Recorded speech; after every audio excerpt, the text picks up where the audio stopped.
We had an amazing day yesterday. Yes? It was great, right? And I'm sure we're going to close out our 3-day summit in fine style. I want to ask everyone to just take their seats. We're just about ready to begin. And if you're just joining us and today is your first day, welcome. Welcome to you. Thank you so much for being here as we embark on the final day of the Future of Work and Productivity Summit under the theme Bridging the Gap, Education, Skills, and Economic Transformation, hosted by the Ministry of Labor and Social Security. I know that the Honorable Minister Norman Dunn is here with us. He joined us virtually yesterday, but he's actually here physically this morning. He had some duties in Peru. So the Honorable Minister Norman Dunn, thank you so much for being here this morning. But so far, we have experienced 2 days of compact information, insightful presentations, and meaningful discussions, right? Yes, you agree? About the importance of tapping into the rapid changes we are currently experiencing in this digital era, and of course, how we can collaborate with our agencies, build that framework that is necessary, the underlying system for the movement towards productivity. Of course, bridging the gaps as well for a productive future by creating those important opportunities and upskilling workers while creating a decent workspace, right? So we delved into all of that yesterday because guess what? The future of work is technologically driven, especially in this digital age. Therefore, the labor market must be able to tap into what we're experiencing now and, of course, utilize whatever opportunities we have before us, especially those about artificial intelligence, digital platforms, and e-commerce to transform and enable a more productive Jamaica. So, today, we will be exploring in more detail a topic that I think it's a topic of conversation on a lot of persons' lips. Artificial intelligence, right? Transforming and driving productivity in the workplace using this tool. So, I think it's only fitting for us to get into our first presentation, and we're going to be kicking things off discussing empowering transformation, resourcing for productivity. So ladies and gentlemen, let's welcome the chairman of the board of the JPC, Mr. Omar Azan. Please to put your hands together for him. Mr. Azan, are you ready for us? Because we are ready for you.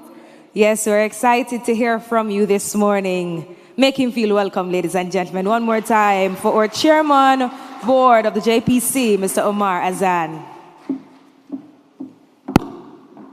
I always have to adjust the mask because I'm a little shorter than most. But thank God we have a short minister with us today, so we're on even ground. Morning, everybody.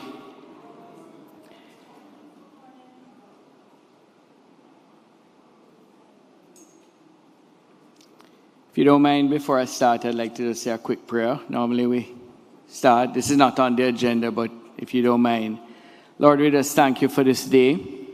We thank you for this Ministry of Labor, Lord, and the ministers and PSs and all the staff members. Lord, we just lift up this summit this weekend, Lord, this week. And we just pray that it will branch out into our society of people. We pray that it will be a blessing to many, that Jamaica will grow from strength to strength with increasing in our productivity and using of all the future technology that's available to us. We ask your guidance and blessing over this room, this people, and our country. In Jesus' name, amen. Sorry, guys, that wasn't on the agenda, but I was just led to say a quick prayer for us. Minister Dunn, State Minister in the Ministry of Labor, welcome. By the way, just to say that he's probably the best dressed minister in Jamaica. I mean, when you see his bow tie, by the way, where is he? I don't see him here. Is he in the room doing an interview? But I love his bow tie, and he looked very bossy this morning.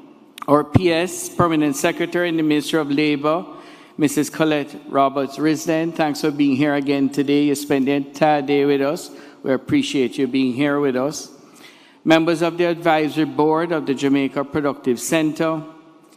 Let me just find where I am. Here we go. Yes.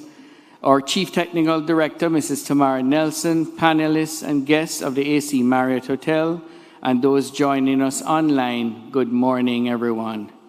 I extend a warm welcome to everyone here today as we convene to discuss a critical element of our national progress, the nexus of skills development and digital transformation. In keeping with this week's theme, that of bridging the innovation and productivity gaps, educational skills, and economic transformation, let us examine the powerful role that digital skills and continuous learning play in our nation's advancement. Yesterday ended with a panel highlighting the urgent need to upskill our workforce. This message cannot be overstated.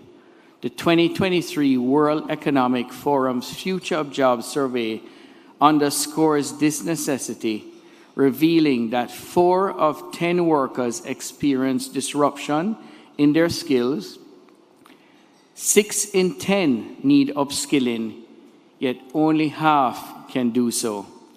This signifies a profound challenge that we must address collectively as a nation. Our journey is far from complete, and we have a long way to go. According to the 2019 Global Competitiveness Report, Jamaica ranks 93 out of 141 countries in ICT adoption and digital skills. This shows a significant opportunity for improvement, one that we must take advantage of to ensure our workforce remains competitive and capable in a rapidly evolving global landscape. Empowering transformation takes a holistic approach to skills development. This journey starts with primary and secondary education, extending through tertiary and vocational training, and continues with lifelong learning opportunities. And I remember there's one panelist that stated yesterday that we need to even think of how we transform our educational system to match the global world that's out there today. Continuous improvements must be our mantra, enabling our Jamaica to continue and contribute meaningful to our economy at every stage of their career. Digitalization offers us a unique opportunity to free up time and energy. It also broadens access to learning and to work via non-traditional avenues and frontier industries. It allows for a more diverse and participatory labor force and creates workplaces that harness the full spectrum of our nation's talent. Today, as we convene for a final day of the Future of Work and Productivity Summit, consider how our future lies in our ability to empower transformation through skill development and digital innovation. Listen to how every speech, every panel, every question and answers are addressed in these areas. We should take time to celebrate productivity and innovation successes. Yet we must also think about bridging our skills and digital future so workers can sustain productivity and seize opportunity ahead. Ladies and gentlemen, I just want to say that this is a great start coming out to the Ministry of Labor. I know it started with our Prime Minister, now it's gone to the Ministry of Labor, and it's feeding into the Ministry of Industry. Minister Hill was here yesterday. And I think from here, each and every one of you have your part to play in disseminating a lot of the stuff you heard yesterday, today, or the day before. And we expect that every Jamaican will start to play their part in getting Jamaica in such a competitive way, because we can do everything we need to do to have the best tourism sector, to have the best manufacturing sector. But if we're not productive as a nation in every sector, in every aspect of our lives, even at home, And I gave this story about my son. Every morning he used to fumble to get ready to be on time. And you know, being on time is part of being productive. So I said to him, Jace, you need to ensure your uniforms are out, your shoes are clean, your bags are packed the day before. And if we can train up from that early stage to get him to be early, every morning he's now ready before me to leave the house in the morning. So just little things like that that we can do as a nation, as a family, as a father, as a mother, as a caretaker, whoever it is, to get our lives productive, we need to do. We hope you enjoyed today. Minister, I want you to just stand. I was bigging you up with your best dress. I think you got an increase in your uniform allowance when you got your increased salary. But Minister, please stand for us, please. We didn't have you yesterday. We wanted to big you up for being here with us today. Thank you. Turn around and show them the bow tie. Thank you all and enjoy the day. God bless you all. Thank you.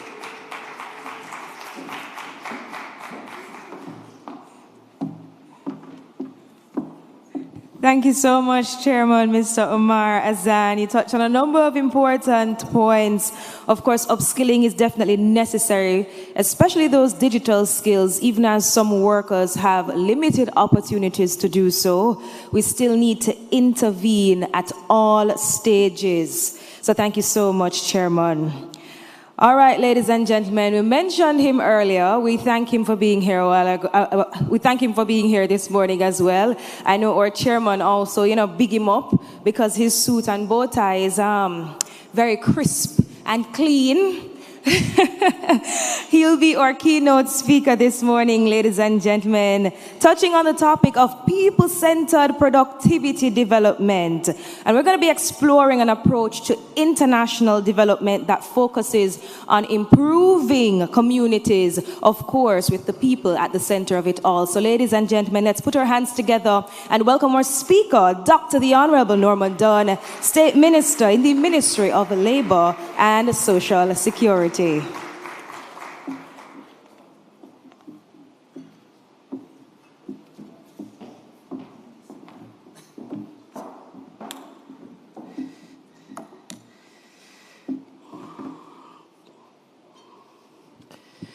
Good morning, everyone. I see the chairman trying to set me up very early. It's too early, chairman.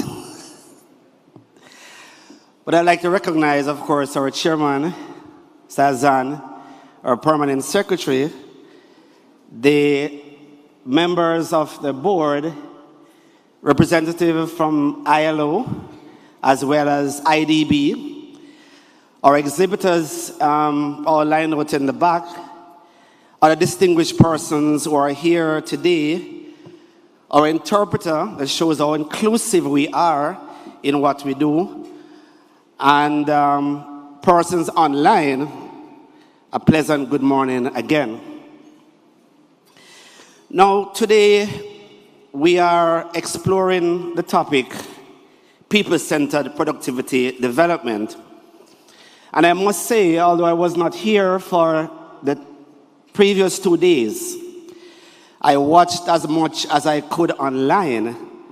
And let me tell you, I was so proud of the speakers, the participants, the presentations, and the questions that were asked. And it shows that we are, in fact, very much interested not just in this topic, but to answer this particular question about the future of work. Now, the way I'm going to do it, I just said to Pierce a while ago, I'm going to try something that's a little different in the presentation here today. And I want to start with a song. And this song I remember singing when I was very young. And most of you would have sung this particular song. And there's a P in there, which I'm going to substitute eventually. So can we have it?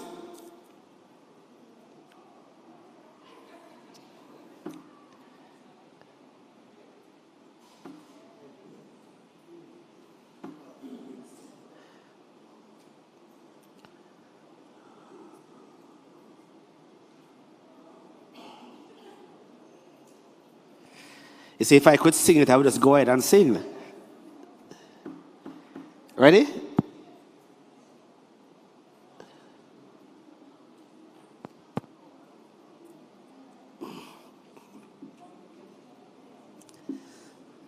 All right, so what this song speaks about is, I believe... When I grow up, I like to be a pilot. Hey, when I grow up, I would like to be a cricketer. A doctor. A teacher. Could you have some volume, please?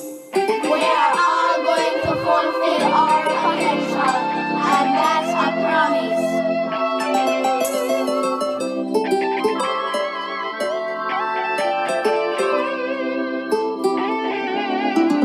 I am a promise.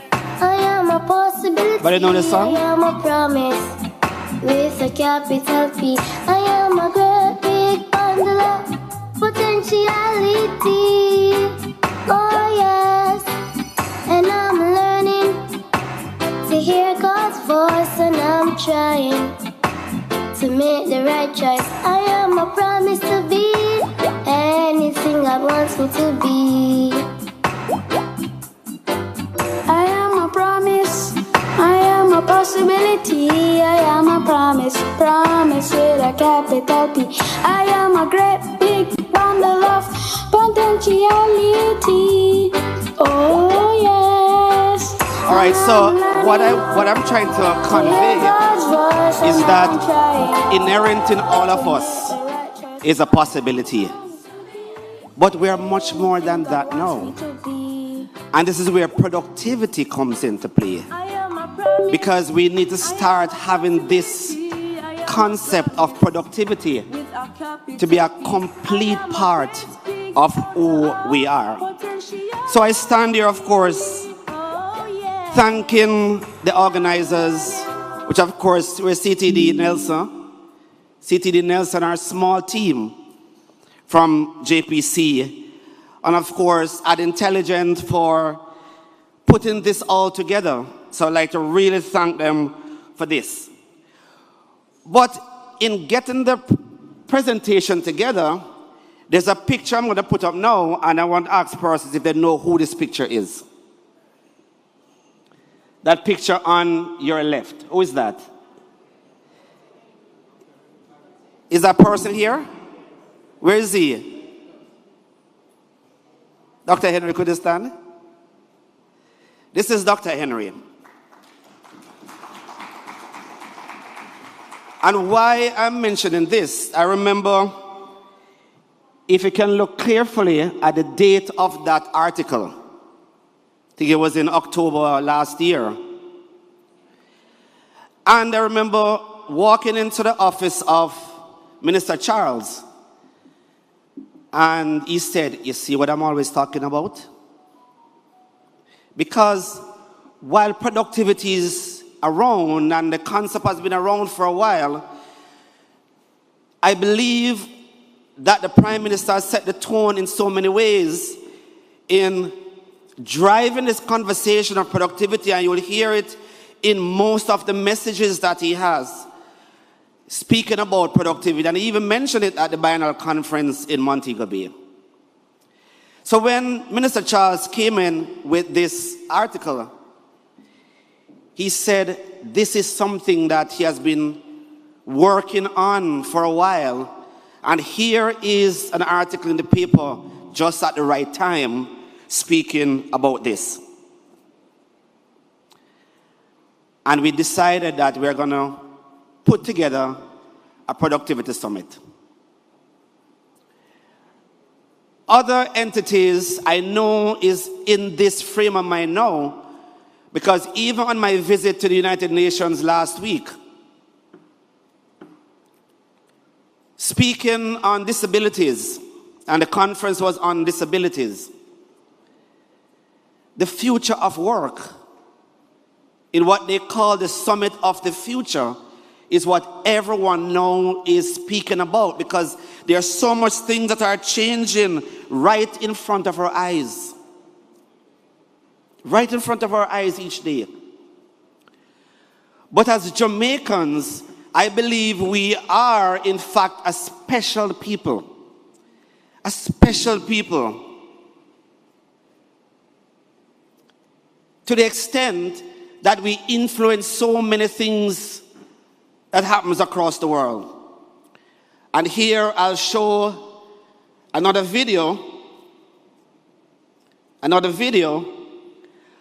of the leader at that time of the free world, Barack Obama, in his visit to Jamaica. And what that video does is this.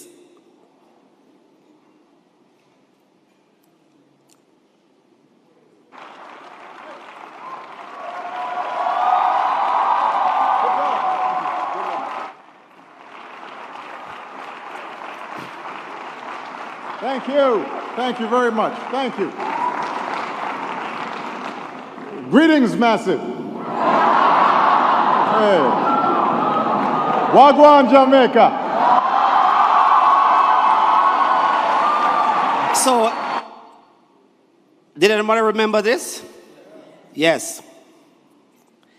So, of course, he's influenced a lot by our language, our culture. He has even a playlist. But then, I believe there was somebody else in that room that when he asked the question, Massive Wagwan, in true Jamaican style, there's somebody I believe would have been in the back of that room would say, not Nagwan. Because this is just us. We have an answer to almost everything.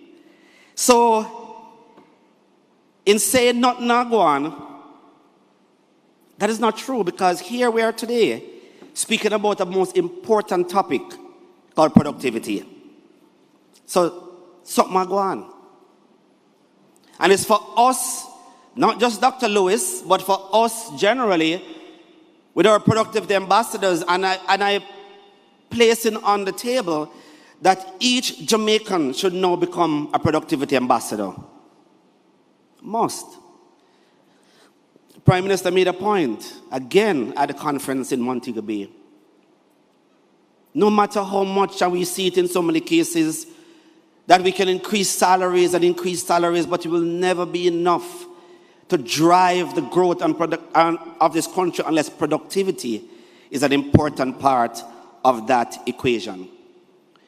And again, to show the influence that Jamaicans have, and as I said, I want persons to start putting their mind together that we need to lead this conversation here about productivity, because the world looks at us, and the world, in most cases, see us as leaders. There was a presentation I was watching online on a research day. And when the graph was shown about productivity in a different region, there was one graph in red with Latin America and the Caribbean, and it was just like this. You have countries that are going like this, but we are like this. And when you look at the Jamaican case, although I don't think it was shown in that particular graph, but you'd have heard speakers mention that the productivity in Jamaica is actually down. Down. So we have to get to that stage where this word and the action and activities that requires us to be productive to become the norm of the day. It must become the norm. It cannot just be a conversation that we have in forums like these. It must be something that we speak about every day. And each person can be productive in their own right. Doesn't matter who you are. I know Omar gives the story about a table that he bought. And he had many workers, and the workers would cut the thing in a particular way. And he bought this table so that they could be more efficient and productive in what they do in terms of cutting the. And they almost create a riot in the workplace. Because persons were just not willing to adjust to the new realities that productivity must drive what you do. And as we speak about that, and I said that as a country, we have to lead the discussion, and we have to lead the action as far as us in the Caribbean is concerned. And again, in visiting the UN and both in Peru, where I just came up from last night, people are looking to Jamaica strangely. Because they believe we can do it, because we are punching above our weights all the time. So I'll play another video now to demonstrate just that. Okay, come on, what's the answer to the joke? Okay, ask it one more time. Okay, the joke is, what do you get when you combine the leadership of Kamala Harris with the humor of Sarah Cooper? No one's going to get it. No, okay, what is it?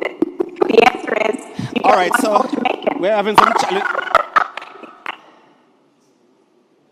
having some challenges with it, but I don't know if anybody has seen this video. This was a conversation Kamala Harris was having on a radio, I think it was a television show, where the participant, the interviewer has a Jamaican background. And in her conversation, she made a profound statement. A profound statement. Because they were asking her about her Jamaican roots, etc. And the profound statement was that when she mentioned that Jamaica is a big country on a small island. That's how people view us. We're viewed far greater than who we are. We punch way above our weight. We're great in music. We're great in sports. We're great at producing, I believe it was that magazine, did he do history? What's it called? The magazine. That they ranked Jamaica, I believe, the 4th country in the world. Geographic, yes. The 4th, National Geographic, the 4th country in the world in terms of our food. And as I mentioned, food, there's something that goes to why we do so well with some of these things. It's because when you look at our climate, they have indicated that Jamaica is actually in a sweet spot. It's called a microclimate. And that's the reason why we produce so much things naturally. Whether it's yam, whether it's bananas, it doesn't matter. Whether it's cannabis, it does not matter because of that microclimate that God has given us. So we are way above our weight almost immediately. Then, of course, as you can see with our tourism product, 2 million persons in 5 months, earning $2 billion. People want to come to Jamaica. Let me give you 2 examples. So I must confess, I watch TikTok, yes? Love to watch TikTok. Learn so much from it. Because I have to be in tune with what is going on as well. And I was watching one where there's a gentleman who was in China, black man in China.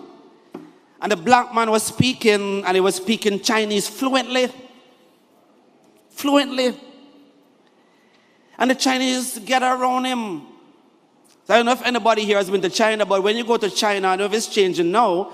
About 10 years ago, I went to China, and people would come up to me literally and want to touch me. They would come and they barely want to touch you because they wonder if you're real. So when a black person is in China, speaking the Chinese language, people are in awe. And they ask the man, "Where are you from?" And the man said, he's from Africa. I know what the Chinaman said to him? If Africa is a part of Jamaica. That's who we are. Then on my way back yesterday, I was at the airport. And the gentleman that was checking me at the counter, he looked at me and it said that I need to fill out this particular form, which I didn't remember I have to fill out this online form. So he told me where to go and look it up online. And I went and did it. And he said he has been to Antigua. I said, that's a very nice country. He said he has been to St. Lucia. So yeah, that's a very nice country. But he said the country that he really wants to go is Jamaica. So I told him immediately, there's a flight, Latam's off on a flight in December, straight flight to Jamaica, so you can come. The point I'm making is that I'm going through all of this before I even start speaking about what I want to talk about. Because I want you to understand that we are at a pivotal point in time. That people are looking to us. And therefore we need to create this new environment in Jamaica. That from the child is in school growing up, they understand that for us to be a wealthy country, not just of possibilities and productivity, but prosperity, we need to do things right. On the first go, labor productivity. On the first go. So the more we start having these things as a culture, then it means that it will become a part of us in what we do. And including in what we do, because the productivity that we seek is for everyone. The inclusivity that we want is for everyone, including persons with disability. And I will always speak about persons with disabilities because we have to be our brother's keepers, and we have to ensure that we bring them into the fold. They don't want pity. They want possibilities because they are very productive people. And there's a particular bank here that is fostering that. And there was a BPO organization that asked for 200 persons with physical disabilities because they know how productive these people can be. So it's not just us, it's all these persons that we are building and we are including into this concept of productivity. So therefore, one of the things I would like from our ministry, PS and JPC, is that it's not just a conversation of productivity any at all, not just that. But if you notice, I wear my Jamaican pin because it has to start somewhere now. It has to start from who we are because people are looking at us already and has determined who we are. We are trendsetters, we are innovators, we are creators. So I believe coming out of JPC, and we have just designed a new logo that I'm hoping that CT Nelson will work with us on, is that I believe that every member of staff of the Ministry of Labor and Social Security must wear a Jamaican pin and must wear the productivity logo. Must wear a Jamaican pin and must wear a the productivity logo. Because we must start here. We are the ministry that drives it, so we must, it's people-centered ministry, so we must start at home. And I believe, I'm hoping that Minister Charles is not here as yet, but I also believe when it comes to things going to the cabinet, I believe that every single child in Jamaica, just like how they wear a crest for the school that they go, you must have a crest that says Jamaica on it too. It must start somewhere. So every child, no matter which school you go, they must have the little Jamaica. You realize how the police now have it on their clothes? Every policeman have it on their clothes now. Every military person have it on their clothes now. So every child going to school should have it on their clothes. This is our country. Let persons see what we're doing and how we're leading. And this productivity mantra must become of what we are and what we do. So it's an honor to speak before you at this Future of Work and Productivity Summit, where we gather to explore the path towards a future that harmonizes technological advancement with human potential. Our theme today, people-centered productivity, reminds us of the fundamental truth that people are the heart of productivity. As we look to the future, It is therefore crucial to ensure that our strategies and innovations empower individuals and community. The foundation of a productive society is a robust education system that prepares individuals for the challenges of tomorrow. Traditional education models, often too rigid and standardized, must evolve to embrace personalized learning. Adaptive learning technologies, which tailors educational content to the individual needs of each student and providing opportunities that proves to be game-changing. For instance, platforms such as Khan Academy and Coursera uses AI to provide customized learning experiences, helping students to master subject at their own pace. Moreover, integrating practical skills into the curriculum is essential. Schools and universities should collaborate with industries to ensure that the skills being taught are relevant to the job market. Programs that combines theoretical knowledge with hands-on experience, such as internship and cooperative education, can significantly enhance a student's readiness for the workforce. Technology is a powerful enabler of productivity, but its true potential is realized when it enhances human capabilities rather than replace it. In the workplace, tools that automate routine tasks frees up time for employees to focus on creative and strategic initiatives. For example, project management software like Asana or Trello streamlines collaborations, allowing teams to work more efficiently and effectively.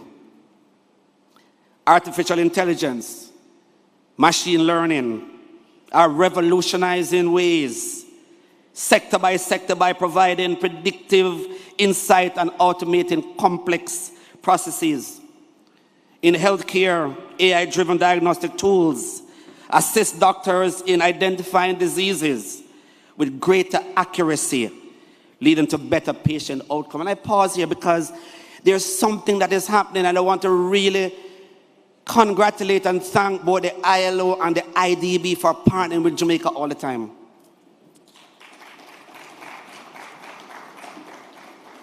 Because they're working on a project right now that I don't know how many persons are aware of it in the healthcare sector, where they're digitizing patient records. By just that one stroke, you can understand the level of productivity that will happen almost overnight. Just by digitizing patient records, because here you can share across the different disciplines in medicine to allow for the diagnosis and the diagnostic tools that is more appropriate to be used at any given time, so that the patient, you, me, us, are dealt with on a timely manner in the most appropriate way. That's productivity.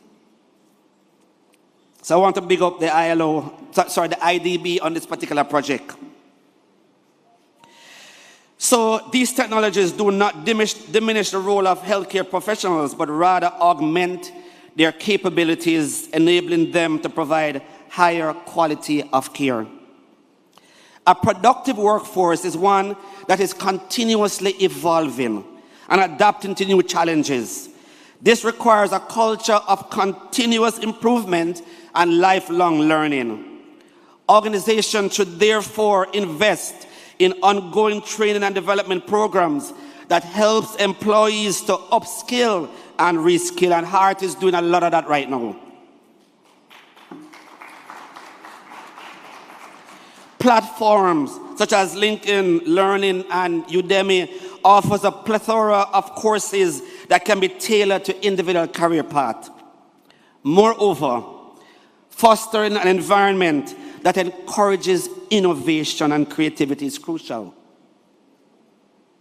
Companies such as Google and Trim, allows employees to dedicate a portion of their time to work on a project of their own choosing, not the company's choosing.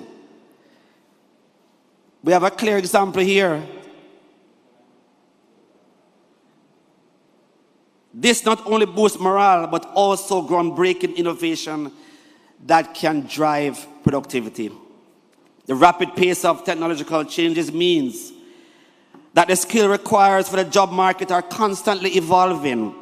Traditional learning programs must be agile and responsive to these changes. Micro industries, certifications, and how we certify those micro-industrial. Again, we see Heart is doing it now that by visiting these sites to certify people. They don't wait until they come into a classroom anymore. These are crucial steps. And by offering short, focused training on specific skills can be more effective than traditional degree programs in some contexts. These programs allow individuals to quickly gain expertise needed to adapt to the new changes in technologies. Additionally, mentorship. And I know Amber System, again, it's a company that we are so grateful for because they're bridging this technology and the innovation gap by doing coding and offering the academy that persons can, in fact, upskill themselves. This company in Jamaica, that is now an international company, Amber Group. Additionally, mentorship, as I mentioned, and peer-to-peer learning can be powerful tools for professional development, creating opportunities for employees to learn and to share from each other so that best skills and best practices can be owned, providing a more skilled and cohesive workforce. So as we move forward, our focus must remain on creating systems and environment that prioritizes the well-being and development of individuals, people-centered individuals. People-centered productivity is not just about increasing output, but about enabling people to reach their full potential. So as we go on over these days and the last day here, by investing in education, leveraging technology to augment human abilities, cultivating a culture of continuous learning, and providing agile training, we can build a future where productivity and human flourishing goes hand in hand together. Let us therefore commit to a future where productivity is not just measured by efficiency of our systems, but by the empowerment and the fulfillment of our people. Thank you very much.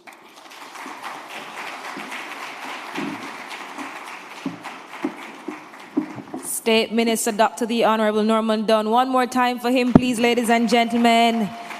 The fundamental truth, people, we are the heart of productivity, and we are a promise, and we still need productivity as well, right? And through productivity development, the aim is to meet the challenges, that the modern organizations face, and of course, empower employees with everything that they need to be productive. So ladies and gentlemen, at this time, we are going to take a short break. We do have refreshments on the outside. Remember, we have bathrooms to the right and to the left of the room. And for all the posts that you are making today, please remember to use the hashtags FOWPS, hashtag MLSS Jamaica, hashtag Future of Work JA, and hashtag Jamaica Productivity Center. And you can also tag the ministry at MLSS Jamaica and at Jamaica Productivity. Of course, I do need to acknowledge my sign language interpreters today. Please give them a round of applause. They've been doing an amazing job. because we are big on inclusivity. So I do have to thank Marvisha Good Game Chin. She joined us today. And of course, Michaela Cohen. She's been with us over the last few days. So thank you so much, ladies. All right, so we're going to take a short break. Please refresh yourselves, get some coffee, some tea, some pastry as well. And then we're going to be resuming shortly.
Alrighty, ladies and gentlemen, we're ready to resume.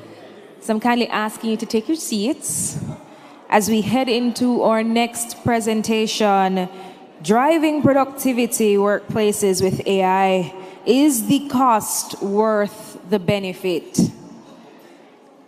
So I'm kindly asking you to just take your seats. Our next speaker is ready to go.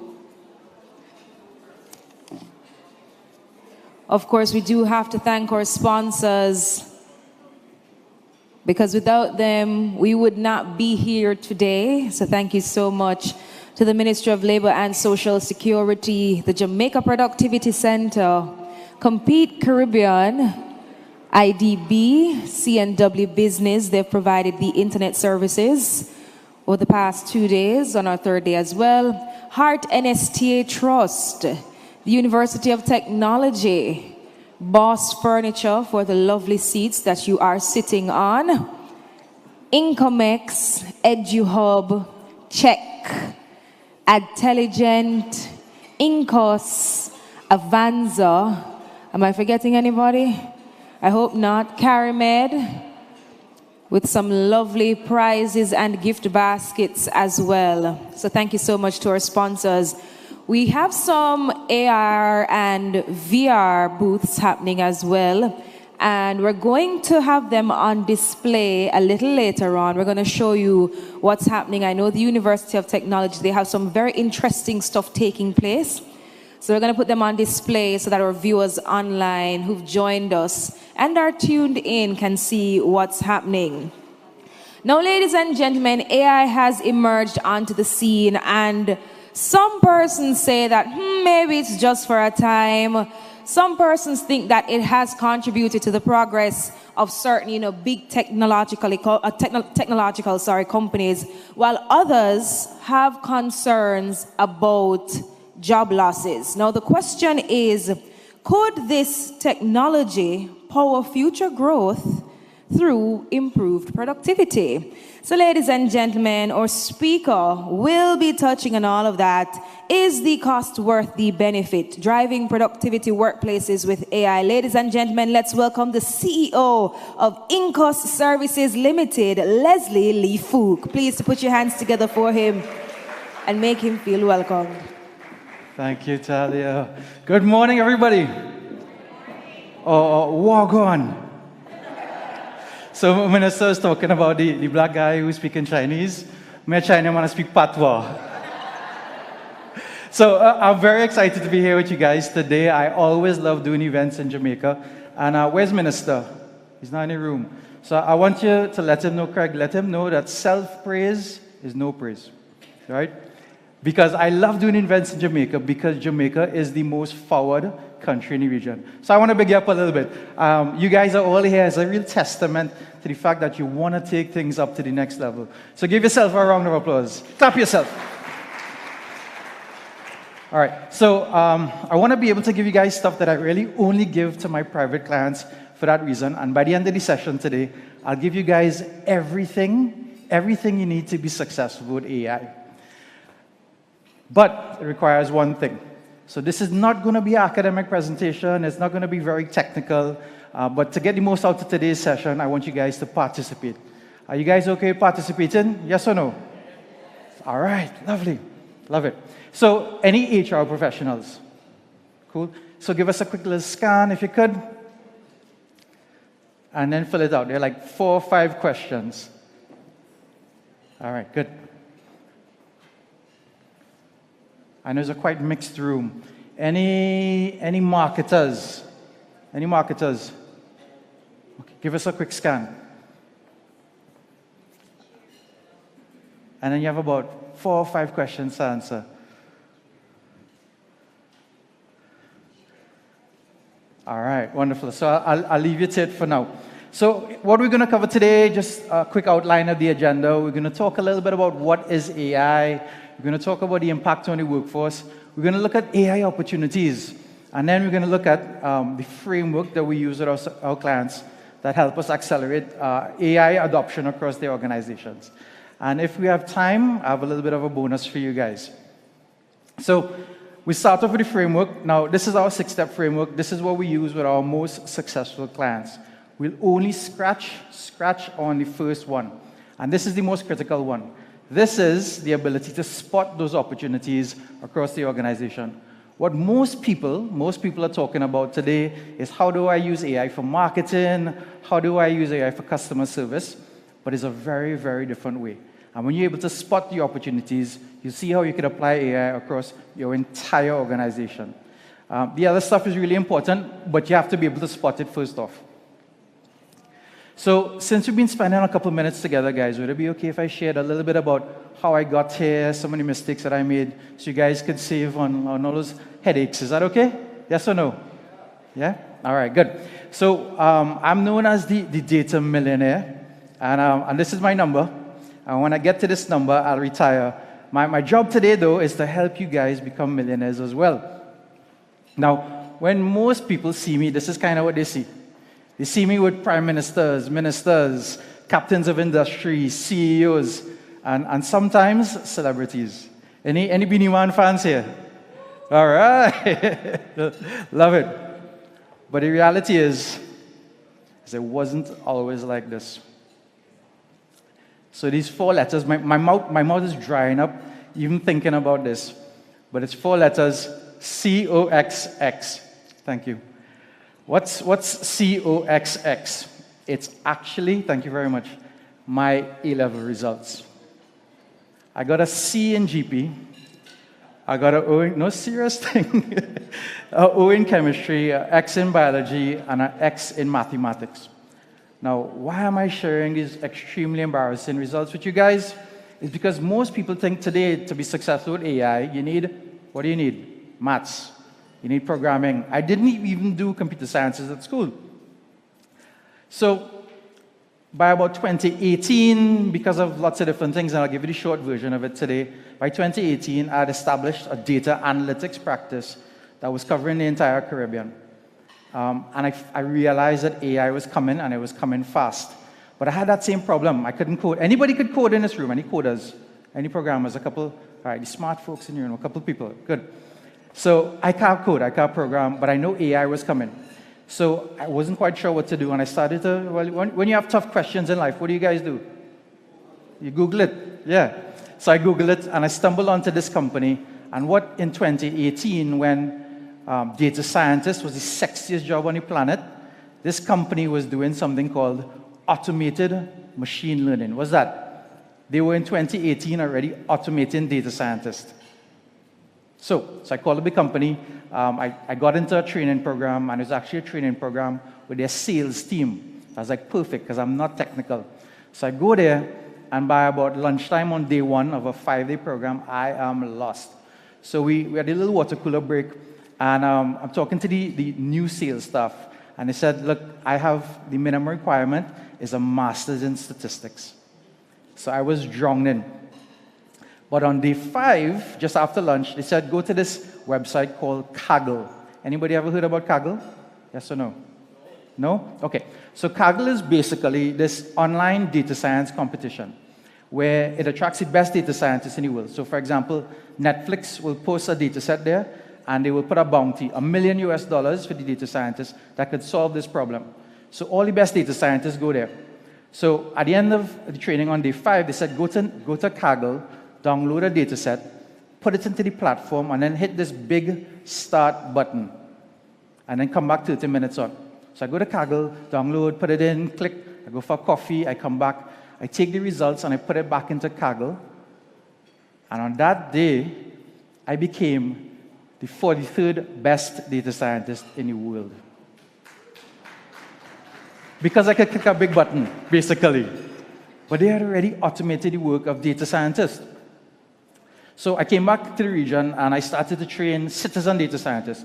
So people who were not traditionally data scientists, people who are not traditionally data scientists, and I think I went off there, guys. Yeah.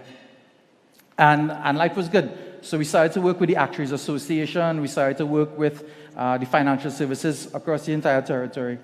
And life was really good. And then this happened. And the whole world went into lockdown. Now, at first, I've been working remotely since 2015, so it wasn't such a tough adjustment. But for the entire team, it was a little rough. And this is what we saw. We saw a lot of mental health issues. How many of you guys saw mental health issues on your team when you first went into lockdown? Absolutely, yeah. So we had big performance issues, because that's what we're here to talk about, performance, right? And at the time, I had 3 choices. How many choices? 3. Good. 1, I could get rid of everybody.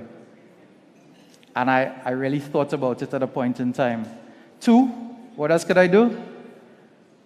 I could beat people into submission. Or 3, I could find better ways for people to work. So what we did is we started to develop AI that was really good at one particular task. And then we started to give it to the team, and they were now able to do that task faster, much, much faster, a lot less effort, much more consistently. And productivity in the organization went up. So we went wild. We started to build the AI like crazy. AI for every single thing in the organization. We went out and we spent millions of dollars. I bought every single AI training out there. I bought every single AI platform. I trained every single member of my team on AI. And it's not what I'm recommending that you guys do, right? Because everybody hated me. But ultimately, I turned my organization into AI R&D shop. And the results were wild. So I want you guys to write this down if you're taking notes, and it's this. And I've bought every single program out there, and they all seem to miss this one critical thing. And it's that process will set you free. What do I mean by that? We inadvertently developed a robot army, right? Because we started to create processes and systems for pretty much everything out there. Now, you're probably wondering, like, give me some numbers. What does that mean to me? So anybody anybody done like productivity training, time management training, and done something called time blocking? Right? That's the big productivity hack. What's time blocking? You have 8 hours in a day, and for every hour you do one task. So the typical knowledge worker does how many tasks a day? 8 in the perfect world. At the end of the year, you've done 9,600 tasks. Today, my AI does autonomously 10,000 tasks a day. That's the work for an entire person for an entire year, autonomously every single day, without a single dollar on payroll. I want that to sink in for a second. So what we've been able to do is we've ultimately been able to 18x our workforce, right? What if you did that in your own organization? What would that mean for your employees? What would that mean for the citizens of the country? What would that mean for the country? So, today we've scaled, we've grown, and we compete with the biggest out there. When I go to market now, I compete with global companies because that's what we really hear about. We want to be able to be globally competitive. Absolutely. So, I have a couple takeaways for you guys, and the first takeaway is this, is that your present circumstances, they do not define your future. My second takeaway is that AI will impact every single person on the planet. And my third takeaway is I've figured out that AI is the number one way to have an unbreakable life, an unbreakable career, an unbreakable business. And this is going to be the future for everybody. So there are 2 paths to AI. What you're going to find is today, there are organizations that are racing towards AI. And they're trying to introduce AI into every single aspect of their organizations. And most of these organizations, they're actually not talking about it. But they will create such a massive digital divide because they're really disrupting their existing spaces that everybody else, they're just not going to be able to keep up. I mean, you guys know this story, right? Now, when I mention all of these things, all of these facts, how many of you guys concerned about job loss? Anybody? I am massively concerned about job loss. Chairman mentioned it this morning. He said 4 in 10 jobs are going to be impacted. And I saw everybody sip their coffee and continue. I want these tables. I want you guys to stand up. In fact, this one as well. This row. All right. So these folks that are sitting down, the degrees that you did, the years of service that you put in, the experience that you have is no longer going to be relevant in 5 years. 4 in 10, thank you so much. You guys are good. All right?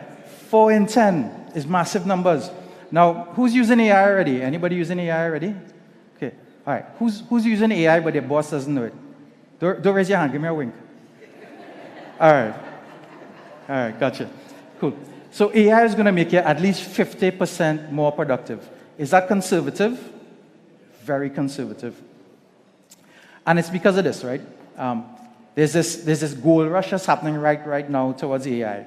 And how many guys heard of this first mover advantage thing? Because absolutely. So studies show first movers are going to take 90% of the market. Everybody else, second, third, fourth, fifth, sixth, seventh, eighth, ninth, 10th, everybody else will have to share the balance of the market. So we're seeing this crazy gold rush. Now, some of you guys are thinking about, I know you guys dream and you know Jamaica's on the world stage and a massive brand. But some of you guys are like, well, this is only Jamaica.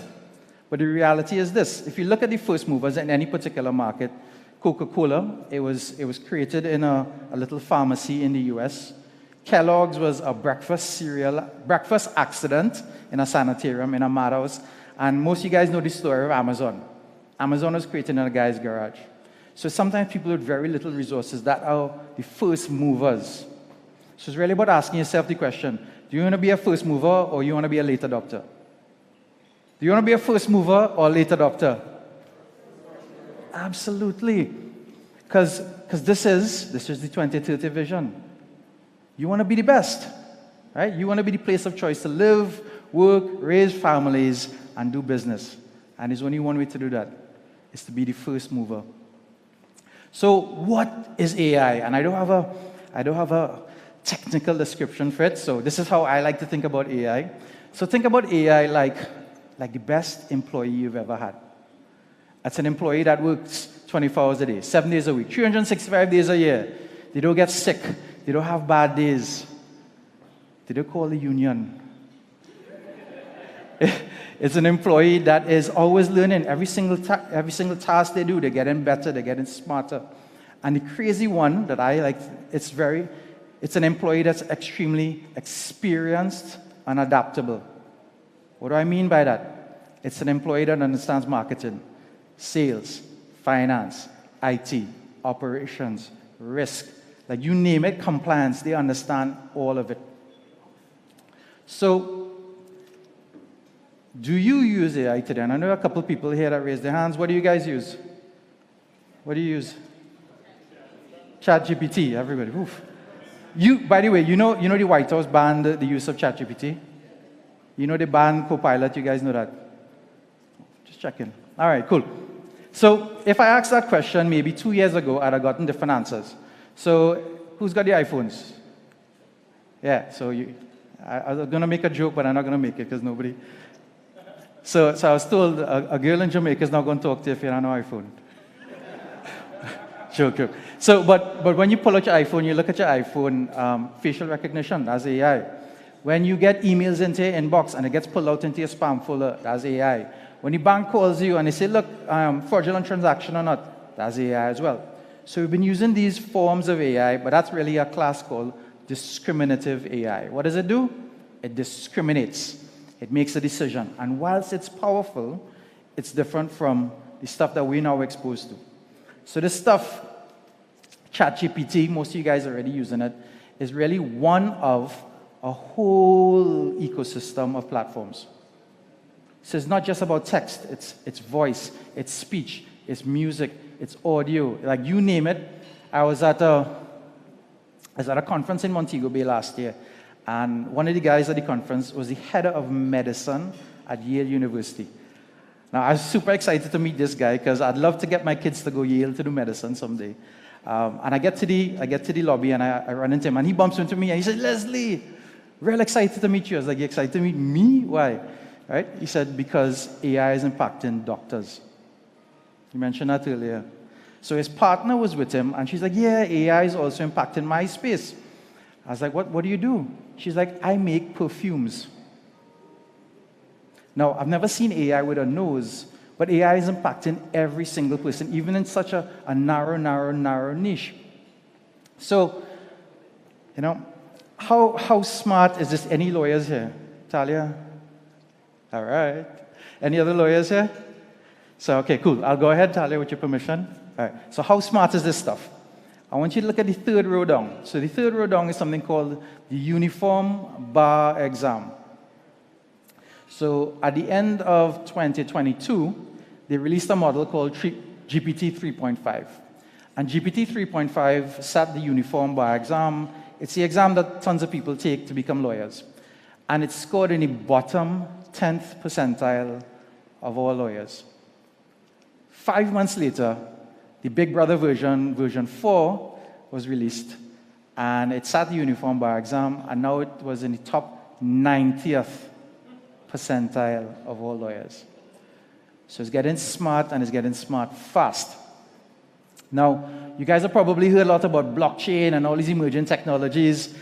So why is this stuff different? Like, how is this even, is it really going to get legs? And these 3 reasons are why this stuff is here to stay. And you'll see. So the first thing, it has broad capabilities. So I mentioned today, it understands every single thing. Marketing, sales, finance, perfume making, medicine, like legal, every single thing. In fact, this afternoon, I speak at the Chief Justice's regional conference. Because every single conference you go to, what is everybody talking about? AI. Because it has broad capabilities. It could do pretty much everything. It's easy to use. So the first time you use these platforms, it's like using Google. Who could use Google here? Yes or no? Yeah, everybody. So it's easy to use. And the third thing is the cost. So for the folks that are using ChatGPT, how much you're paying? 0. It's free. And that's why this stuff is here, but here to stay. So this is why I believe the workforce of the future is going to look like this. Now, within my own organization, for every 1 person, I already have 10 AI systems. Every single day, I would interact with between 30, 35 different AI systems. And that's how we've been able to scale our organization and still maintain service excellence. So ask yourself, if your competitor is doing that, if your competitor has 18x their workforce, how can you possibly compete?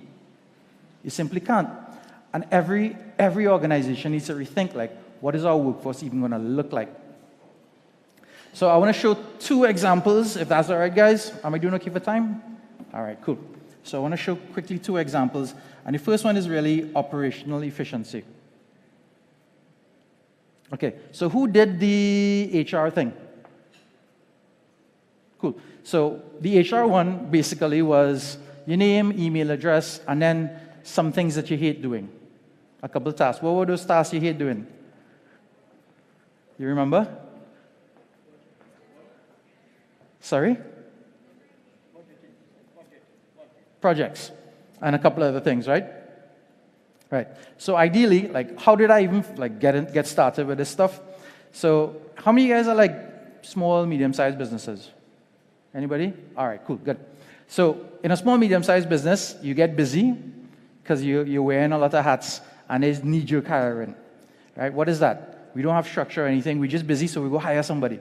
And we hire them, and they sit in the corner because we haven't been able to hand over exactly what we need to do to them. So they sit there, they're not doing anything, they're twiddling thumbs, and now we're twice as busy because we have to do what we're doing, plus we have to train them. So we did something called time studies in the organization, and we captured what are the things that are keeping us busy that we could delegate to others. And that's what we did. So we captured those ideas, and we put it into the AI. Now, what do you need to do after that? So you identify the task, you identify how much time it's going to consume, and then you take those tasks and you might do a justification. Is that all right? How long to do a justification for the role, for a new role? Well, you have to identify the role first, right? How long to do a justification? You have to go write it up. Sorry, a couple of days. All right, after you do justification, you've identified the role, then what do you need to do next? You need to do a job description. How long to do a job description? Sorry? A couple of days? Less than a day. All right, so we're under a week right now. After you do a job description, then you need to identify all the questions that you're going to use to interview for the job. After you get those questions, what do you need to do? You need to create an advertisement. Right? You guys see that regardless of the job, it's the same process over and over and over. So by the time you get to hire somebody, how long? 3 months? All right, cool. Let's take a look then. So, let me get these bad boys out here. All right, let's go along a little bit. Oh, we have lots more marketers than I thought.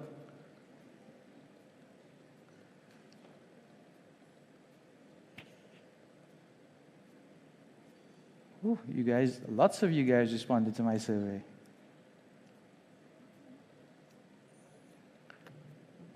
All right, so I'm not quite seeing that one. Let's see.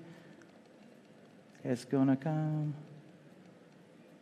I turn around, guys, and then they're like, oh, where is it? Here we go. I got like 75 emails. All right, so let's pick on the marketing. Cool. So let's say you're a marketer, because I haven't found that email. Jago's here. Oh, here we go. All right. So is it Loyette? Okay, cool. So for example, here's Loyette's.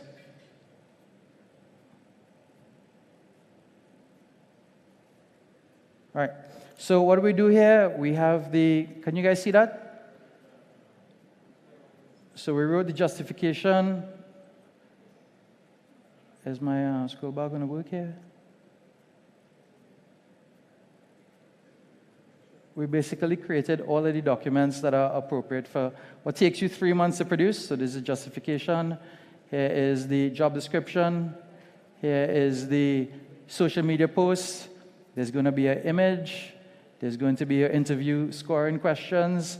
There's going to be your interview questions. There's going to be your scoring sheet that you give all the panelists. There's going to be, my scroll stopped working.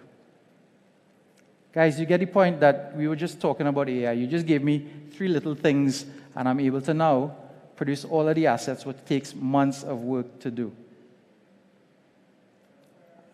And at the end of it, guys, you get a 21-day onboarding plan. So from day one, the employee knows exactly what they need to do, step by step by step by step. Same thing for marketing. You have a product you want to take to market. Anybody, what product you guys give me? I think Jago's here. Jago? What product? What product you submitted? A service. All right, cool. So you have a service, you come up with a brand name. After you come up with a brand name, what do? Ideal customer persona. How long to do that? A week, a month, a day, a year? A couple of weeks. After you have your ideal customer persona, what do you need to do? You identify the problem that you solve. After you identify the problem that you solve, you have to get the solution. Right? You do a marketing plan, a customer journey, advertisements. Guys, what usually takes, how long will that take you? Any marketers to take a product to market? How long? Absolutely. How much did that cost you? $5,000, and you're warming up. I know companies that spend $50,000, $100,000, 6 months to a year, especially in financial services. So Jago, we did it for you. It's excursions in Jamaica, but this is your marketing plan. Let me see if I show you guys here. I keep killing the TV. And we did that, what takes sometimes 6 months of work to do. We did it here we go. So Jago's plan. So ideal customer persona. Oops. Guys, you get my point. While we're talking about AI, the AI is just already working for us. And that is going to be the future of work, guys. We may not even need to work.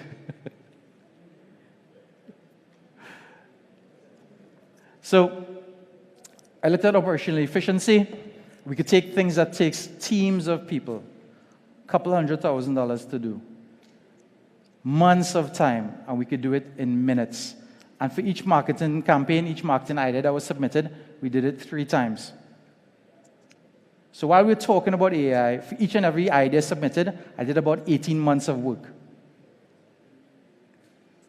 what do you think the impact on you is going to be? I'm not going to show the intelligent document handling because I know we're a little short on time. But let me see if I can get back here. Guys, are you seeing how powerful that is? Are you guys seeing that? Yes? No? Yeah? And for the folks that submitted it, check your inbox. So it's not about marketing. It's not about HR. It's about everything. It's sales, finance, IT, risk, legal. Every single knowledge worker will be impacted. I wouldn't have time to show this because the screen's not working well, but the reality is this. The old technology that we used to utilize would require massive spend, right? And it used to come from the top down. So the executive used to have a strategy, they would allocate budget, we'll do it next year. Where we are today is this. It used to be a situation of the big fish ate the small fish. And as a Caribbean citizen, I'm happy to see it's the fast fish that eat the slow fish. So you guys already know this, but and I kind of scratched on this again, but we just highlighted on consciousness because I want to be able to get you guys to spot the opportunities. And if you could spot the opportunities, you'll absolutely see it everywhere around you.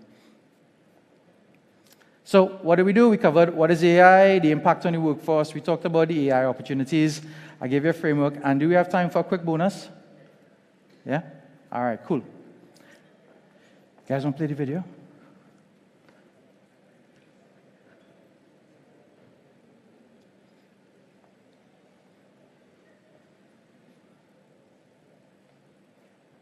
This is Pager. He's a 9-year-old macaque who had a Neuralink placed in each side of his brain about 6 weeks ago. If you look carefully, you can see that the fur on his head hasn't quite fully grown back yet. He's learned to interact with a computer for a tasty banana smoothie delivered through a straw. We can interact with the Neuralinks simply by pairing them to an iPhone, just as you might pair your phone to a Bluetooth speaker.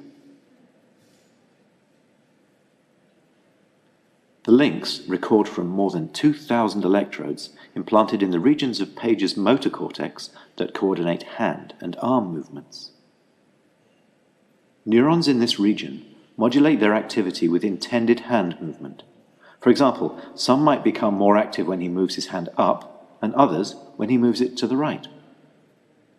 By recording from many neurons and feeding their activity into a decoder algorithm, we are able to predict Pager's intended hand movements in real time.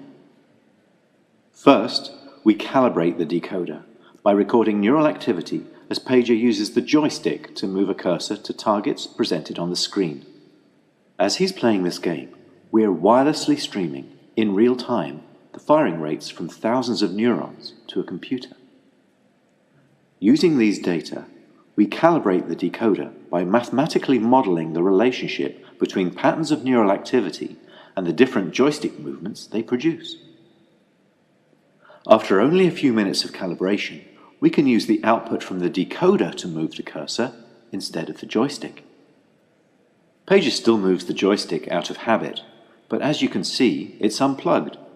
He's controlling the cursor entirely with decoded neural activity. Our goal is to enable a person with paralysis to use a computer or phone with their brain activity alone. Because they wouldn't be able to move a joystick, they would calibrate the decoder by imagining hand movements to targets. One of the things the Neuralinks allow Pager to do is to play his favorite video game, Pong. To control his paddle on the right side of the screen, Pager simply thinks about moving his hand up or down. We've removed the joystick altogether. Now that he's up to speed, let's increase the difficulty and see how well Pager can play with the Neuralink.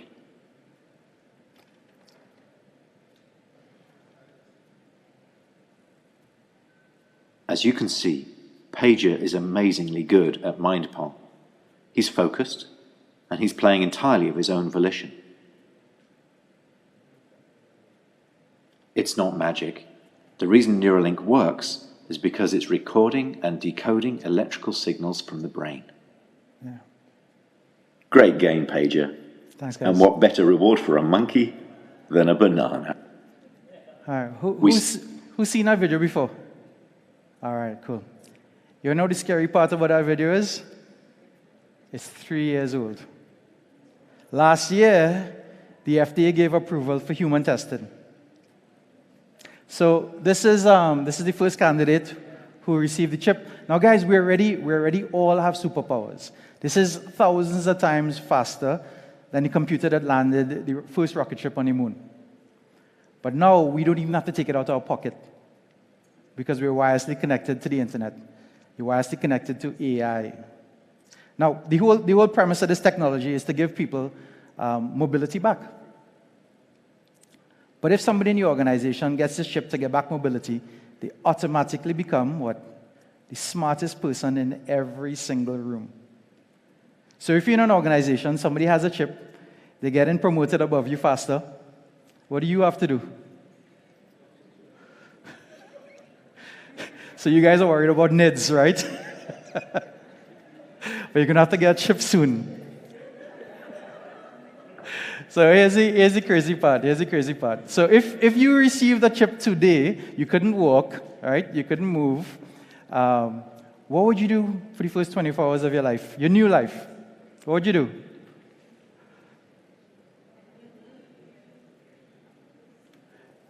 So he played video games. Yeah, they turned him back into a monkey, basically. It's insane. But ultimately, guys, and we probably all heard this, like how do you stay ahead of the curve? It's not AI that will replace your jobs, right? It's a cliche now. It's what? It's the people that use AI that will take your jobs, right? So we have this pretty cool AI intensive workshop that's coming up. I want to be able to give out a couple of seats. So you guys already know who's the fastest country in the world? Absolutely. So this is for the first folks that are fast. So for the first 40 people that register, I'll give you 10 seats per organization. Is that cool, guys? $250 for a seat. I'll give it to you guys for free. But it's on one condition. One condition. You get 10 people in your organization to complete a Mars survey. Is that fair? Is that fair? They complete the Mars survey. Yeah. Is that cool? So tomorrow, where's the QR code for the survey? All right. So it'll be available at the front desk. You guys have to complete the survey and get 9 more people in your organization because we want to get a good sense of where everybody's at so we can help people get there faster. Is that okay? You want a QR code for the workshop? Yeah? No? Okay. Here you go, guys.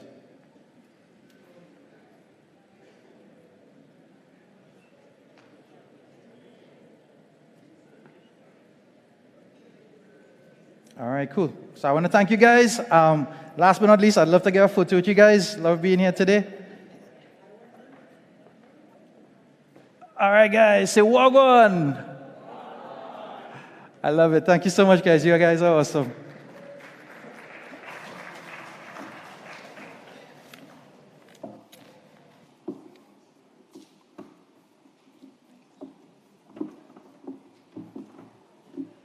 One more time for Mr. Leslie Lee Fook, ladies and gentlemen, telling us all we need to know to be successful with AI. Of course, AI will affect everyone, but guess what? It's broadly capable, it's easy to use, low cost, and so much more. Thank you so much for sharing your 6-step framework with us as well. An informative presentation, right, ladies and gentlemen?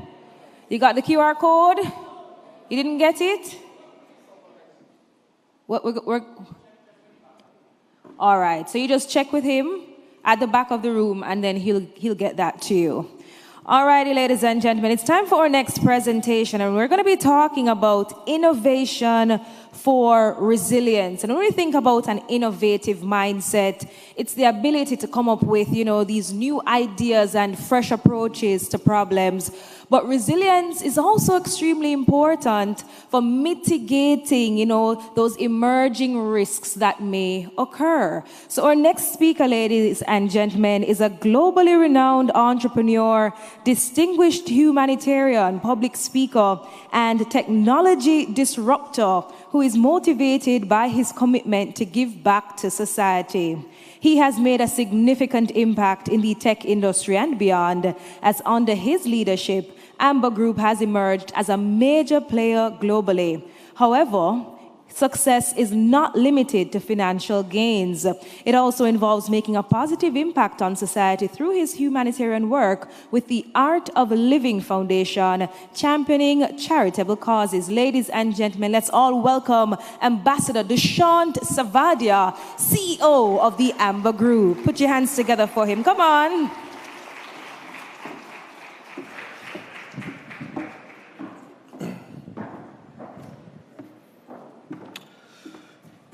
Very good morning, everybody. No, that's not like the morning I want to hear. Good morning! Seems like everybody had some breakfast, which is great news. Ladies and gentlemen, my name is Dushyant Savadia. I'm the founder and CEO of the Amber Group. I'm going to leave this podium shortly, only because I don't feel very confident when I'm having a bad hair day. And my iPad, which has my beautiful speech written by my secretary for the last 2 days, is also missing from my hands. No, I'm kidding. And actually, both of them are true. So let's talk about, and I'm not going to show you any PowerPoint presentations. I'm not going to talk about any big technical jargons, but I want to tell the world what's possible out of Jamaica. What have we accomplished as Jamaicans? My face might not say it, but I am a Jamaican citizen. I'm also an ambassador for Jamaica for investments. I'm also a pilot. I'm also a deep sea diver, out of many other things that I do. And I also recently climbed the Mount Everest and etched Jamaica on the top of the mountain too.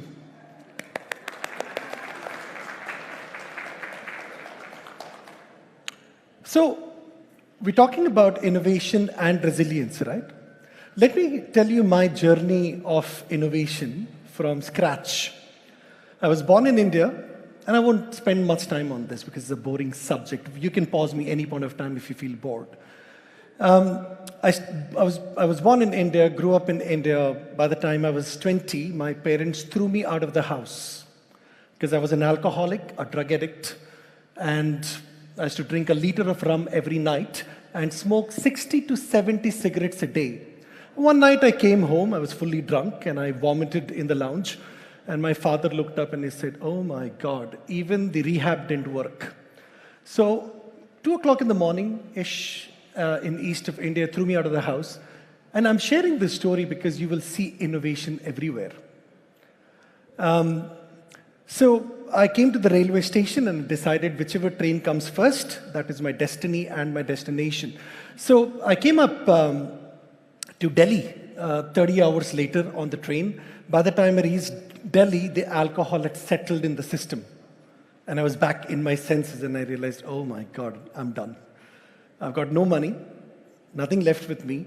What do I do? So I had to be innovative. I had to be very creative. The first thing I had to do is feed myself and get some safe place to sleep at night. So I jumped across the street and started working as a waiter in a restaurant. So I sorted out my food problem, because it's a restaurant, you eat food all day. And I sorted out my accommodation because they needed a guard at night also, and I was happy to do it for you. From there, I started working as a call center agent. From there, I started working for Xerox. By 1999, I became the head of Xerox for Southeast Asia for training and development under a massive distribution. And that's when I was introduced to the Art of Living Foundation, which is one of the world's largest non-government, non-profit organization, which really teaches stress management workshops. And imagine trying to manage my stress. I was still drinking, still smoking. I was still on the other side of the fence. Doing the Art of Living, I realized the purpose of my life, and that's when I decided, you know what, I'm going to dedicate my life to humanity from this point onwards. I moved to the United Kingdom. I stayed in UK for about 10, 12 years. And then 2011, I got divorced. I'm single, by the way. I'm not kidding. 2011, I got divorced, and I didn't want to live in the UK anymore, so I decided to go back to India. And I asked the founder of the Art of Living, what should I do? And he said, no, go to the Caribbean. There is a lot of work there. There's a lot of stress there. There is a lot of work that we can do as an organization. So that's what brought me to Jamaica in 2012. And until 2015, I was a full-time humanitarian. I taught nearly 3,000 inmates in the prisons in Jamaica.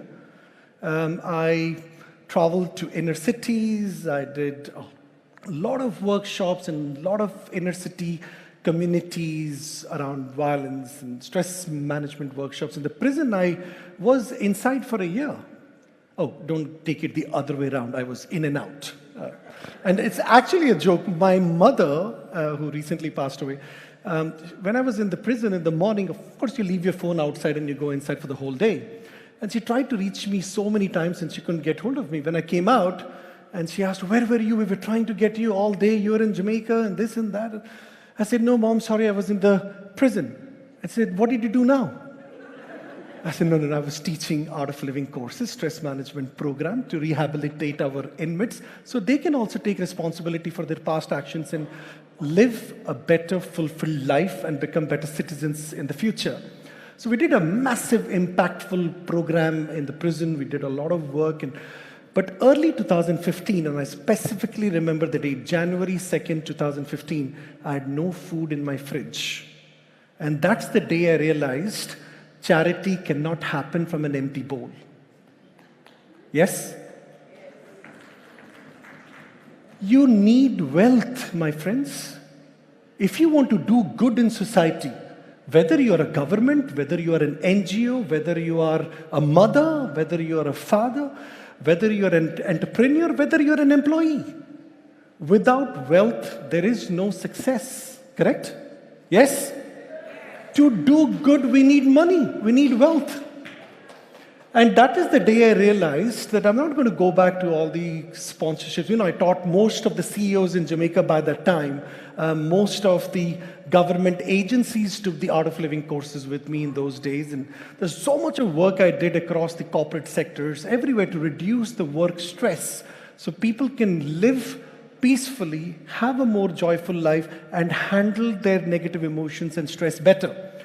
But that 2nd of January was the day of a turning point, another turning point of my life. That's the day I decided, you know what, I'm not going to go back to ask for corporate sponsorships anymore.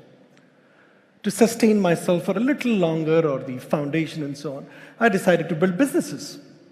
And I sat down with a piece of paper and I thought, what should I do? I looked at so many different industries. It is so easy to say, let's start a business. But I tell you, it is difficult to start a business. Not everybody can be as successful as many people can be. It takes a lot of innovation. It takes a lot of power. It takes a lot of connections. And I had none. No money. No connectivity. Now I'm sort of recognized in Jamaica. Now, in those days, you don't know anybody at all. And when you don't know anybody, nobody trusts you. Nobody wants to give you any business. What do you do then? So I had to kind of plow the road slowly by myself. So I started with Amber Connect, which was my first product. It's a vehicle tracking fleet management system. And I'm so proud today, Amber Connect operates in 100 countries all over the world, out of Jamaica. We became the largest exporter of technology out of Jamaica into the whole world. No other business operates in 100 countries the way we do. No one. In the Caribbean entirely. And it's a fully Jamaican headquartered, Jamaican founded, and a Jamaican citizen owned business. So I had to first find a little office. I came up with this nice plan of Amber Connect vehicle tracking, and I looked at what the world has done in each of the industries. And I realized we're so far behind in terms of innovation, not just in Jamaica, globally. The vehicle tracking security market was the most uninnovated technology globally. So I focused on that. I got a seed funding from a friend of mine who gave me a little money. I went to China, stayed there for 3 months. I'm a vegetarian, so I could only eat bland noodles. And I stayed in a dormitory with 30 other men in the same room, with 6 shared bathrooms. Success doesn't come easy. Success needs hard work. Success needs persistence, resilience, and innovation, all of it. And I built Amber Connect. Guess what? The first year in Jamaica of selling Amber Connect, I used to knock doors and say, hey, would you like my vehicle tracking product? It's really beautiful. And it was really beautiful, very different than the rest of the world. A lot of features, a lot of technology put in. We designed it so very different than how it used to be before. But by 2017, we actually only got to 1,000 devices in total, 1,000 vehicles. And my CTO and my team says, Dushyant, are you sure this is the right business? Are you sure? I said, listen, we'll get to 1 million in a few years, don't worry. And they thought I'm stupid. How do you've got 1,000 devices in total. How do you get to 1 million vehicles all over the world? How is it even possible? So I said, look, subscription business model takes time. So let's do one more thing. And people by that time recognized that we are a good software development company. We built a beautiful software in vehicle tracking and fleet management solutions. So we started Amber Innovations because I wanted a consistent revenue to come through to sustain the Amber Connect business until such time the subscription grows and we start making better revenue in that business. So over time, we started Amber Innovation. That became quite big. We now built more than 600 enterprise solutions for very, very large companies all over the world. Then one morning, I went to the gas station here with one of the gas stations. You know, it is said you never name the companies because they can sue you. So I went to a gas station, and because we have a business, I had to get the receipt. And I stood there for 40 minutes, this guy running around trying to find the receipt and this and that. And couldn't get a receipt out of them. I had to come back later. And then the next morning, I woke up and built Amber Fuels. So let's build a tech to give an Uber-like experience. You drive and fill gas and leave. That's it. Your card is charged, your invoice is in the app. And guess what happened? We started in Jamaica, but the adoption didn't come. But it became very successful in many other countries in the world. When we built Amber Fuels, it needed a payment platform. I said, hang on a second, rather than just doing a payment platform, inserting it inside a Fuels application, let's just build a whole business called Amber Pay. And now Amber Pay today is doing so many transactions. In fact, most of you would have used Amber Pay already one way or another. If you're paying for your JPS bill, you're paying through Amber Pay. If you're passing through a toll booth, you're paying through Amber Pay. You watch cinemas, you buy your ticket, you're paying through Amber Pay. We're becoming a touch point everywhere because we build such innovative technologies. Continuously thinking, continuously looking at what else can we do to improve lives of others? What else can we do to make our applications, our systems, so much more simpler, easier, and much more affordable for the society? That is the mantra of success. The continuous innovation. Every day I wake up and think, what's next? What is it? What else can we do to improve our work culture? What can I do to improve the product? What can I do to improve the customer experience? Without this consistent non-stop focus on innovation, I'm telling you, we're not going to go anywhere. 40 years ago, when we saw the floppy disk for the first time, you remember floppy disks, right? We thought, wow, 5 megabytes could be stored in a floppy disk. My God. 5 megabytes was holy. This was like the best innovation ever happened in the world. Today, a 5 megabyte floppy is used as a tea coaster. Right? What did Microsoft do? Did they stick to floppies? No. They went over and over and over. Now, you know, NVIDIA became the most wealthiest company in the world, overtaken Apple, overtaken Amazon, overtaken everybody, and this just came through from the bottom so fast. You know what is their mantra? Their mantra was, I could pack so much of power in a small graphic card. How much more can I pack? Every year they looked at how can I make it smaller and how can I make it faster? And those chipsets are now becoming the AI's revolution.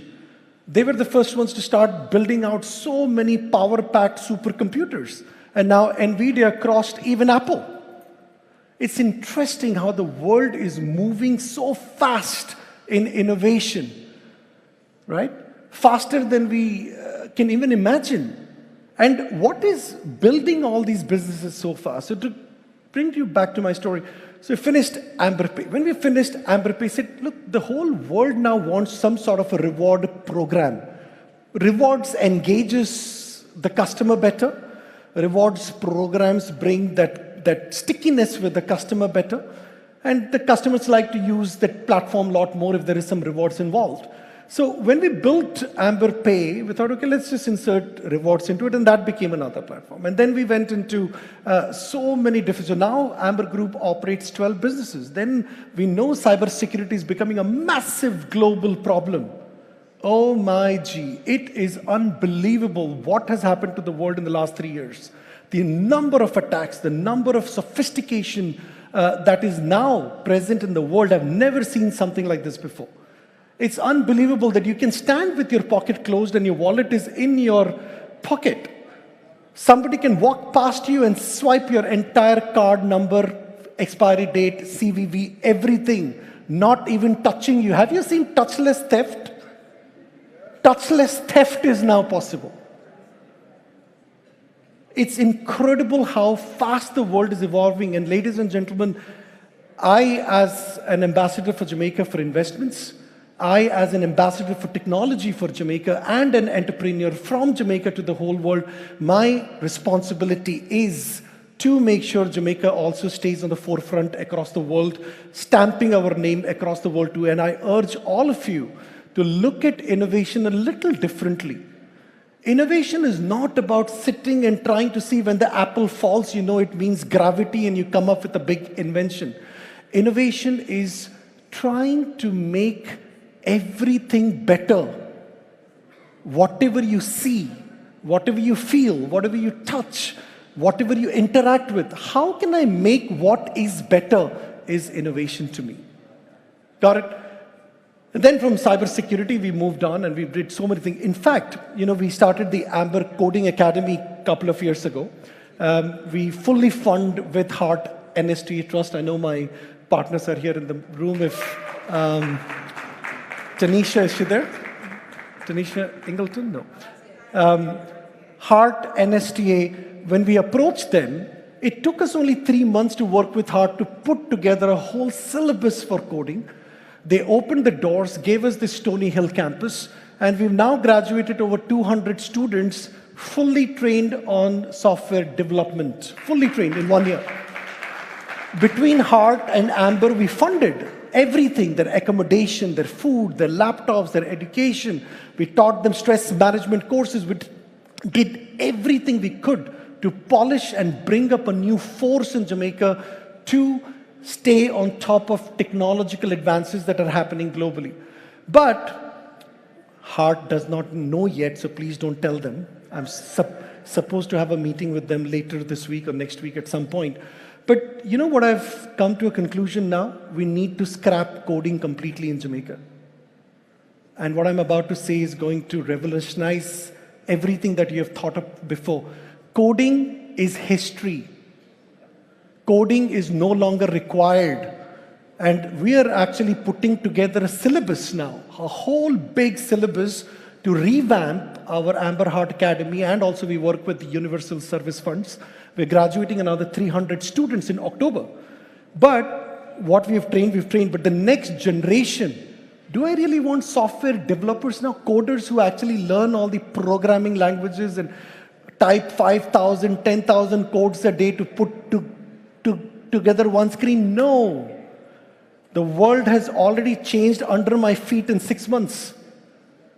So now what we have done is we are looking at building out full syllabuses for prompt engineering, machine learning, and cyber security. These are the only three things that we need to focus from Jamaica. And what I'm suggesting to all of you as employees, employers, please, if you can, create prompt engineering workshops in your organizations. What does prompt engineering really mean? Look, there are so many AI tools in the world already. And somebody was representing before me generative AI. Look, there are so many AI tools in the world. You don't need to develop an AI tool. We don't need to do that. We need to use them. It's a big difference. So prompt engineering is when there is an AI tool, it's like you prompt your kids what they must do in their behavioral patterns, right? If the kid is angry, you instruct the kid a certain way so that they change their behavior and calm down, correct? Prompt engineering means exactly that. You're actually instructing AI, what do you really want as an output?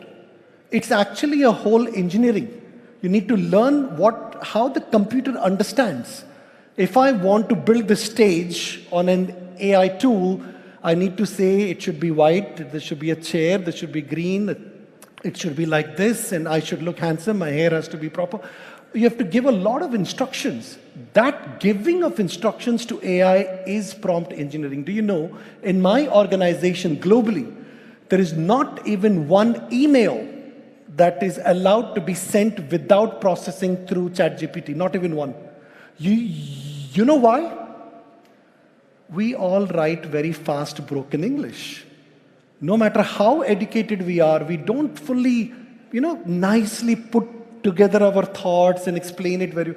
So what we do now, we've asked our team to actually process everything through ChatGPT. Take that mail. It takes literally 30 seconds. All you're prompting ChatGPT to say is, enhance my mail. And then put your text there. Whatever your thoughts are, it will convert that into such a beautiful email when the reader reads on the other side. My God, this is a very professional company. Well done. And at the same time, you're conveying with eloquency. It is amazing. But what it is also doing is it's teaching our people how to write better.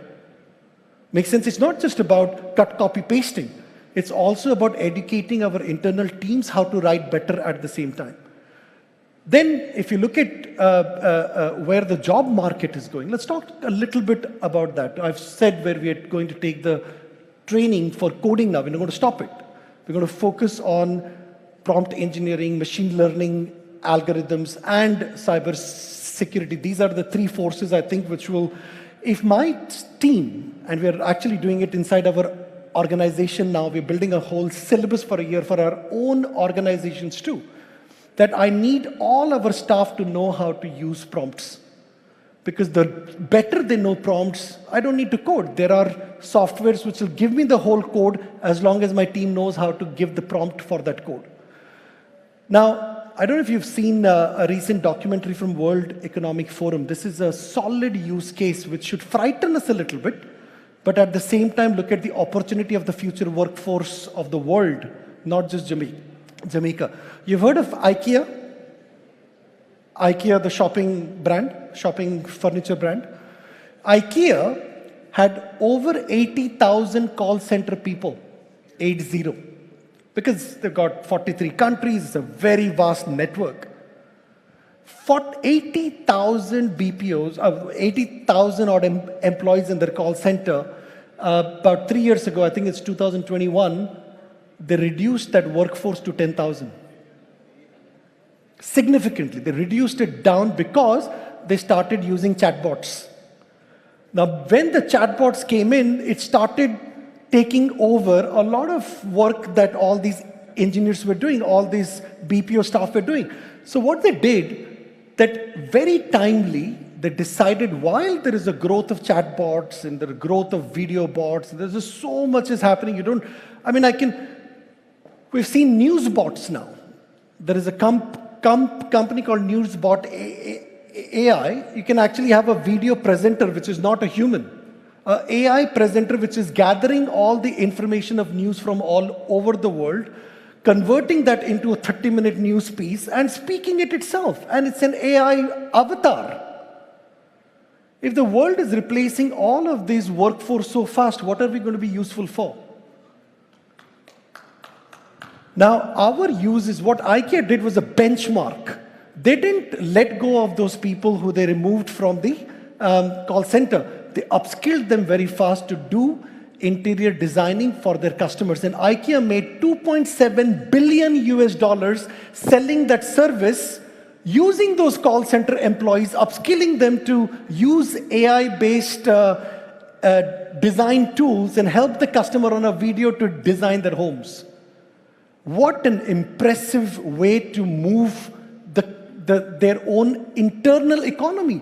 By just upskilling the people to the most latest trends, most latest innovative ideas, they actually changed the game for IKEA and made another $2.5 billion from the same people who were not revenue generating for them. Isn't it interesting? We have to learn. Open our eyes and learn. The world is slipping away so fast into technology. And if we don't focus, we don't catch up, somebody or the other will keep disrupting. Somebody asked me, Dushyant, you've built so many software, you've done so much of work, but aren't you worried about somebody copying your IP and copying your products and launching the similar product in the market that will, slow down your business? I said, no, I'm not. You know why? Because I innovate every moment. In fact, I didn't even have a speech when I came up. I'm innovating as I go along. I'm reading what is happening and speaking from the intuition. Very important for innovation. And I'll leave two things. I don't know if my time is up. Is my time up? Yeah. So I'll leave you with two more things. Innovation comes from intuition. To have a clear mind, a clear heart, that is what brings genius ideas from inside. If your mind is full of stuff, worried and complaining and grumbling all the time, I tell you, forget about innovation coming out of you. Relax, be peaceful, and you'll see how many ideas will come out. It's very important to learn the stress management tools also in the workplace environment. Learn to meditate a bit, do some breathing exercises. It actually helps you to calm down. With a calm mind, you can produce a lot more. And the last piece is about resilience. And I know my topic was transformation for resilience. What is resilience really? Resilience is not about how much you can fight or how strongly you can fight. To me, resilience is about how quickly can you get up. That's all. How quickly can you get up? We are all going to have setbacks, all of us. No business, no employer, no employee, no relationship has come through without setbacks, yes? But when a setback happens, how quickly are you able to get up? How quickly you're able to shake it off and focus on the next level of productivity? How quickly can you learn from that experience and get up and move faster is what creates the level of resilience you need in the business. Look, we are a growing organization. I said to somebody yesterday, we started on Haining Road 8 years ago. We are only 8 years old as a business with 12 businesses operating in 100 countries and thousands of staff all over the world, just in 8 years out of Jamaica. I started with a 200 square feet office, just this size, on Haining Road, 6 Haining Road. And 8 years later, we are on the tallest building on Haining Road, owning two of the most beautiful views from New Kingston. We opened our offices in South Africa. We're under construction, a 60,000 square feet office in India. All of this is because we've learned from all our setbacks. We've learned from all the mistakes we've made. It's not about making the mistake. It's about not learning from them quickly. So my leaving comments, one, think innovation as a consistent improvement in what you're doing right now. Got it? Don't have to sit and I don't even have a business plan. I have no idea. We started an aviation business. I don't know if you've heard. We started a whole aviation business, which is now coming live in July. We have a chief pilot, we have chief engineers, we bought 5 planes.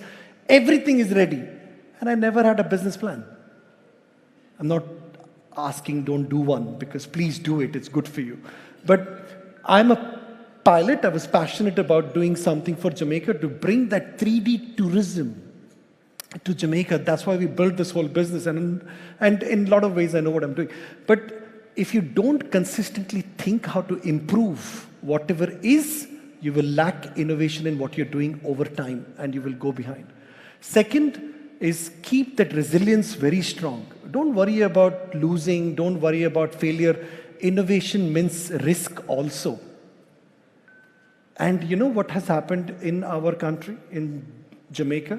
Whenever you see something mind-blowing, there is 5,000 negative comments. I still remember when we started with Heart, the Amber Heart Academy, and we make a big announcements. We onboarded the first 100 students. I promise you, if you looked at the social media at that time, it was blowing up. This will fail. You can't teach Jamaicans coding. You can't just pick guys off the street and make them developers. It needs a technical mind and this and that. I tell you, 3 years later, we proved them all wrong. All of them wrong. Do not underestimate what your consciousness is capable of. It is just about direction. It's just about the right leadership. And it is just about the right attitude inside us that gives us this innovation, resilience, and productivity. Thank you very much. Thank you.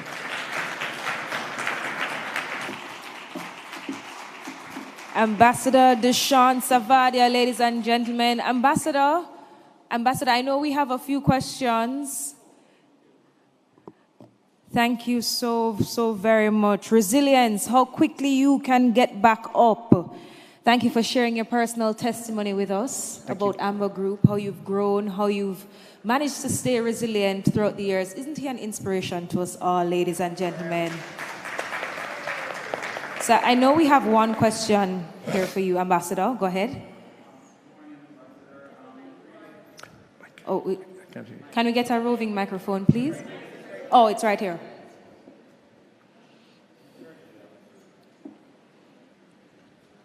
Morning, Ambassador. I'm really impressed of what the great work you've done in Jamaica. You are truly a nation builder.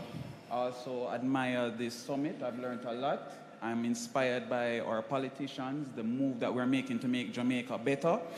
I want to ask you a couple of questions. You said that you're a Jamaican, but you said you lived in India. So it was a naturalizing process that you... Yes, I'm a naturalized Jamaican, yes. Well, you are doing more, I don't want any Jamaicans to feel just, than some of us that have been born here. And you are going to inspire a lot of us that have been born here to actually do a great work, all right? I want to ask you, you said that you're going to start doing generative AI, right? I would say that if it goes wrong, right? If the program starts to have a problem, how are you going to fix it if you don't have a programming background? So what I'm saying is that I think coding is still going to be important. I was at Halfway Tree Primary a few years ago as a primary school teacher in science. And what we did innovations in science. So we taught them genetics, we taught them everything in science. So anyone here at SRC or Petroleum Corporation would have known the work that we've been doing. I think that we should model the model that we have in China as well as India. India, very bright. You're an example of this. I'm a Jamaican example. Yes. Primary school students should be shown how to program and how to integrate programming from that age. Don't focus on just secondary, and don't focus on tertiary, and don't focus on the workplace. We need to start at the ground level. Einstein said that we can compete and do anything when we have imagination. So that's my mantra, sir. That's what I believe in. So I'm saying to you, sir, what you think is how we can implement this on a governmental level, primary level, and what are your future plans for this country? Thank you. Very good question. That was your first question, I suppose. Yeah, okay. So about a year and a half ago, we started a program with the Ministry of Education in Jamaica, where Amber took the responsibility to sponsor coding education from grade 7 to grade 13 all the way. We are a 100% philanthropic company. Yes, we need money to do philanthropy, but our heart is in the right place. We just want to do good with the money that we make. So we started 2-3 initiatives around this. Of course, the Coding Academy, which is a huge success now. In fact, it's the only proper coding academy in Jamaica, which is a partnership between Heart and Amber, that gives you a full NCT-VET certification too. It's quite astonishing that we built a whole curriculum, got it certified by the government of Jamaica, certified by many international affiliates that we had to certify that the course is in the right direction for the future. And in 1 year time, just in 1 year, we pushed them so hard in that year, because to me it was important that we take them into a job very, very fast.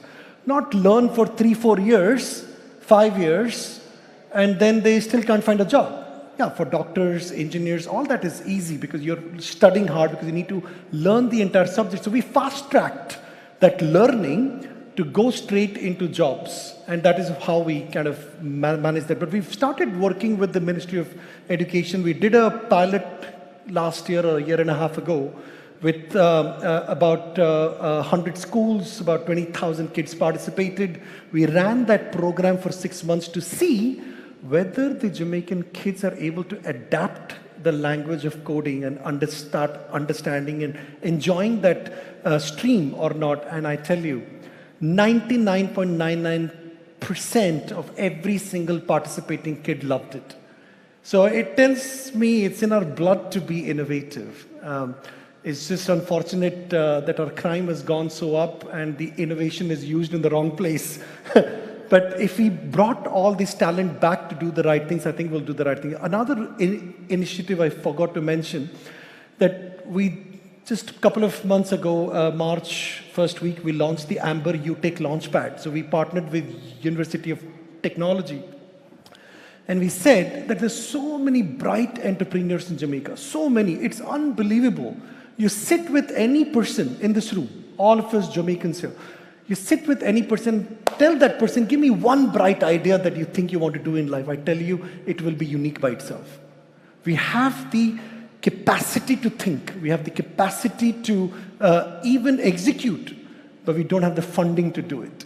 And that is where most of the entrepreneurs stall. So what we said to UTech, that Amber will sponsor all the costs. And I launched a program with UTech, Amber UTech Launchpad, to sponsor 100 startups in 1,000 days. 3 years, I want to see 100 digital startups in Jamaica. Because without digital startups in Jamaica, our economy will not progress. And it is sad sometimes to see, and no offense to the government or anybody else in the business, as Jamaica, we need to learn, whether it is a Jamaican company, whether it is government, we need to learn to engage our own people in jobs and business opportunities both. How much of outsourcing we are doing out of Jamaica? It's incredible. All levels, we are outsourcing so much. The deficit of trade between Jamaica and what we're spending to pay out and what we are receiving is a big gap. So to me, that's why we said we'll sponsor 100 startups, bring about 100 good digital startups that we can export out of Jamaica itself. So there is a lot of work happening. I'm not sure you know, but the government of Jamaica at this point of time, I am very pleased to say that I have enjoyed working with the government so far. They are innovative, they are bold, they're taking some very, very calculated but big steps to move Jamaica faster. And I think that's what we need. All of us have to embrace this move, embrace. And look, whenever there is evolution, it is hard to understand at that point. There's a lot of misunderstanding when there is evolution. If you be a little patient, you will see how that effect will trickle in the country too. So yeah, I think we are, as a country, I can certainly say we're heading the right direction. Economically, in terms of our prosperity, in terms of our stability as a country to provide better resources for living, And yes, there is a lot of work to do, and that work can't happen from anybody else. It will happen only by us in this room. We have to think, we have to grow, and we have to work harder. That's the secret behind. Good. Any other question? I don't think we have any more time for any more questions, Ambassador, but thank you so much. One more time, ladies and gentlemen, Ambassador Dushyant Savadia. Thank you so much, Ambassador, for closing off on such a lovely note. All right, so it's time to head into our panel discussion, and it's all about inclusive and effective workspaces. Now, we heard from our ministers yesterday, and the ministry was actually referred to as the people ministry, because it's so important to create environments where everyone feels welcomed, valued, respected, regardless of your background, regardless of identity, ethnicity, disability, as of course this will only motivate and encourage the output of high quality work. So ladies and gentlemen, we're going to get right into it. At this time, I'd like to invite our moderator for the session, our board director at the JPC, Mr. Reese Campbell, and our panelists, Donna Duncan, Dr. Christine Hendricks, and Dr. Henry Lewis. Please put your hands together and make them all feel welcomed.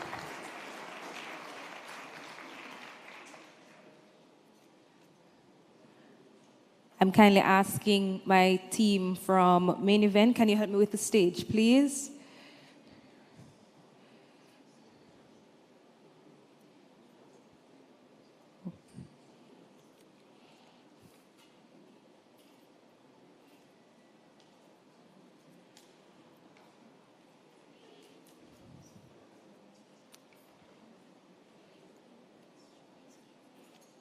Reese, check in with you.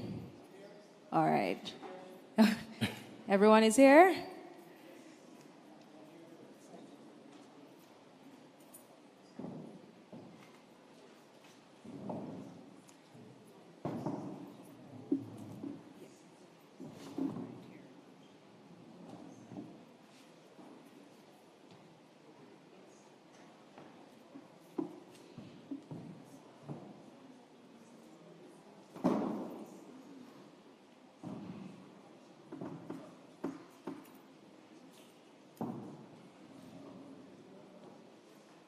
Thank you so much, team.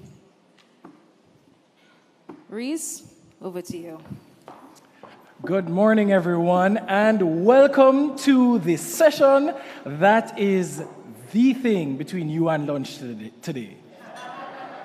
So guess what I'm going to need? I'm going to need you to bang your belly a little bit longer because we have a really exciting and riveting discussion that's coming up.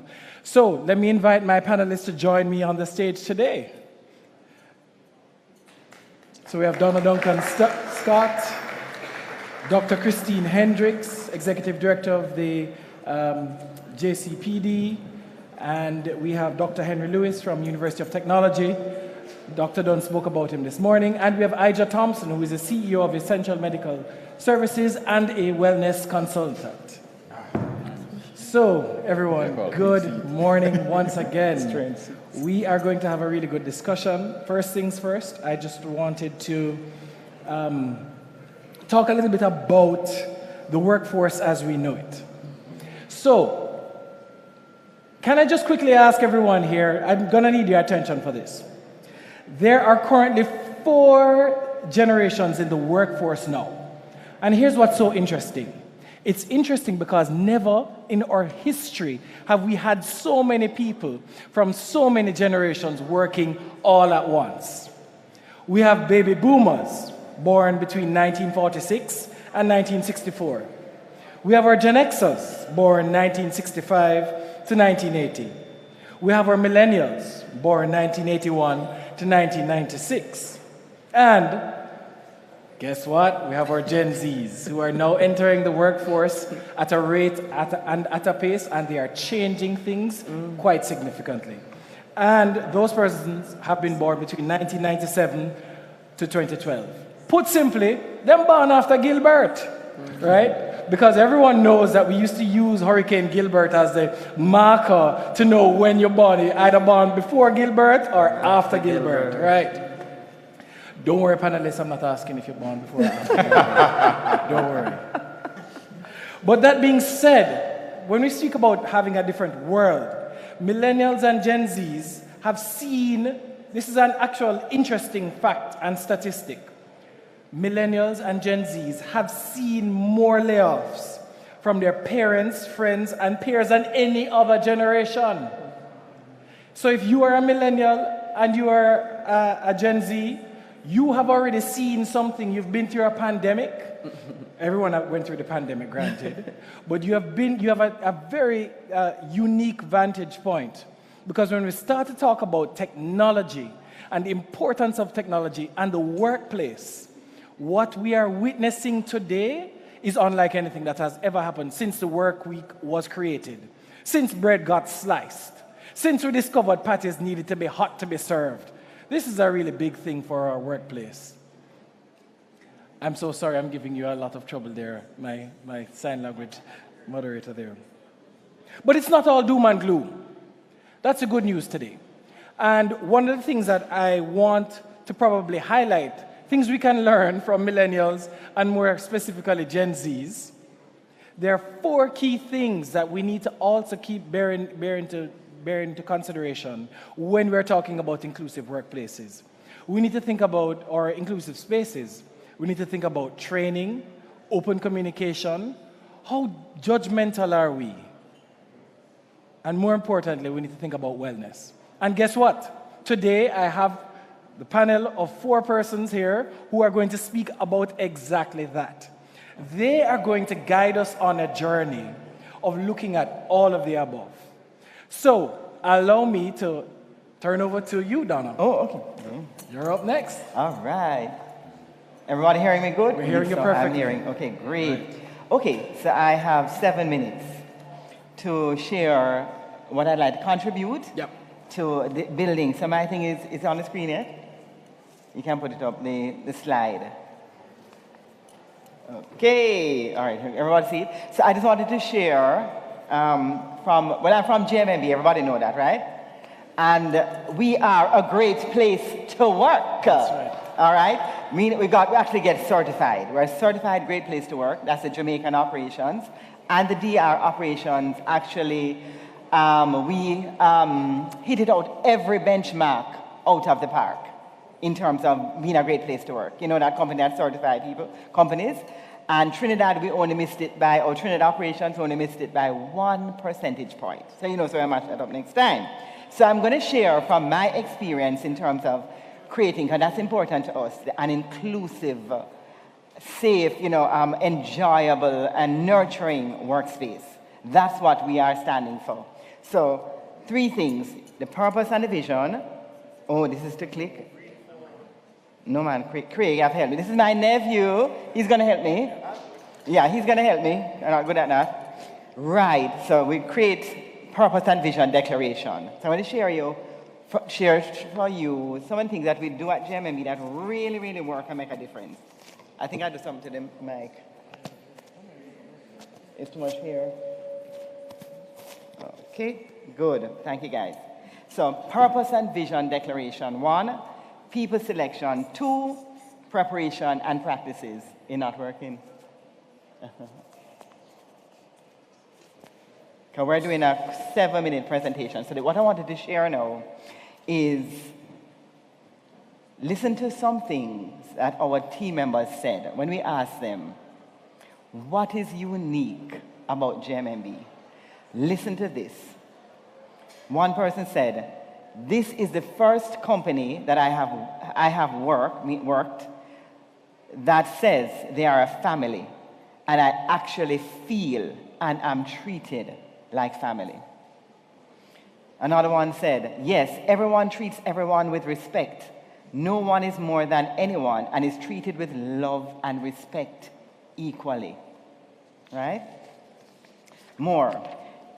What I think is unique about GMMB is the ability to be yourself and still feel accepted and loved. You are encouraged to be another person, to be the best version of yourself, even if it means leaving GMMB to pursue your purpose. Okay? The company, and then, yes, we go on and on.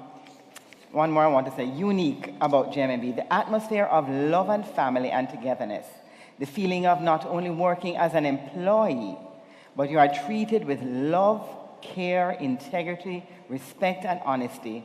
And the same is expected from you on how you would relate to others. So that sound like an inclusive workplace? That sound like what we're going for? All right, so just like how Mr. Amber said, he's a Jamaican. This is a Jamaican. All right, the vision of love, that's what we have. This is it on the screen. This is a graphic representation of vision of love. So the first thing I said was you have to declare who you're going to be as a company, what your vision is, what your purpose is, your why for your company.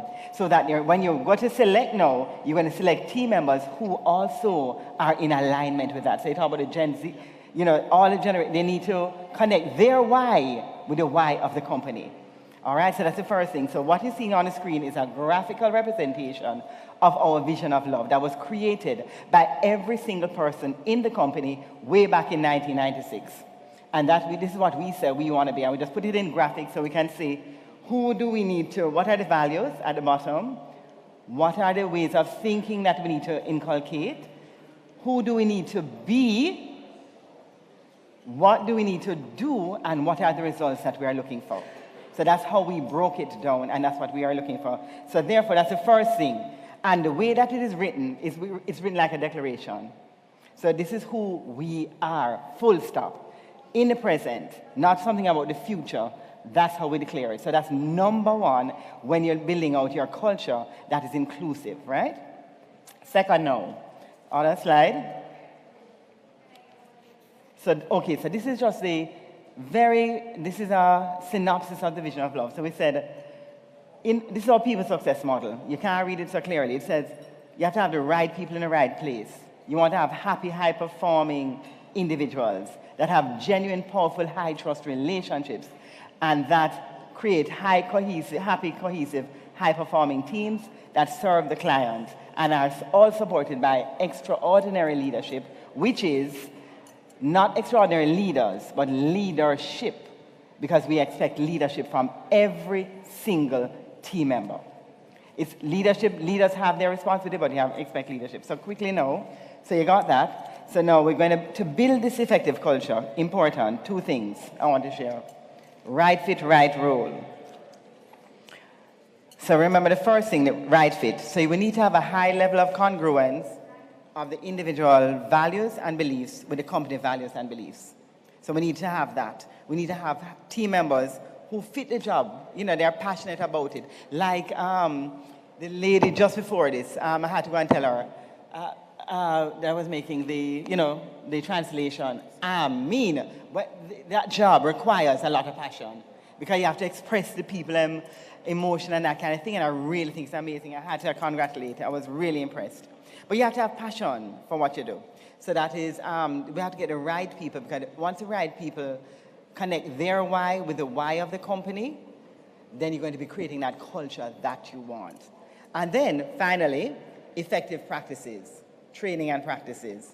So we need to, in order to have the high level of alignment of the team member, their actions with their values, then we need support. You need training. You need to look at building their self-awareness and that kind of thing. Teaching people how to, same thing you said earlier, standing for the greatness of yourself and others. That's what we need to do. So we need practices that support that. So I'm just going to give you a couple of those that we do at JMB. Already spoke to the selection process. And then we have a cultural orientation program. We have something called institutionalized cleanups. So you are talking about judgment and being able to be in a place where you feel like you can be yourself at work. Yeah. Right? That's important. You can't leave yourself home. Absolutely. Absolutely. And you don't want to be one person at work and one person at home. So we have things called cleanups, where we have conversations, hard conversations, uncomfortable conversations, where our team members will share what never worked for them, why them feel hurt.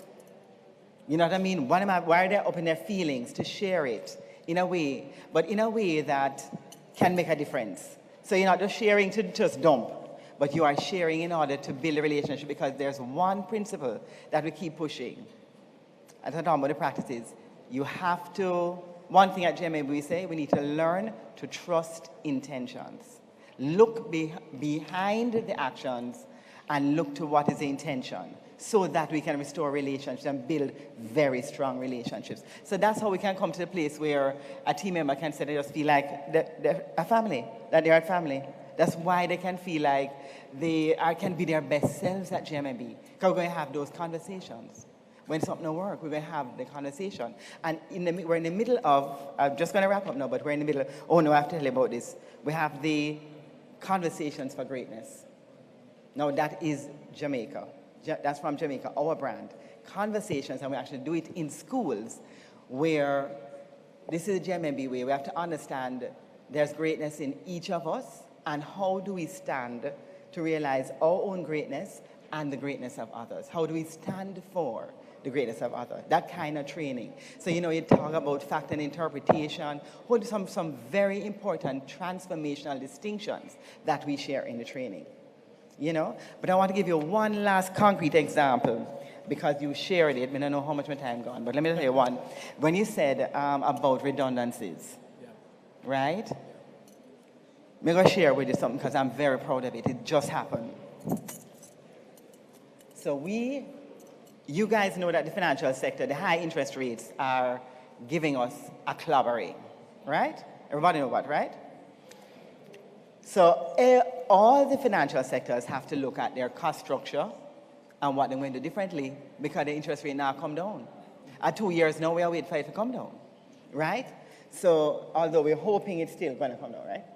But anyway, the bottom line is this. So we have to look now, how do we really make sure that we are much more resilient? So we have to look together. So when I'm talking about wellness and inclusiveness participation, how did we do it at GMMB? What we did, some companies you just end up, you come and you at your desk and you see a little envelope. Want to know that? All right, how we do it at JMMB? Because we're coming from the values of love, and we know what our vision of love is and what we are standing for. So we said we're going to do this alongside a voluntary separation program. Because remember, we're already standing for team members realizing their dreams. Right? So we know that we encourage that already. So we have a whole of team members that do a whole of entrepreneurial stuff and all that kind of thing on their side. Right? So we say, okay, a voluntary separation program. So we're going to do the restructuring so we better serve our clients, we reduce our costs, but we're going to do it alongside a voluntary separation program. You follow what I'm saying, guys? So therefore, it has to be win-win though. So we tell our team members, no matter put in an application, if you're not, you can't take a no. Because it has to be a win-win. Do you know that we had 100 applications for the voluntary separation program? We had 46 voluntary separations that we could approve that were win-win for both the company and for the team member. Right? Some of them we save money on, some of them we need that role, we need to upskill it anyway, and some of them really and truly was just really straight compassion because the team member have their medical situations in their families that they need that space to attend to. So we had 46 voluntary separation. How much involuntary redundancy do you think we have? Give me a guess. Who says 0? No, man, 1. 1 involuntary redundancy. You see what I'm saying? So this is what I'm talking. Clap it, man. Clap that. Because it means that. And just today we sent out the email with 19 people who are leaving, 20 people who are leaving in June. You know what I mean? And they feel good about it. We're going to miss them. But the fact of the matter is that they're going to realize their dreams and that kind of thing. So there are ways that you can do work in a way to honor and include everybody. And you'd get it to the best interest of all, and that's where we stand for. And that's why we have the kind of results that we have in terms of the great place to work. And this is Jamaican, guys, and we love to share. We love to share. So, we love to share what works. Yeah. Because we believe, let me tell you one thing, last point, because I should not have been the first person. Anyway, last point. This is one thing I'm standing for my country. I want everybody to feel so good when they go to work that they are realizing their best self and living inside of their purpose and passion. And having the quality of relationship that I know Jamaicans are capable of in terms of authentic, real relationships. You understand? So that's what we stand for. And that's why when Craig said, asked Auntie Donna to come and share, I take this opportunity. Because it's possible, because of who we are as Jamaicans. We have something very special around connecting with each other. We are very authentic people, and we need to maximize that. So that's the end of my presentation. Thank you so much, Donna. Thank you. So if I can just quickly sum up some of the key points that Donna would have raised. There are three things I really want that stuck with me. One, the principles of the JMB workplace. You mentioned being the best version of yourself. Absolutely. And I had mumbled, and I don't think my mic was on. The reality is, you can't leave yourself at home. You can't take a piece of you to work. You can't take your right arm to work. You have to take all of you. Absolutely. So organizations and workplaces that encourage you to be the best version of yourself are definitely places that are a great place to work. Yeah. And on that point, you spoke about having the right people in the right places. Yeah.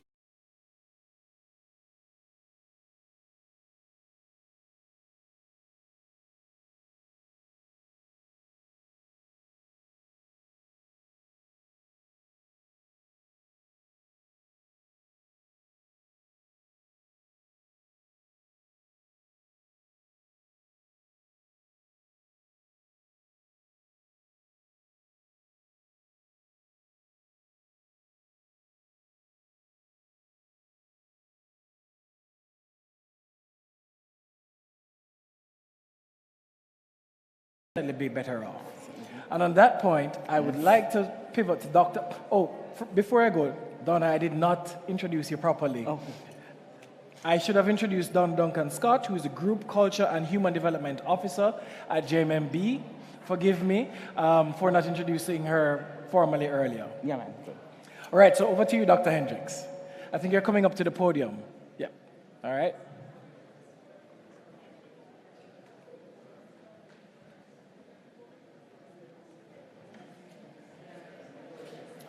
Good afternoon, everyone. It is such a pleasure to be in this setting, this productivity summit, and so I want to congratulate the productivity team for putting this very important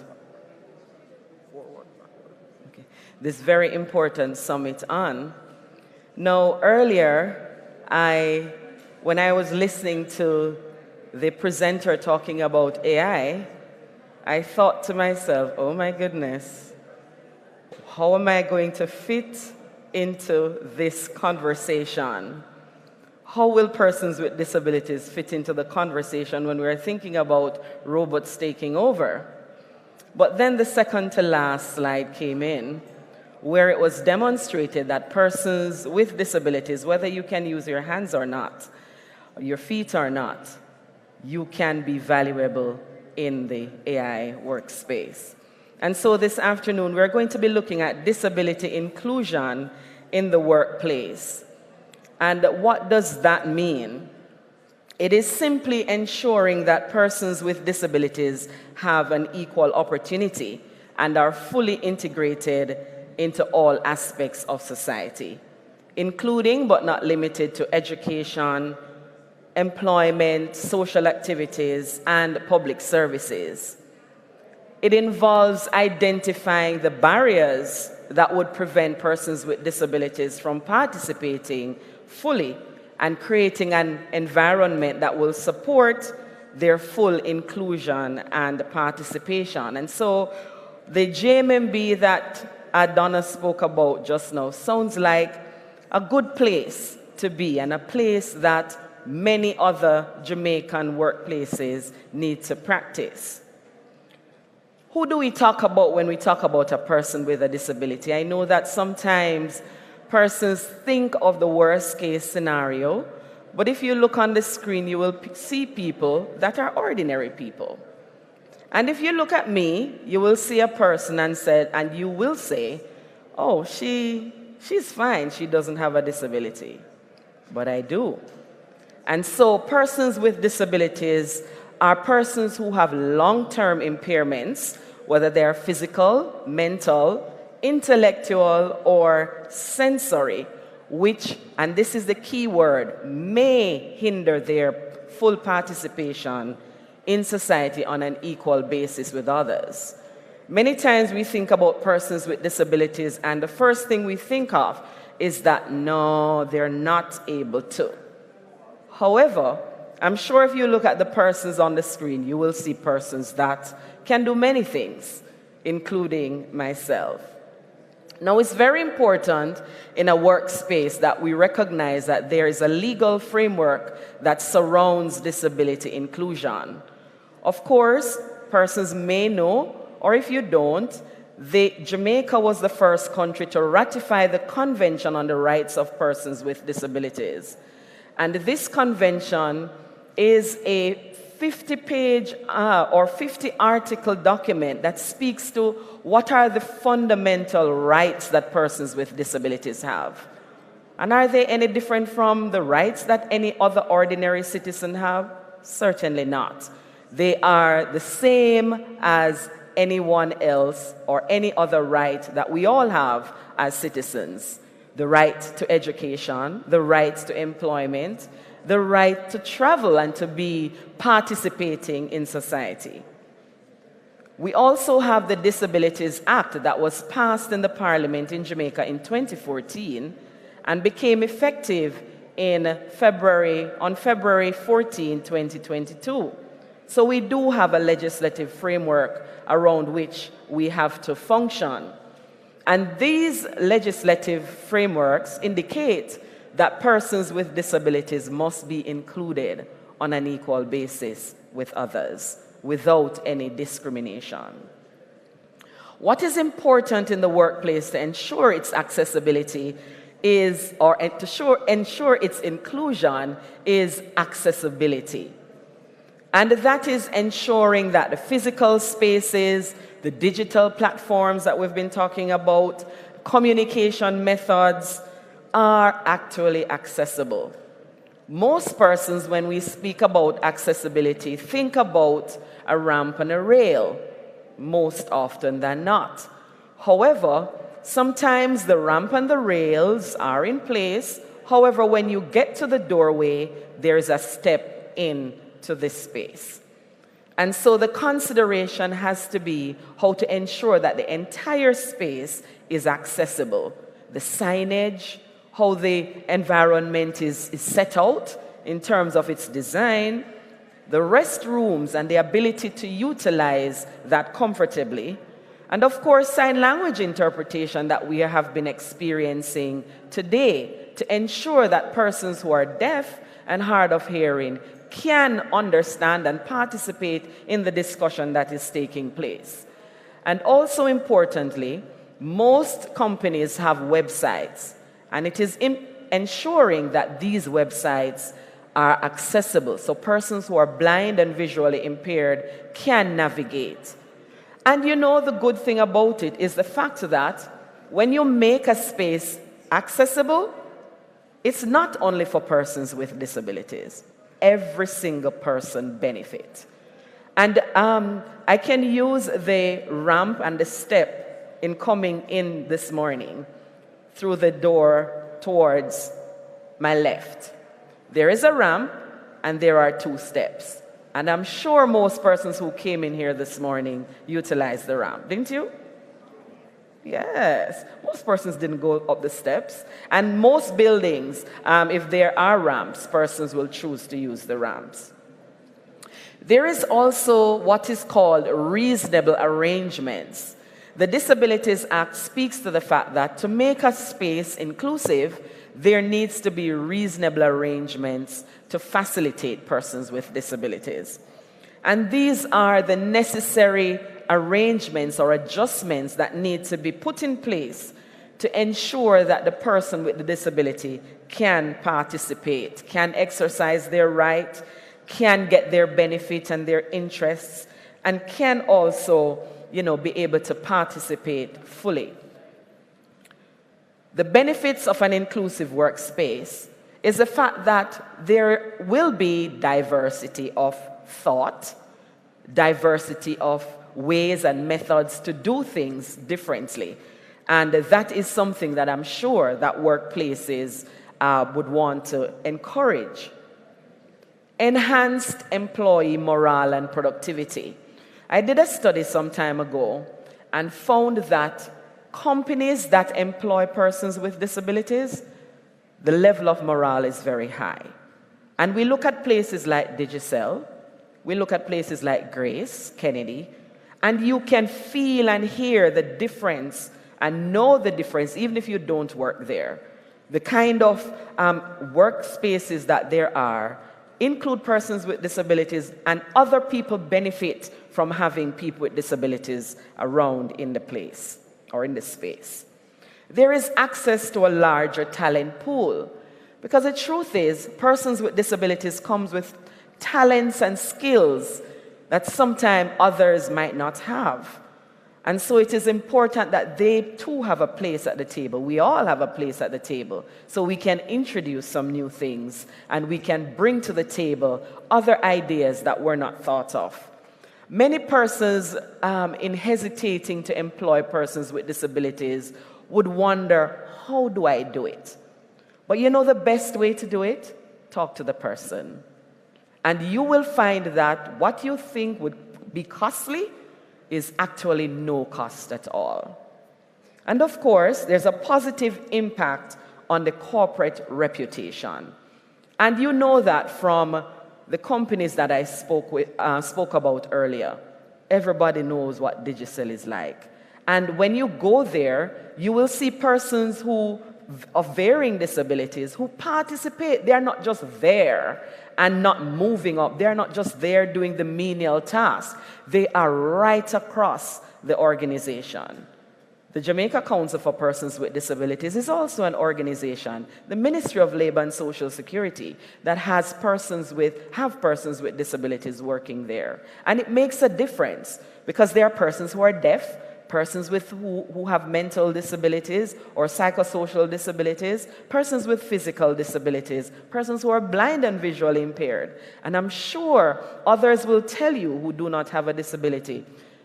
Looking at a person who is blind, moving around and maneuvering their devices, you know, I don't think you're blind for true. You do this too well. And so it demonstrates that persons with disabilities are not a liability, but they are indeed an advantage to the organization, you know, and a positive will provide a positive impact on the organization. What are the barriers that we need to consider that would prevent inclusion? There are physical barriers. Of course, the doorway that is too narrow, the bathroom that you can't use, the desk that is either too high or too low, the customer service representative that you can't speak with because they're up there and you're sitting here in your wheelchair. So many things. The steps, of course. Communication barriers, whether without sign language or simple language for persons with intellectual disabilities who will not be able to comprehend complex conversations and directions, but simplicity. And simplicity works for everybody. I've often heard that if you can speak to a child, and if you can speak to a person with an intellectual disability, you can reach anyone. The greatest barrier that there is, because once we can knock down stairs, we can put up ramps and rails, but attitudinal barriers are those barriers that are the most difficult to remove. And so discussions like these or conversations like these help to break those barriers and help us to recognize that persons with disabilities is just an ordinary person like I am. And once given the opportunity, can make good in this space. And of course, there are technological barriers. But the good thing is that in this day and age that we live, technology is being made such that everybody can participate. It is accessible. So you can turn on and off the accessible features. And so the strategies to utilize would be based on what we said earlier. Looking at the physical accommodations and making the changes there. Flexible work arrangement, which has become the norm. Assistive technology, which everybody uses, and so it's not particular to persons with disabilities. And of course, training and sensitization programs to ensure that people do not feel that they need to tiptoe or walk on eggshells around a person with a disability. It is okay to tell a blind person, look here, or a deaf person, listen to this. It is okay. So the best practices in workplace inclusion, universal design principles, and that is creating products and structures and environments that everybody can use from the cradle to the grave. Mentorship and support programs, reasonable accommodation policies, and employee resource groups. Have the people with a disability talking, have them as part of the conversation, and they will bring much to the table that I'm sure you might be surprised. And so my recommendation to all of us in this room and those who are listening elsewhere, ensure that your organization has a comprehensive accessibility policy. Provide consistent and ongoing training and education for your team members, and establish partnerships with organizations that serve persons with disabilities if you need guidance. And of course, as I indicated, the Jamaica Council for Persons with Disabilities is here to help, to guide, and to provide what is required to allow you and all of us to have that inclusive workspace, because nothing about us without us, including the person with a disability, will make your workplaces so much better. I thank you. And thank you very much. Oh, sorry. Thank you very much, Dr. Hendricks. I really appreciate that. And if I can just sum up some of the key things that you would have shared. You spoke about the importance of being valuable in the workplace and the fact that we are all valuable. Yes. And you spoke about the fact you actually helped to give a definition of understanding what a disability is, long-term impairments, which may, and you said may, not June, may hinder their ability to perform. And one of the things that stuck with me, and I'm sure stuck with many of the persons in this room, it's more than just a ramp and a rail. Yeah. We need to see beyond that. And we need to really assess our accommodation strategies if we're going to really drive our inclusion and inclusivity in our country and in our nation. Thank you very much. Let's hear from Dr. Lewis. Dr. Lewis, the floor is yours. You can stand, sit, anything you want. No, I have We're to inclusive. stand. I have to stand based on what I want to do. All right. All right. Afternoon, everyone. Now I have 7 minutes, and I'm going to use my 7 minutes differently. 2 things I'm going to ask you to do. One is to just reach over to somebody and tell them, look them in the eye, and tell them, you matter. Don't know you matter. No, just find somebody else now. Just find somebody else. And then smile this time. Smile this time. Give your best smile. You smile already? You matter. You matter. How do you sign that? You matter. You matter. I'm learning. All right. You matter. That's just one. And the second thing I'm going to do is to prepare you for a story. All right? I want you to stand and think of an animal that you would want to be, but don't tell anyone until. All right? Just stand quickly, because you're going to have to do something. If you can't stand, that's fine. Think about an animal you'd want to be in an animal kingdom. All right? So which is the one to the next slide?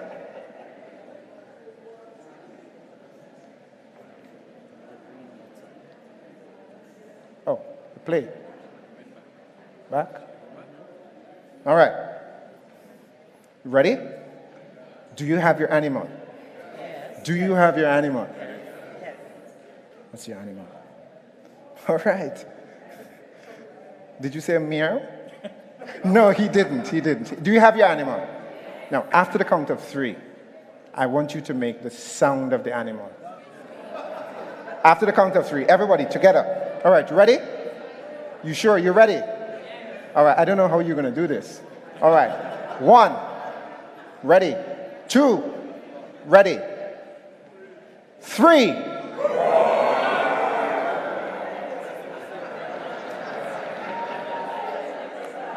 This kingdom is not working out.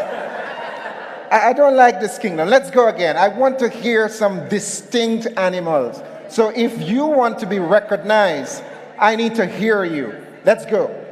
1, 2, 3. Nice, nice. Please be seated. Nice. Any elephants in the house? Any elephants? Any elephants? I didn't hear one. Nice. Any dog? Right. Not a mongrel. German Shepherd. You don't look like a mongrel. No. What kind of dog? It doesn't matter. A big dog. All right. Of course it matters. A big dog. All right. Any seals? Not Navy, but any seals? No seals in the house? Any monkeys? No monkeys in the house? Any lions? Come on, lions, roar for me. All right. Yeah. Any meows? Any cats? Any hawks? Eagles? I heard a sound. I'm going to tell you a story.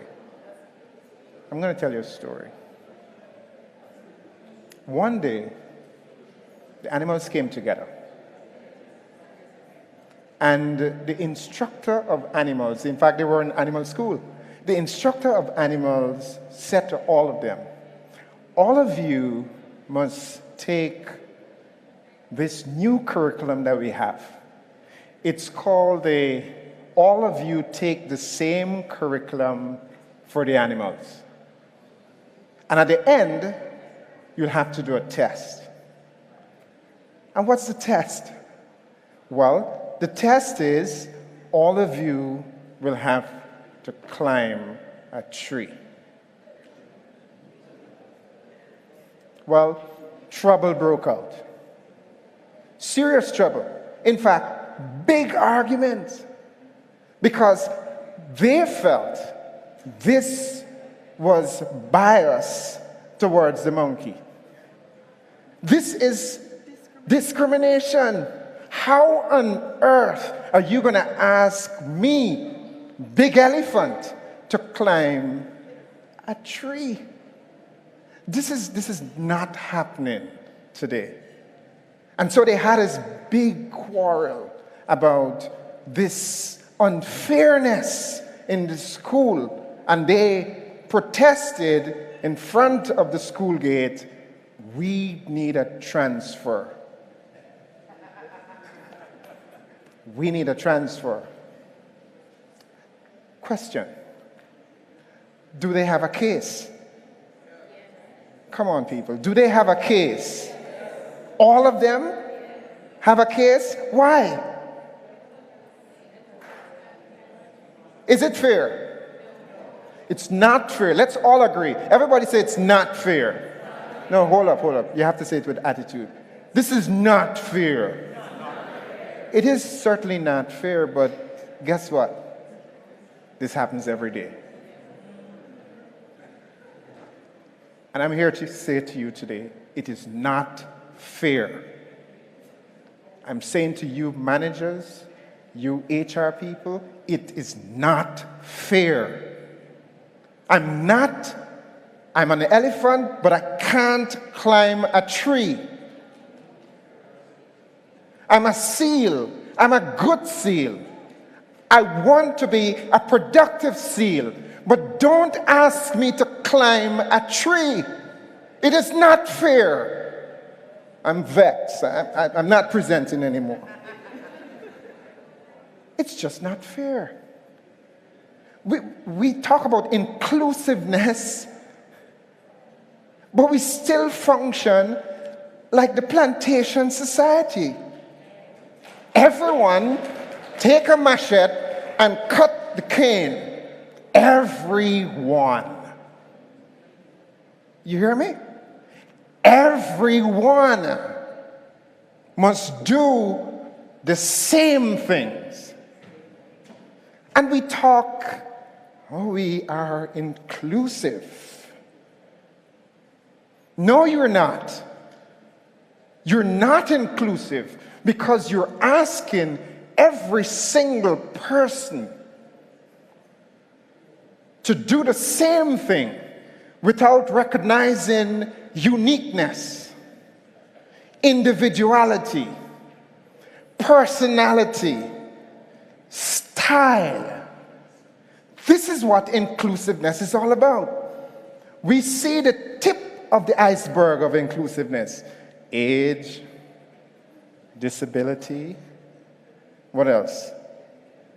Gender, yes. That's just the tip of the iceberg of inclusiveness. There is a whole other phase, a whole other part of inclusiveness below the surface that talks about that person, and I was saying this on radio a while ago, that how do we deal with the introverts at work? It's always the loudest that gets the attention. Do we have a policy, a strategy to deal with introverts at work? People who could do fantastic work? I was working with a company and doing a focus group, and one of the introverts says, in fact, the manager says that this is the most hard-working person in this company.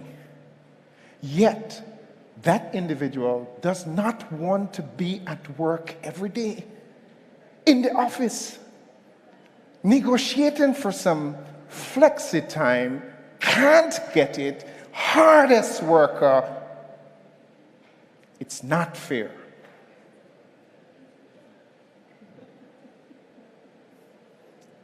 And you must stop it. I'm not scolding you. I'm challenging you that how we train our managers, again, I was making this point earlier. We train our managers and we tell them all these nice things. And then they go back to the office and they become masters all over again. Why? Why? I mean, just this one slide alone I can stay on, but I just want one more slide. And there's just one question I want to ask you, and I probably sit down. There are other slides, but I don't need to. And the question is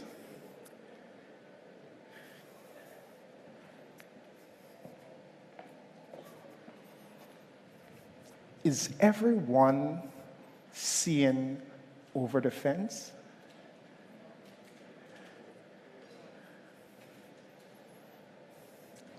And if they're not, it's not fair. But you jump up, oh, we've given all of them computers.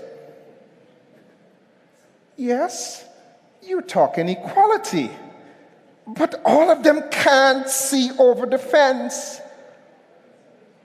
It's just not fair. You need equity. Then you can boast. Then you can say, I have millennials, but boy, these people are so different. But I know how to work with them. Equity. I have this person, he's been here 27 years, but works differently. I know how to work with this person. But we jump up when we say, oh, we've made investment in this and we've give everybody this. But they can't see over the fence. But we want them to be productive. We want them to make the same outputs like the person who's seen over the fence. But the fella just can't see over the fence. It is not fair. I'm done. It's not fair. Dr. Lewis, thank you so much. Thank you. I have a very difficult task to try and sum up that scintillating presentation, but I'm going to try my very best. The high point? It's not fair. It's not fair. Yeah. That's it. Yeah, that's it. My friend Aisha will tell us what is fair. Yes. But perhaps let me take a shot. You spoke about the importance of understanding that you matter. We're all here, we're individuals, and you spoke about the importance of inclusivity. And inclusivity is recognizing that one size fits all is an outdated and archaic method of thinking and the single most barrier to us moving towards a prosperous and productive society. I heard that loud and clear. Well said. And I also heard you basically say that thinking that one size fits all is pretty much like what Dushyant was speaking earlier about using a floppy disk. Mm-hmm. They're just obsolete. Mm-hmm. I dare anyone to find any machine that can accept a floppy disk today. You won't find it. Yeah. So thank you very much for that. But I just want everyone to know that when Dr. Lewis was asking for the animal, I was making my sound and he didn't ask. I was a silent owl. Oh. Not fair. Over to you. Good afternoon, everyone. It's lunchtime, isn't it? Yeah. Who's feeling hungry? Show of hands. All right, I'll be quick. Only one person. Well, being inclusive, we're going to take that person and use them as the guide, right? So, I've been asked to talk on wellness and how wellness can help to increase effectiveness. But I want to hear or see by a show of hands how many of us feel that we are the most effective in our workplace. How many of us feel like we're the best worker at work right now? Show of hands. How many of us? Show of hands. Don't be shy. It's all right. We had lions. We had big dogs. We can boast. How many of us feel like we are okay workers? Show of hands. Okay workers? All right. All right. I guess if we had time, we could go around and get from everybody else what they are.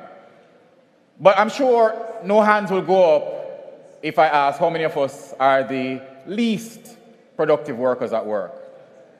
Oh my, we have some brave souls, right? Inclusiveness is about how do we bring all people of all forms to produce at their best at work, whether it be gender, whether it be physical abilities, or otherwise. But I do believe that there are some workers that we often miss completely the power that they have. And these workers come in all shapes and sizes. And I believe these workers are our future selves, our best potential of who we can be. And how do we bring our future self and our future workers to work requires one of the least used workers in our Jamaican society, and that is wellness. Wellness, for the most part, in Jamaica is largely utilized to remove problems. And if you agree with me, and by the way, let's look at it this way. How many of us are wellness program at work? How many of us? Wellness program is at my workplace. Show of hands. Wellness program is at my workplace. Show of hands. Let me start. Keep the hands up. Awesome. How many of us, these wellness programs are about ensuring that we eat right, exercise, and sleep well? How many of us, our programs are more than that? What's your program about?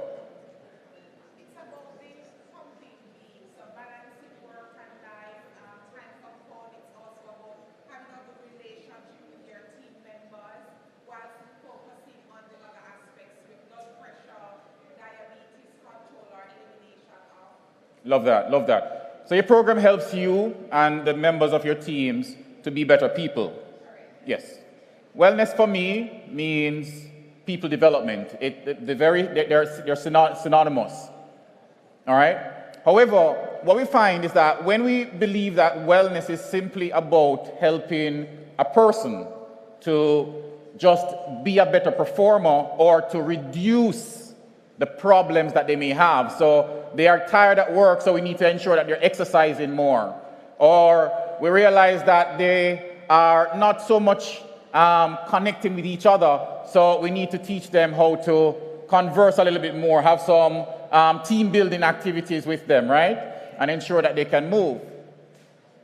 I'd call that level 1 wellness. That my two gentlemen that put up their hands there, yeah, show me your hands again, awesome. I think that's how wellness is being used there. Wellness across the globe has been shown to be so much more when it's thought of more holistically and more developmentally. How do we really develop our people to become their best potential in the future? Let me pause a little bit. How many of us are in HR here? Great. If you mind, how do you develop your people to be the best they can in the future?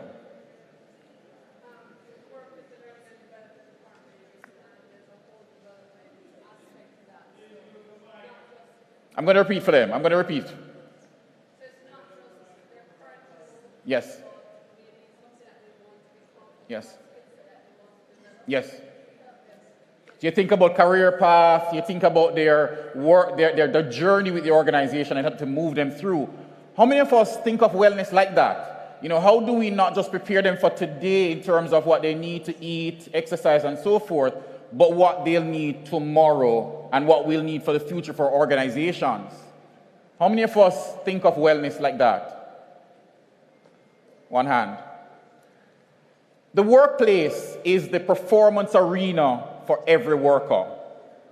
If you think about it, Usain Bolt and all our athletes, their performance arena is either in the stadium or in some nice performance stadium, right? But every one of you and every one of the people who work beside you, their performance arena is the workplace.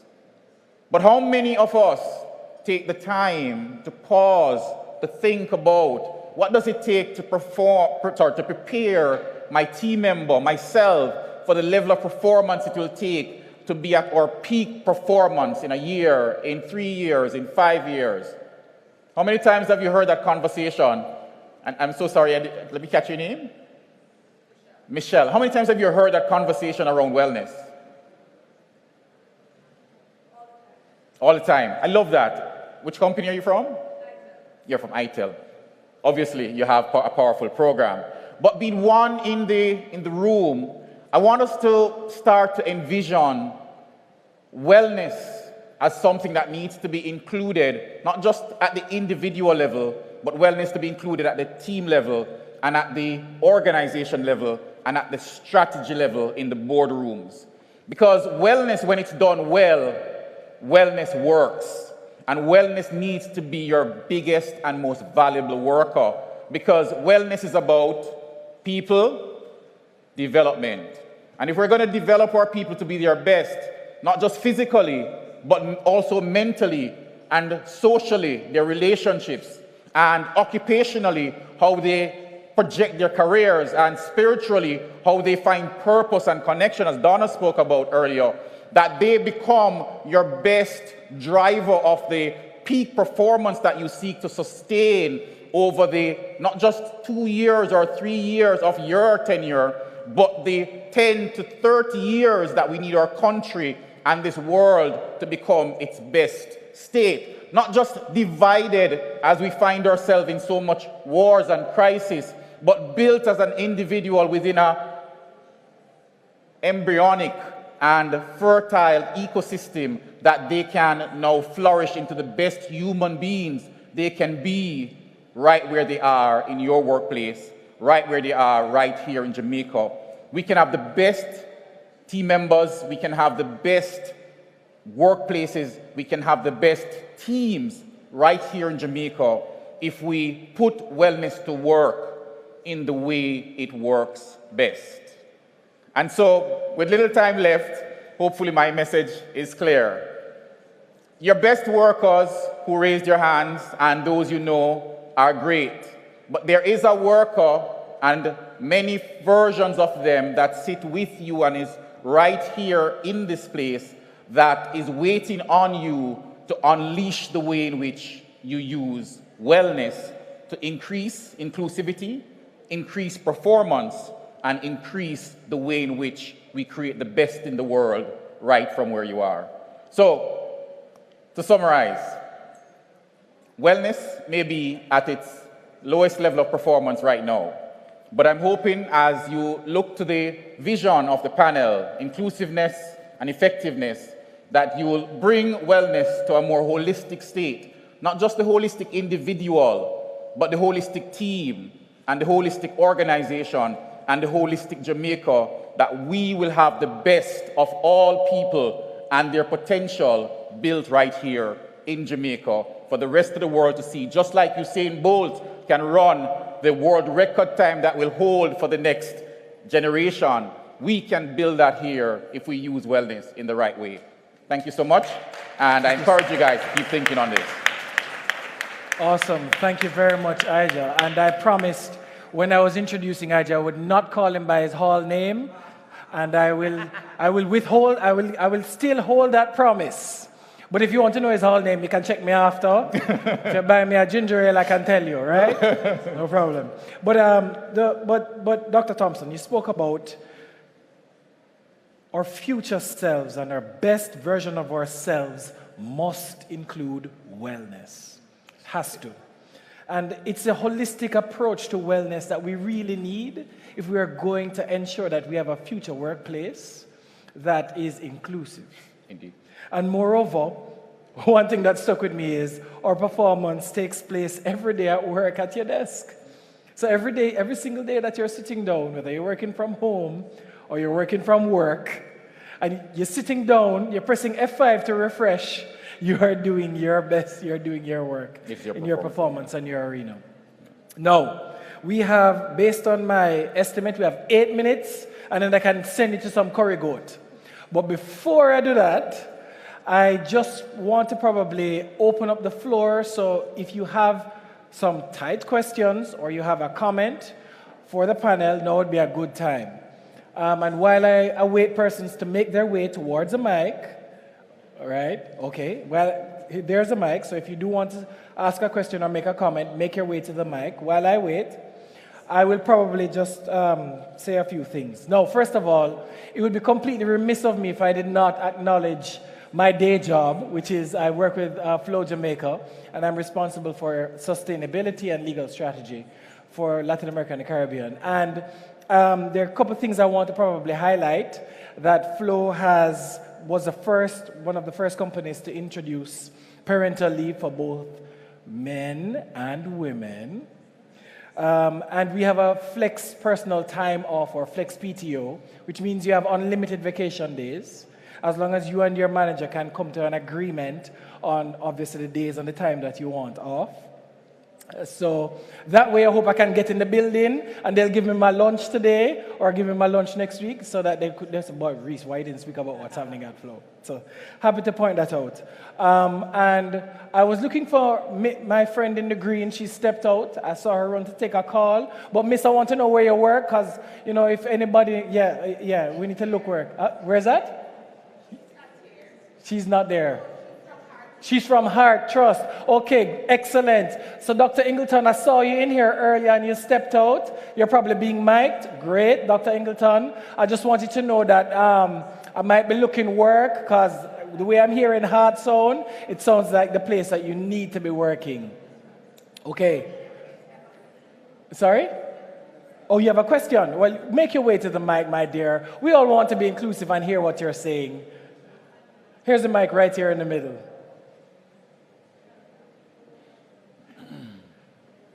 And if you don't mind just telling us your name. My name is Marcia Rowe Amonde. I'm from Heart Trust as well. Okay, excellent. You see, Donna, when you speak, I believe what you speak because I have had to do business with JMMB and I see it in practice. So the authentic aspect of it comes in. Can you just elaborate a little on that kind of environment and its relationship with productivity? Oh, yes. Because I think leadership and that kind of environment is so important, even as we work with various sectors at heart.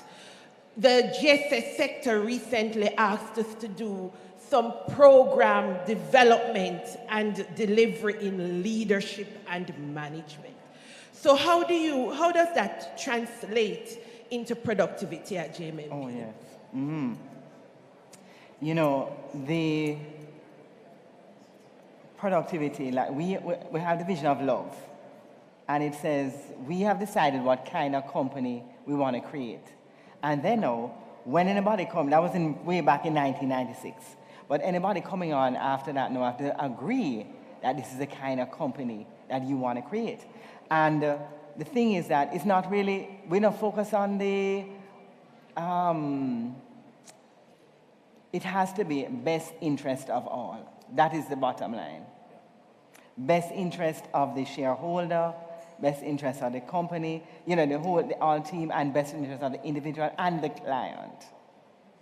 You know what I mean? So we have a foundation of philosophy, and for instance, every meeting we read a part of Vision of Love to remind ourselves, what are we creating together? You know what I mean? But the point I want to make is that all of this is because we have said this is the kind of company we want to create. Not just for productivity. Yes, that is good. You know what I mean? Because once you're being your best self, and we are honoring the uniqueness of each person, you know what I mean? And we're looking at the holistic wellness of each person, everything, the spiritual, you know, that kind of thing. So even our development plan, you have what is your long-term goal, what's your spiritual goal, all them goal there, different goal, right? So the point is that, but it's not for productivity per se. It is because we have declared this is the kind of company that we're going to create. And then we want to honor the values the value of love. That's our foundation, one of our values. We want to honor that.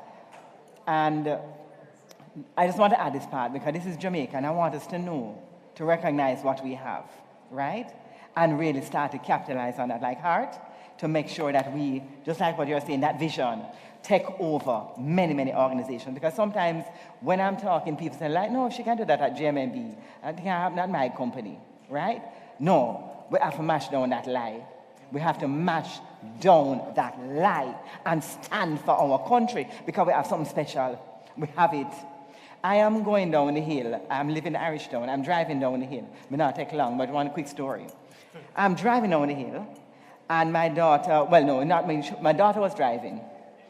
And so we come down to a steep part now, them called Savage Pen. So I said, she is learning to drive, so she's not driving down the road there with me. So I'm coming out of the car now to go on the other side, so she must come out to the driver's seat, and me going in the driver's seat to go down Savage Pen Road. Don't that make sense? Okay. Man on the roadside at the bar, them a play domino. And the side said, them have to come in my life now. And said, hold on, no, miss. Why are you making it? How is she going to learn? If you don't allow her, this is what they're saying to me, you know. These men are playing dominoes, you know. I'm talking about Jamaica. When I hear what I say. And them say, you know, so I said, oh, okay. Yeah. I said, how you come into this really? I said, you know, becoming, I mean, look at what I'm going to have to do now in case, you know, if I'm going to comply with what they're proposing. And they say it's hard. One of the guys said hard, pure hard. How is she going to learn? You follow what I'm saying? And of course I allowed her to drive down the hill. And you're here. And I'm here. You know, but this is Jamaica. Wanna get what I say? Yeah. Why them have to come into my business? Because we are Jamaicans. That's how we steer. How we fast. You follow what I'm saying? And we care about each other. Okay? That's who we are. We need to maximize that. And when it comes to the workplace, we need to start standing up and say, no, what kind of workplace are we going to be creating here? Because everybody has some nice fancy word right down in a damn thing. You know, we need to hold the leadership accountable. You understand?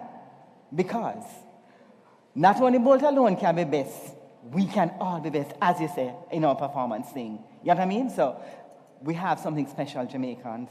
We have it. So we really capitalize on that authentic thing. So we allow people to just share authentically how they feel. Nothing is wrong with the feeling. Nobody can wrong you for your feeling. But then what are we committed to? Look beyond that now. And, like when we're having a conversation and I feel bad, I will share it. But then I'm going willing to look and say, what was your intention? Did you really mean to hurt me? And then we can really look together and see how we can build a relationship that works and increase our collaboration and increase productivity.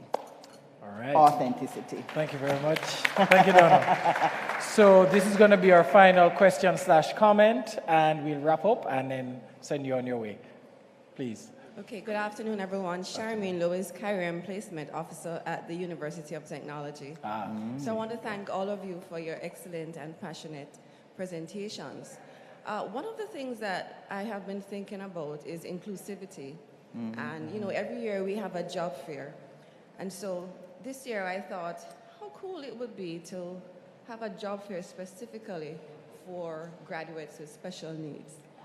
But one of the pushbacks that I heard was that they would not come, they would feel, so how do we navigate the sensibilities, Dr. Hendricks, as we seek to be inclusive in our approach? Yeah, just start speaking. Okay, Yeah. right. Thank you so very much for that question, because my chairman and I were talking about that earlier. And what I believe is that not have a specific job fair for persons with disabilities. Have a job fair where anybody can come and have that opportunity for a job. Sometimes persons with disabilities do not show up because they do not believe that persons really want to hire them. So persons may feel that you might interview me, but if you see that I have a disability, you won't call me in. And that is a genuine feeling. And so if it is that we invite everybody and allow them to know that qualification that you have is what we're going for, and if you are the right fit for my company, that is what I'm looking for, and demonstrate it in a way that they're not only coming for the lower level jobs, let me put it that way, but they have an opportunity, even if they start there, to move up in the company, or demonstrate that your company is the kind of company that will enhance their growth and development, then I believe over time they will come. Okay, well, the thing about our job fair is that they were there, but somehow, as Dr. Lewis said, it just didn't seem fair because, So it depends on what was there. So if deaf person showed up, did you have interpreters to have that conversation with them? If persons with intellectual disabilities or persons who were blind showed up, were they able to, interact with the space and the information that you're providing in a manner that they can have that dialogue with you? All right. Thank you very much. I am so sorry. We can't take your question in this formal environment, but we're very happy, all of us panelists, to come down and have a quick discussion with you about your question or your comment. We're out of time. So just to wrap up, there are 3 things to remember and 1 thing never to forget. Number 1, there's a lot of unlearning we have to do as a country, as a nation, as a people to enhance productivity.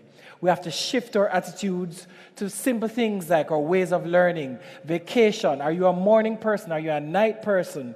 Parental leave. We have to ensure that we are moving into the 21st century and beyond by recognizing the unlearning we have to do. Number 2, diversity, inclusion. It makes us better. Every single person on this panel just summed it up for you quite nicely. Thirdly, most importantly, we have to remember that wellness matters. It's holistic. It's end-to-end. It's a full 100. You have to ensure that it's not just mental wellness. You're taking care of all aspects of your wellness. And 1 thing to never forget, ladies and gentlemen, leadership matters. You must have an interest and take an interest in your people, in their wellness, in their development, and in promoting an inclusive workplace. And that, ladies and gentlemen, is how we're going to move into the future of a productive workplace. Thank you very much.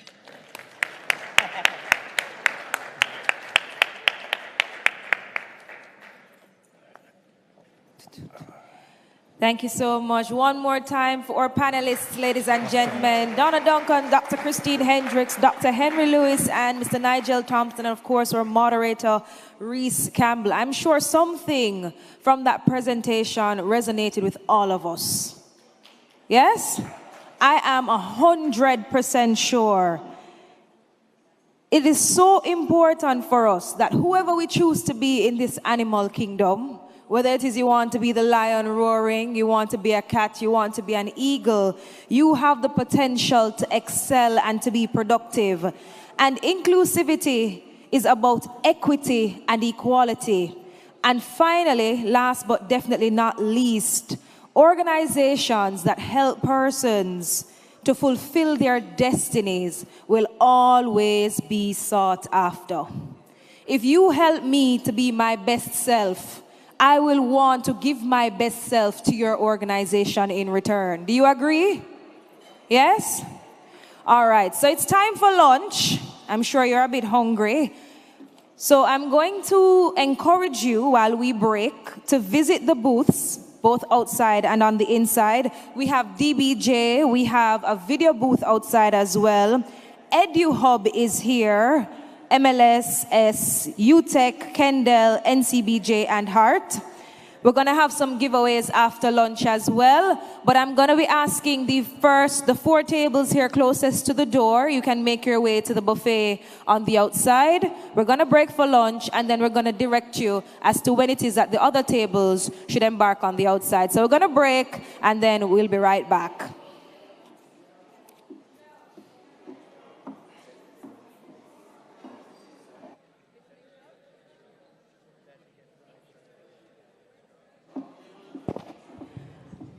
And one more thing, during lunch, we have a saxophonist who will be entertaining you. So please welcome Daniel Jackson. He'll be playing some tunes for you while we break.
I know we're finishing up lunch, but we need to continue with the program.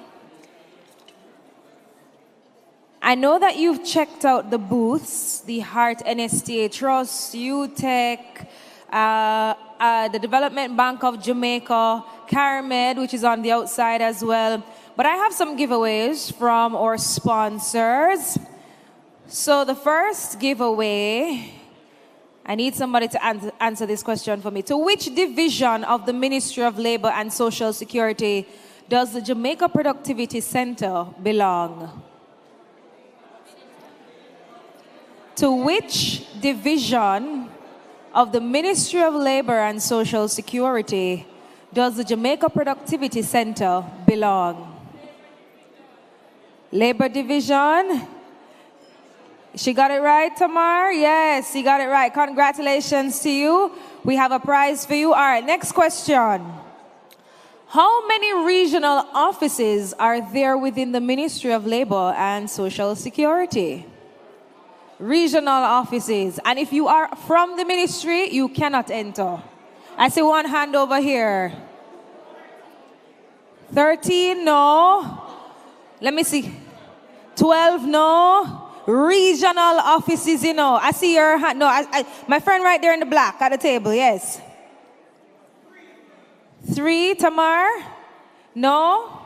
Yes? Oh, he got it right, Tamar? Yes, okay, all right, so it's 3. Congratulations to you. So we have one winner here, one winner right here at the table at the front. All right, another question. Let me see if I can find somebody from this side of the room. How many top managers surveyed by the JPC could identify skills needed for the future of work over the next 5 years? Let me give you some statistics. All right. You want me to give you the statistics first? You sure? Because I got to pick again, you know. All right, now I'm going to give you a chance. Is it A, 54%? Is it B, 13%? Is it C, 40%? Or is it D, 17%? 17. It's 17%, Tamar? Yes, you got it right. Congratulations to you. Come on up for your prize. All right, Tamar, can we do one more giveaway before the demonstration from our friends? One more? All right. One more giveaway. Which of the following is not identified as a binding constraint to productivity improvement in Jamaica? Is it A, inadequacies in innovation ecosystem? B, demographic makeup of the workforce? C, education and skill level of the labor force? Or D, limited economic diversification? I saw your hand first. B? Is it B? She got it right? Tamar? It's B? B is the demographic makeup of the workforce. So congratulations. Come on up for your prize. Give them a round of applause, guys.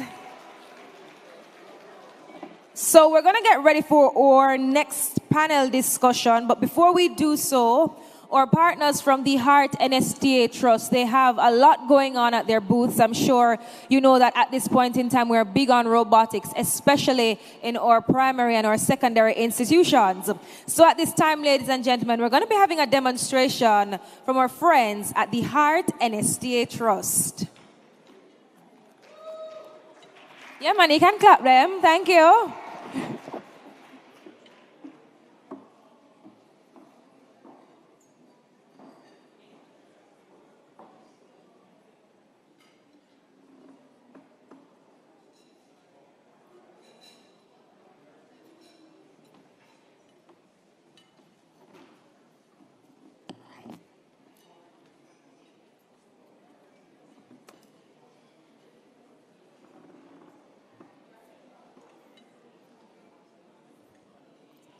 Hi, good afternoon, everyone. Okay, I'm Rafiq Muir, robotics instructor, Heart, National Tools and Engineering.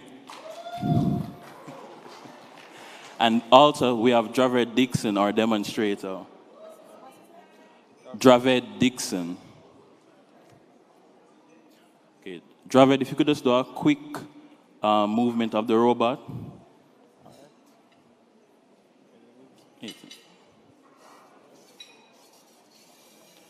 So currently, at National Tools and Engineering Institute, we call it NTI for short, we're offering a robotics program, level 2 and 3 robotics.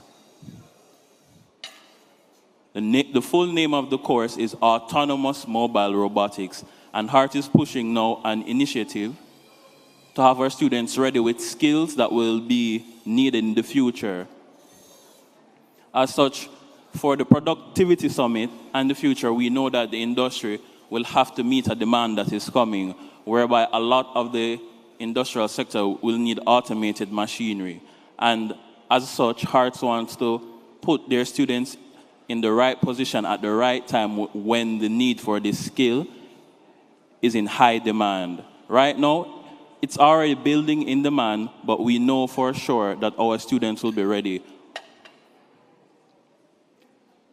And just a quick explanation of what we call the StackBot.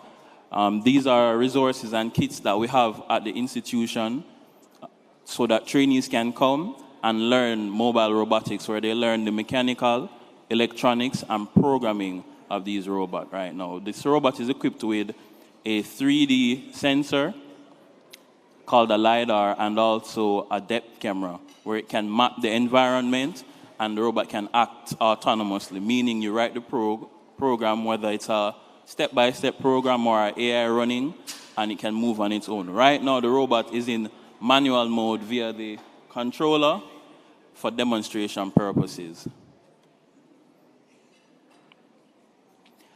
So if there are any more questions about the program and the timeline offers, you can check us out down by the booth. Thank you.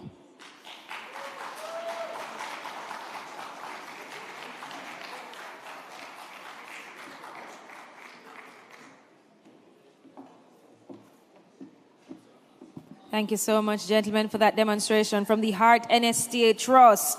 All right, so we're going to jump into our next session. I know our panelists are eager and ready to go, and we're going to be talking about students of today in the workplaces of tomorrow. So, ladies and gentlemen, let's put our hands together for our moderator, Taneisha Mullings, Chief Social Innovator at Next Step Lifelong Educational Services, and our panelists, Dr. Kevin Brown, Professor Andrew Spencer, Dr. Maurice McNaughton, and Dr. Taneisha Ingleton. Please make them feel welcome as they make their way to the stage. Put your hands together for them, ladies and gentlemen. Students of today in the workplaces of tomorrow.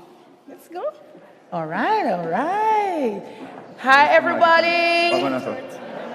It's after lunch, so everybody should be doing well, yes? Oh, you could use it if you want to. So we're going to be switching the narrative, because usually after lunch, what happens?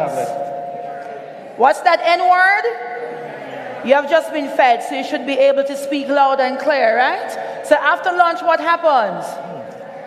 But after lunch, what happens in this room is more awareness, because you have more energy. Are we good on that? Good. Yes. So I have with me here a very dynamic panel. Are you ready for a dynamic discussion? So yesterday I heard people talking about, with all these advancements in AI, will we be working in 20 years? Do you think we'll be working? All right, so let's do a quick poll in the room. If you feel you can never be replaced by AI, am I hearing some feedback? Is that I know the answer for me, or it's a separate discussion? All right, if you can hear me, clap once. If you can hear me, clap twice. If the person beside you is having another conversation, just stop them and say, we're ready now. Good.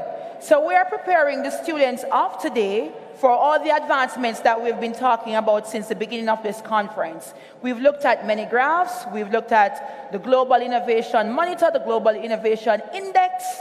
But in all of this conversation, we must make sure that we are preparing our students. True or false? The lady on TV, Jed, said, through. All right, but true, right? I'm sitting with some distinguished professors, heads of schools, and movers and shakers of the education space in Jamaica. Let's have a round of applause for them all. So we have Dr. Kevin Brown, president of the University of Technology. Dare not make a mistake on that one. Elizabeth Birdie said he was to be somewhere else, but he thought today was so important that he must be in the room. Give him an extra clap for that. And by now, everybody knows the lady with the blonde hair, right? But that's not what we know her for. We know that she is a mover and shaker, and she works where? All right, heart is always loud and proud. They say skills pay the bills. So she's driving the ship at the Heart Trust NTA. And I heard her recently, boy, Heart is going to be loud and proud. I heard her recently talking about how there are digital skills included in every single program at Heart. Whether you do plumbing or you're doing cosmetology, digital skills are included in every program. One clap for Heart. I know you'd have done many claps. All right, we also have Professor Andrew Spencer. And where is he from? CMU is also loud and proud. What is CMU? I see you, you see me. Caribbean Maritime University. All right, not institute. So give him a round of applause. We're going to be hearing a lot from him. And we have Dr. Maurice McNaughton, Director in the Excellence and Innovation at University of the West Indies. A round of applause for Dr. McNaughton. All right, so Jamaica is making sure that we are front and center and that our students are prepared at every level of education. Sounds good? So this panel will demonstrate that this is not just talk, but it's a reality. So we're going to have a quick intro to the conversations from each of them. What we're trying to do is to keep these conversations, the introductions, brief, so there's more time to interact with you. Sounds good? All right, so I will start with you, Dr. Brown. Good afternoon, everyone. Can you hear? Oh, there we go. I'll start again. Good afternoon, everyone. I hope you enjoyed lunch and you're really excited about this session because it's a very important one, because as you can see on the platform, we have some of the major public education institutions on the platform. And our reason for existing is to produce Jamaica's next workforce. That's the mission. For the University of Technology, for 65 years, we have been producing work-ready graduates. And we have an alumni of 60,000 strong. But the challenge for us is, what will the graduate of tomorrow require to compete and survive and succeed in the workplace? A workplace that is rapidly changing, a workplace that is technology-driven. And make no mistake, our institutions are not producing only Jamaica's workforce. We're producing the workforce for the region, we're producing the workforce for the globe. 80% of Jamaicans with tertiary education leave Jamaica. So not only do I have the challenge, or my staff, my team have the challenge of ensuring that the curriculum is ready for what Jamaica requires, but we have to ensure that our students can go out into the global marketplace and compete and succeed. And we have been doing that. For UTech, we offer, some of the programs we offer are only offered at UTech in terms of the Caribbean. We are the only university with a public health school, for example. The largest architecture school in the Caribbean is right here in Jamaica. So we have that responsibility regionally. Now, what I want to do quickly is just to talk to you about the challenges that will enable us, the challenges we face, rather, to enable us to get to a workforce for tomorrow. When you talk about STEM education, you may have seen some of the fancy kit that Heart NST has on display today, right? And there they have a very strong STEM content, so do we. But we're funded in different ways. And so the challenge for us is, how do we fund STEM education, right? And that is a conversation across the entire education ecosystem. How do you fund STEM education such that every student in Jamaica, tertiary or otherwise, is exposed to the latest and greatest technology so that they're ready? The next thing is the staffing. Are our teachers, are my academics ready? Do they have the skills and the teaching methodology to deliver to students for tomorrow? Back in my time, the lecturer would come with him notes, and he reads to me, and I write it down. Who remember those days? Can I teach like that anymore? No, right? And for STEM education in particular, it's about experiential learning, it's about project-based learning. So now we have to ensure that the academic staff are also ready for that transition. And then the other thing, beyond the student, to add to the student experience, for UTech in particular, and something personal to me, is how do we ensure that the university campus has a technological ecosystem that reflects our mission? So all our business operations, when you walk onto campus, do you feel the technology as well? And so, I can see Minister is probably making notes, so I'll just say to Minister that funding this transition is going to be one of our biggest challenges. And it is not going to be only down to the government. I'm going to call on the private sector, I'm going to call on the stakeholders, and I'm going to call on the alumni to say that you will now have to support your institutions to be ready to prepare tomorrow's workforce. So those are some of the challenges. They're not insurmountable.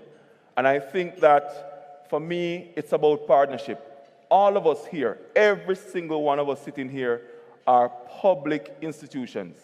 And what we want to do and will be doing, at least that is my hope, is that we will work together and perhaps share resources, both technical resources and human resources, right, to ensure that Jamaica, in the end, Jamaica wins. So I'll just leave you with those opening remarks.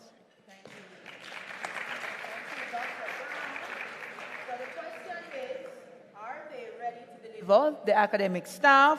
Do we have the technological ecosystem? And the private sector, are you here? It's only government. Okay, yes. We got a few yeses, Dr. Brown.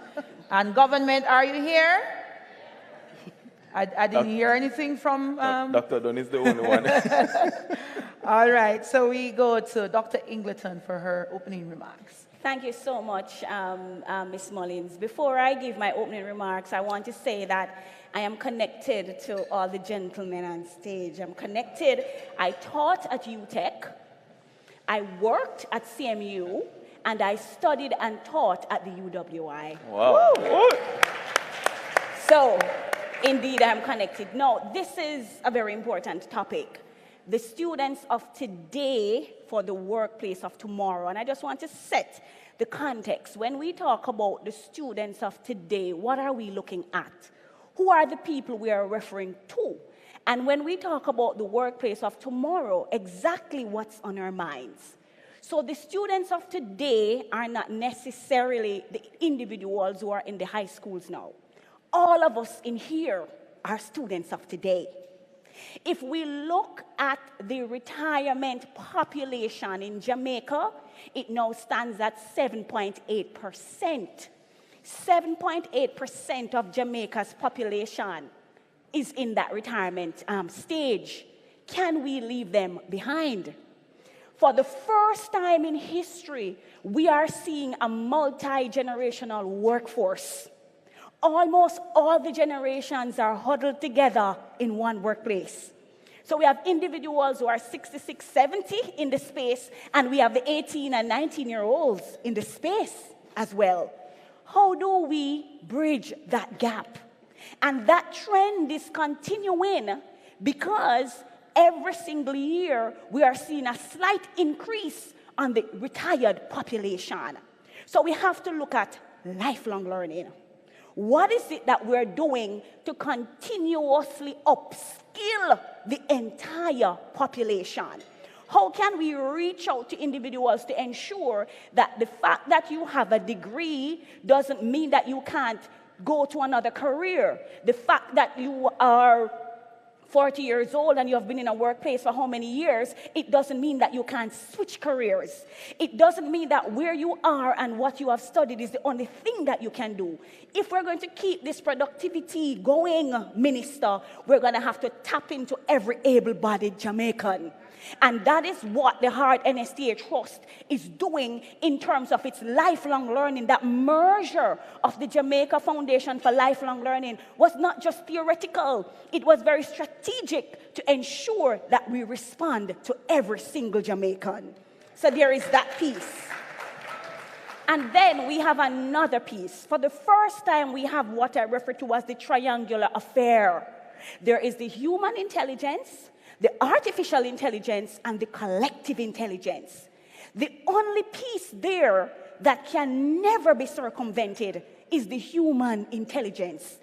Every revolution, across all the revolutions we have seen, we have never been able to replace the human intelligence, but we have not necessarily harnessed it very well. So the students of today are digitally savvy. They are connected to technology.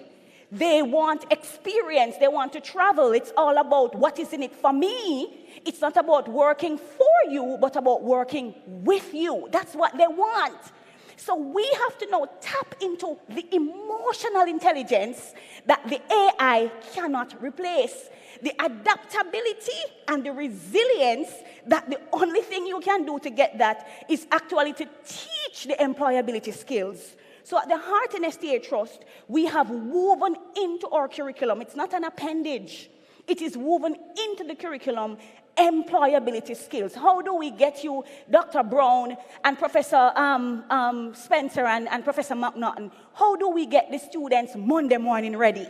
How do we get them to come out of the pajamas, come off the internet and all of those things, and get them to understand the value of work?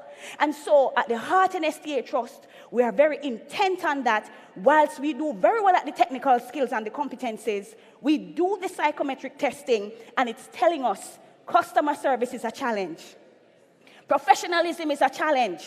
Mannerism in a workspace is a challenge.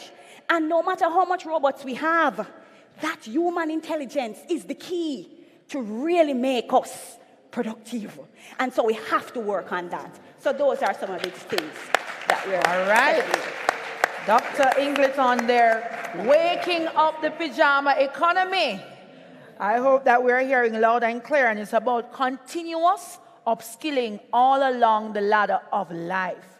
Now let's hear from Professor Andrew Spencer with his opening remarks. Yes, thank you, Chair. And I want to greet everybody in the room, and then I'd like to greet the distinguished panelists, all of whom I know quite well and who are my friends. And I want to start by answering Dr. Brown's question. And Dr. Brown's question was, how do we give Jamaicans access to the very best technology? My simple answer is send them to the CMU. What you say? I jest, but I use that as the opening to say that the kinds of technology that exist in the developed world are existent in our space in pockets, Dr. Brown. Yeah. And that's why Dr. Brown and I have looked at particular partnerships. For example, we just signed recently to get access to one of his cutting-edge laboratories, while at the same time giving him access to our pneumatics, hydraulics, mechatronics labs, and so on. And it's this kind of partnership that we're talking about that's going to drive the future of work. If we are able, we're a poor country. Let's accept that. We're not awash with the resources that others have. And what that means is that we have to come together. The Patterson report says that if we're to move anywhere close to developed country status, we need to be at about 45% minimum access to higher education, and we're at 27%. So I use this when talking to my colleagues to say we're all failing, right? And I don't say it in a bad way. I say it so that we all step up our game in ensuring that Jamaicans have this kind of access. I also wanted to say that I quite like the fact that Heart is ensuring that they touch every Jamaican. And I give the team applause for that. And here's why that is particularly important. And Dr. Ingleton gets it. She downplayed it a little bit and said, I worked for CMU, but she held one of the most critical roles there, actually, as the VP of Administration. So you'll understand that was everything, and registrar. And so what I like that I see happening, for example, at Hart, is that many of the areas where we have unique degree offerings at the CMU, in mechatronics, in other areas that are quite niche but can meet the needs of multiple sectors, is that Hart, at another level, is doing much of that and having a greater reach, expansively, right? So what that means is that once she's done reaching them, we'll be happy to take them off her hands. And it's that kind of pipeline that we're talking about. It's the ecosystem. It's the ecosystem that's on the stage right now. And that's what I want to tap into. And colleagues, as I don't want to make the opening too long because I know we want to get you to ask some questions. But the one other thing I would say is that it is going to be the borderless thinker, and this is how we train our students now. We say to them, yes, you're in the Faculty of Marine and Nautical Studies. Yes, you are in the Faculty of Engineering and Applied Technology. Yes, you're in the Faculty of Shipping and Logistics. But guess what? Your degree in Customs, Immigration, Freight Forwarding is as much a degree in Operations Management, and you better know it. And we've said to students that those of you who are doing programs in areas that you would not think could touch areas outside of where your focus has been, you need to think a little bit differently. Now, evidence of that. Last week we had a conversation. Michael Lee was at CMU talking about what? Employing only logistics and engineering graduates for the financial sector going forward in his business. How outside of the box is that, right? And so it's that kind of borderless thinking. What are the skills that you will apply? And the point he made, which I thought was poignant, was, Amazon can move millions of packages a day, and he's having trouble handling 300 ABMs. He says what he needs for that are solution-oriented engineers, and he needs logisticians who can run routinized processes without blinking an eye. And so, ladies and gentlemen, I have a lot more to say in my opening, but we're all being kind to each other now, and we're very aligned, and that's what excites me about the future of Jamaica and the Caribbean, is that we have alignment in thinking, but we're not only thinkers, we're not only thought leaders, we're doers, and very rarely do you have on any one stage or in any one room people who can think, who can be cognitively agile, but who can also execute and implement at the rate that we're doing it. So again, back to what Dr. Brown says, fund us and we'll make it happen. Excellent, excellent. This panel, ladies and gentlemen, is defining what ecosystem means. Do you agree? Yes, ecosystem in action. Dr. McNaughton, your opening remarks. Okay, thank you very much, Chair. Colleagues, it's a pleasure, privilege in fact, to be sharing the stage with distinguished leaders of institutions. And I should mention that I'm actually representing Professor Denzel Williams, who was invited but was not, unfortunately, unavailable. So I'm going to ask for one slight adjustment to our panel. We refer to the students of today and the workplaces of tomorrow. I want to slightly adjust workplace, and let's speak in terms of workspace. Because workplace connotes a kind of traditional physical place that you go to work for somebody, right? Workspace is the globe. And with digital technologies, we really are preparing our students for the workspace of tomorrow. Indeed, the workspace of today. And so there are three things I want to just reference in terms of what we have to do. And if you could pull up just a quick slide there, if that works. But there are three things that we've been talking about: productivity, entrepreneurship, innovation. What problem are we trying to solve? I think it's a fundamental question we as institutions have to answer, because we're preparing the student for the workspaces of tomorrow. Are we trying to solve a productivity problem, innovation problem, or a problem of entrepreneurship? And I would like to suggest to you that the obvious answer may seem to be all of the above, but I think the greatest of the three is innovation. and building an innovative capacity. And I always say, you know, Jamaica is, and Dr. Brown, I think it's a study coming out of your institution, the GEM report, which suggests that we are one of the most entrepreneurial places in the world. And we're spinning up entrepreneurs constantly, but there's a challenge with sustainability. And again, for me, thank you, entrepreneurship without innovation is little more than hustling. All right, so we have to build innovation in everything that we do. Innovation, if you want me to prefer, this doesn't work. If you want me to prefer a definition, innovation is, okay, go back. Innovation is the ability to create. And it's not just a product, but it could be a process, it could be an idea, but ultimately an innovation must have an impact. It must impact markets, governments, or society in a significant way. And so what we have to create in our students for tomorrow is the capacity to innovate, the capacity to bring ideas to market, to bring things into being. And it's more than ideas. Great ideas is not innovation.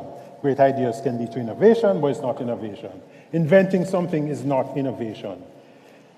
Innovation plus entrepreneurship is what leads to growth. And as I said earlier, if you have entrepreneurship absent innovation, then you're really just hustling, right? So the man who sets up a stall on the corner doing ice cements, he's an entrepreneur. He's creating employment, but absent innovation, is going to be not sustainable. And in today's world, we have to gear our students for innovation in a digital space where they have much greater access to all of these disruptive technologies than they had 5 years ago, 10 years ago. And we have to gear them to exploit and use these technologies, which are asset-light, but very disruptive. And so whether it's cloud computing and mobile, whether it's big data and open data, whether it is the AI, as we all talking about nowadays, or whether it's exploiting social media, they have to be in a position to exploit digital so that when they think in terms of innovation, it's about looking for underserved segments, it's about conceptualizing and designing business models that are innovative, it's about being prepared to experiment and being prepared to fail, and we have to give them the mindset that I can fail if it's a learning process. And we've heard constantly on this stage, it's about collaboration. So building an innovation ecosystem is critical for all of our institutions in terms of collaboration. I mean, you probably can't make out what's on this slide, but it speaks to the idea of an ecosystem that involves government agencies, academic institutions, the private sector, a whole bunch of actors that are essential for innovation to thrive. And I think that's where our collaborative efforts have to be centered on. Yes. Innovation. All right, great. A round of applause for all the opening remarks. So I'm sure that there are many questions brewing. So yes, you can make your way over to the microphone. So while she's on her way, I realized that I introduced the panel and did not introduce myself. My name is Tishana Mullings. I am Chief Social Innovator at Next Step Lifelong Educational Services, where we're teaching life skills from the primary level all the way up to corporate. And of course, we're currently working on an AI learning model where we're looking at people's learning gaps and organizing micro-learning units. You know, like how Duolingo works? Right, so it would have a super scheduler in there. It's coming soon. So stay tuned. All right, so we already have a question on the floor. Go ahead. Hi, everybody. My name is Khalifa Clark. I really appreciate that we're speaking more about people-based productivity. Like, that's beautiful. But in this conversation, what I am realizing is that we have placed a very great emphasis on STEM education, right? And that's great. AI is coming, fine, cool. We need technology, great. But the arts are dying. They are literally dying. Investigative journalism is on a low in this country. We have different arts. People don't see the point of a gender studies degree, even though we are a developing country that has a lot of gender-based issues. the humanities and the social sciences, things like that. What are we doing to ensure that we foster a situation where people see the validity of those degrees? And what are we doing to ensure that these degrees can be put into the working world, right? Bring it home for us. I'm so sorry, there's a lot. It's a compounded question, right? Yes. The other day I saw where our Minister of Education, she spoke about the fact that we're seeing less people doing CXCs in vocational training. I did agree, it was beautiful.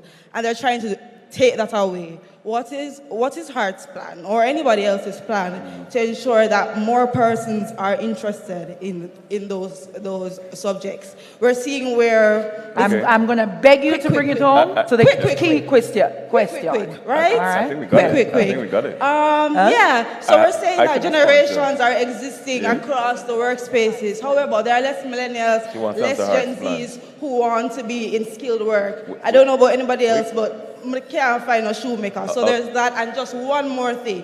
When we're talking about innovation, what is our plan to ensure that green technology and sustainability is a part of our innovation plans in our curriculum?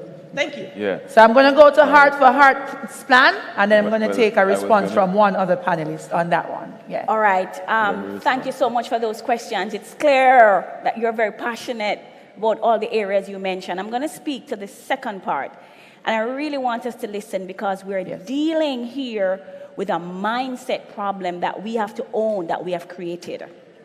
Why is it that there are so many people, as she indicated, may seem not to be interested in vocational areas to the point where we had a challenge that we would have seen the other day? It's a mindset challenge that we have created. We have created a false dichotomy, which indicates that a traditional academic route is superior to moving the way of skills. We've created that. We have instituted systems that perpetuate that. We are at the stage now where we are seeing that the individual who is skilled is able to live and have a meaningful and productive life, demand his salary, it not being communicated or given to him, because the person with the skills tell you, you have to pay me X to do Y. So we are seeing now where the skills, that route is indeed having us as humans beings living a more productive life. However degreed we are, we have to call in the plumber that within 5 minutes fix the problem that we are there struggling with, and then gives us a bill. We're saying, what is this that we are paying for? That is the world we're living in now. But still, we communicate subtly and otherwise that this is a deficit route. That if you go this route, it is because you are unable.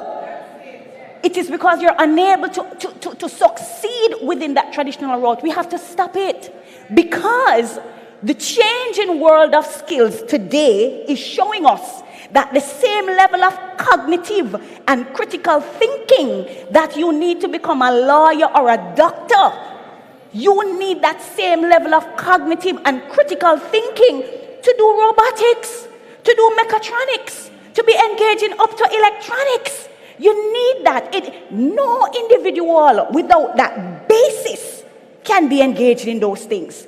When we are talking about a carpenter and a welder and a plumber, the level of thinking that they engage to their jobs, the high-level technical thinking that they have to bring to the work, how is it that this individual could have been a deficit in school? Something has to be wrong with the way we have been seeing our people and the paths that we have been creating. Skills are indeed paying the bills. I'm going to take Dr. Brown and then take very quickly. Yeah, I'll be very quick, Prof. I'm going to share my time with Prof. Spencer. Yes. First of all, I don't want anyone here to think that we are somehow winning the race of STEM. So although some people may feel that there's a STEM agenda, and there is, and we need one, we're not necessarily winning. It's a journey we're on, right? And Jamaica can never leave the arts behind. our culture is our identity. Yes. But what we're saying is that Jamaica needs to compete. And we have to compete in the technological race. 62% of our students pass maths. That's not good enough at CSEC level. It's not good enough. And too many students are not doing STEM CSEC. So we are on this journey for STEM. It's not either or. We're not fighting the arts. We're saying we have the arts, we need STEM because Jamaica is going to compete technologically. And let me tell you something. Where Jamaica needs to go next is an island that is known for producing STEM graduates. We're known for tourism. We now need to shift. Why? Because we are producing STEM graduates. And they are leaving these shores and doing great things overseas. But it is not part of our national narrative yet. And this is why we need to strengthen our tertiary institutions around STEM. So we are not here to dismiss the arts. Yes. But we're saying that we need to go down the STEM pathway. We're on that journey. There's no turning back, or else Jamaica will be left behind. And at UTech, even though we're STEM focused, we have the arts because you need to learn how to what? Communicate. Yes. You need those soft skills, right? So we're not ignoring the arts, but we need to focus on the STEM, and I hope everyone understands that. Prof. Spencer. Yes, Professor Spencer. Okay, thank you very much. So I noticed when Dr. Ingleton was speaking, she gesticulated towards me as formally educated, and then she said, and then the arts. Incidentally, I'm an artist of sorts. I'm a musician, okay? But I use that as a segue to say to my friend whose passion I understand and embrace, that Doc is right, that a lot of the skill sets that are required to execute in some spaces are the very skill sets that are required to execute in the spaces which you speak of. So here's this one, for example. At the CMU, we never say, because we're careful not to trample on our friends' territories. So I know, without question, that I'm a maritime and shipping and logistics space. But I also know that I have the best technologies to do it. So I tell people, I'm not necessarily the STEM university, but STEM is my propulsion. It's the thing I use to get me to where I need to get to go in all of what I'm doing. So I can't escape it. At the same time, we can't escape the side of us that is so innate, the arts. And I see many students in my Faculty of Engineering and Applied Technology who are exceptional in the arts. I'll tell you something that we're talking about now. You ask, what are we doing? One of the conversations we're having with the Ministry of Gender, long name ministry, I hope I don't mess it up. Thank you very much. Is to have established, and I know my colleagues will be excited about this, a center for entertainment management and logistics. It's connected. Again, we are embracing it. We know it's not our wheelhouse, but Jamaica needs to pay attention to it. So here's what's happening, my friend. And I'll close with this since we're sharing time. Here's what is happening. Jamaica has ignored STEM for too long. And what tends to happen, say the same thing. I think you are a genderist. If you're not, the same thing that's happening now with STEM is what would have happened in many cases as we dealt with the gender imbalances and issues. When you're trying to correct a system, sometimes initially you have to, what people consider to be, you have to do an overcorrection to get the thing in the right direction, but you're not leaving the other elements behind. What you're trying to do is make sure that you're doing right by those who need to be a part of it, and we're doing right by the nation. The idea is we can't afford to be left behind in the area of STEM, but we cannot lose our core, which will be the arts as well. So bear with us as we correct the steering, right? And as Dr. Brown, and as we move forward to that, but it's not going to be at the expense of, as Doc says, it's a false dichotomy.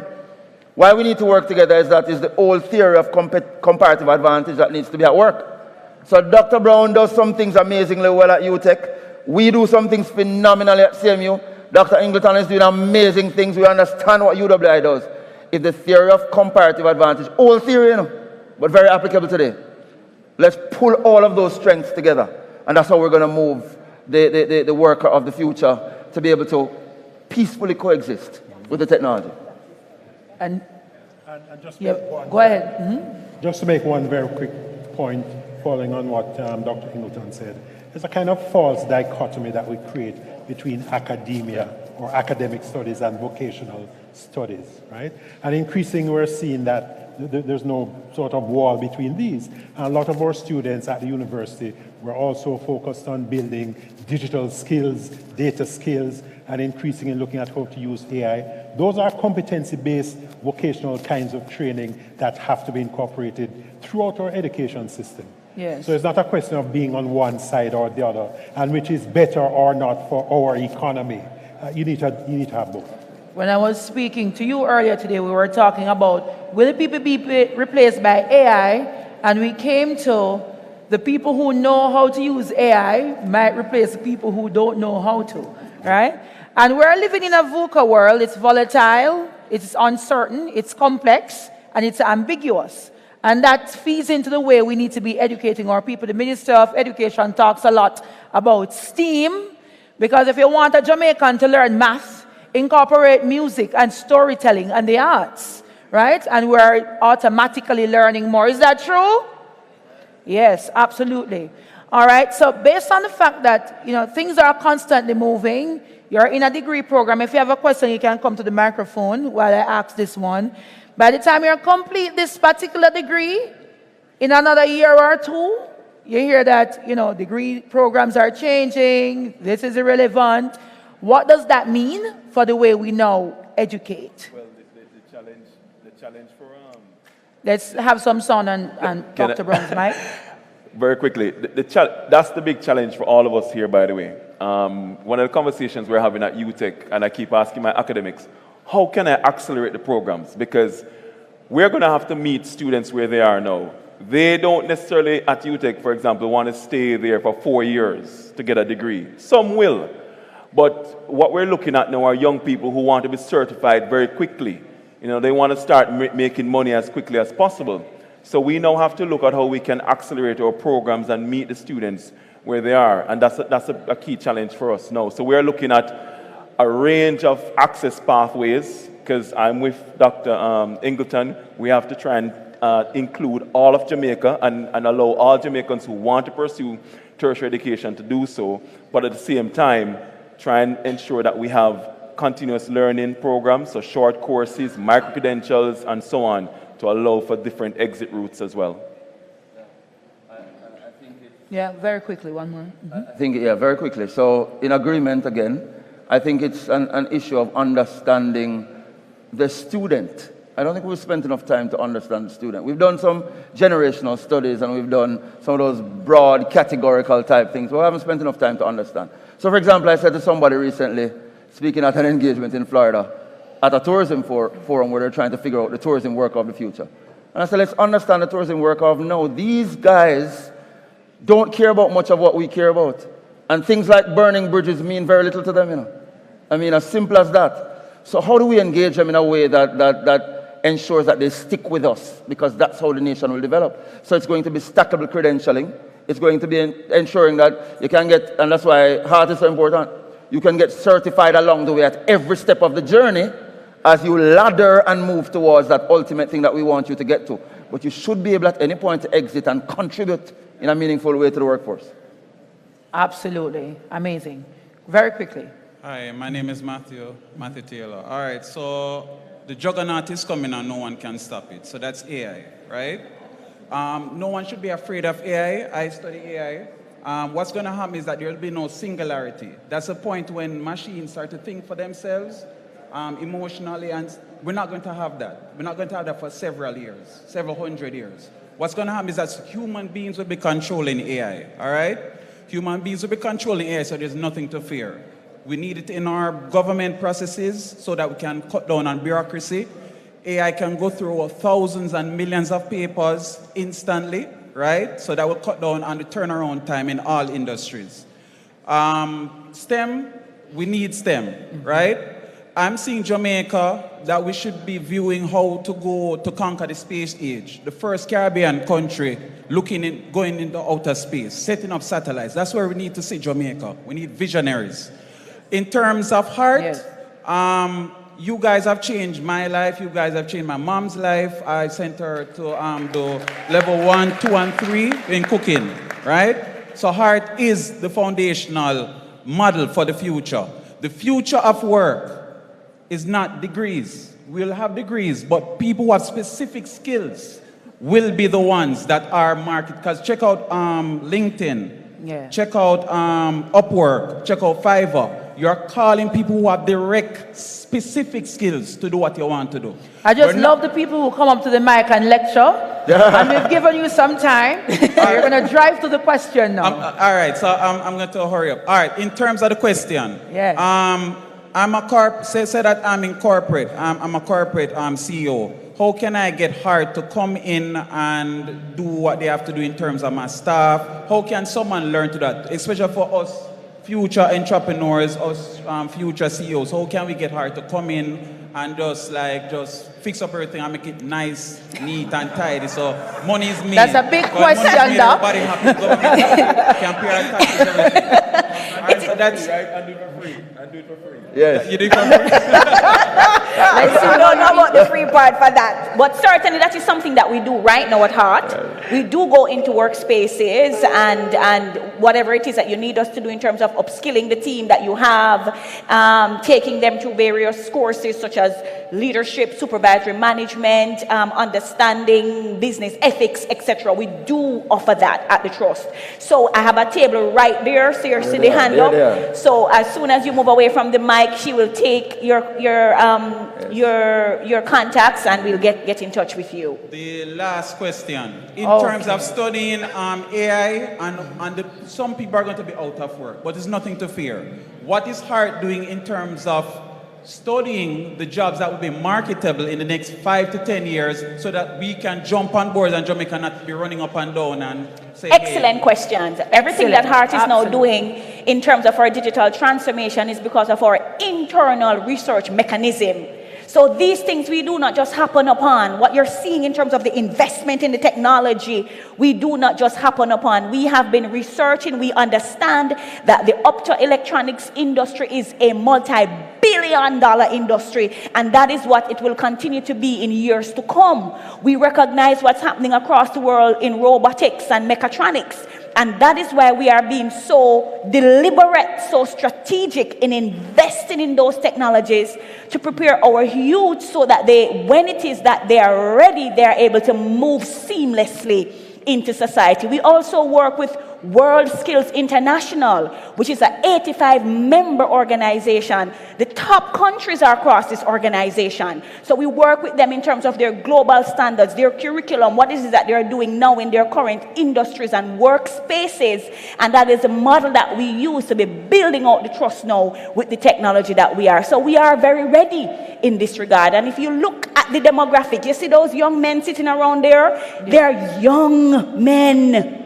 They are very, very ripe. They are the ones that we have leading the charge. One of them just won a silver medal in China. Where is he? Javed Dixon. Woo! Right? In the area of that's him right there. In the area of optoelectronics.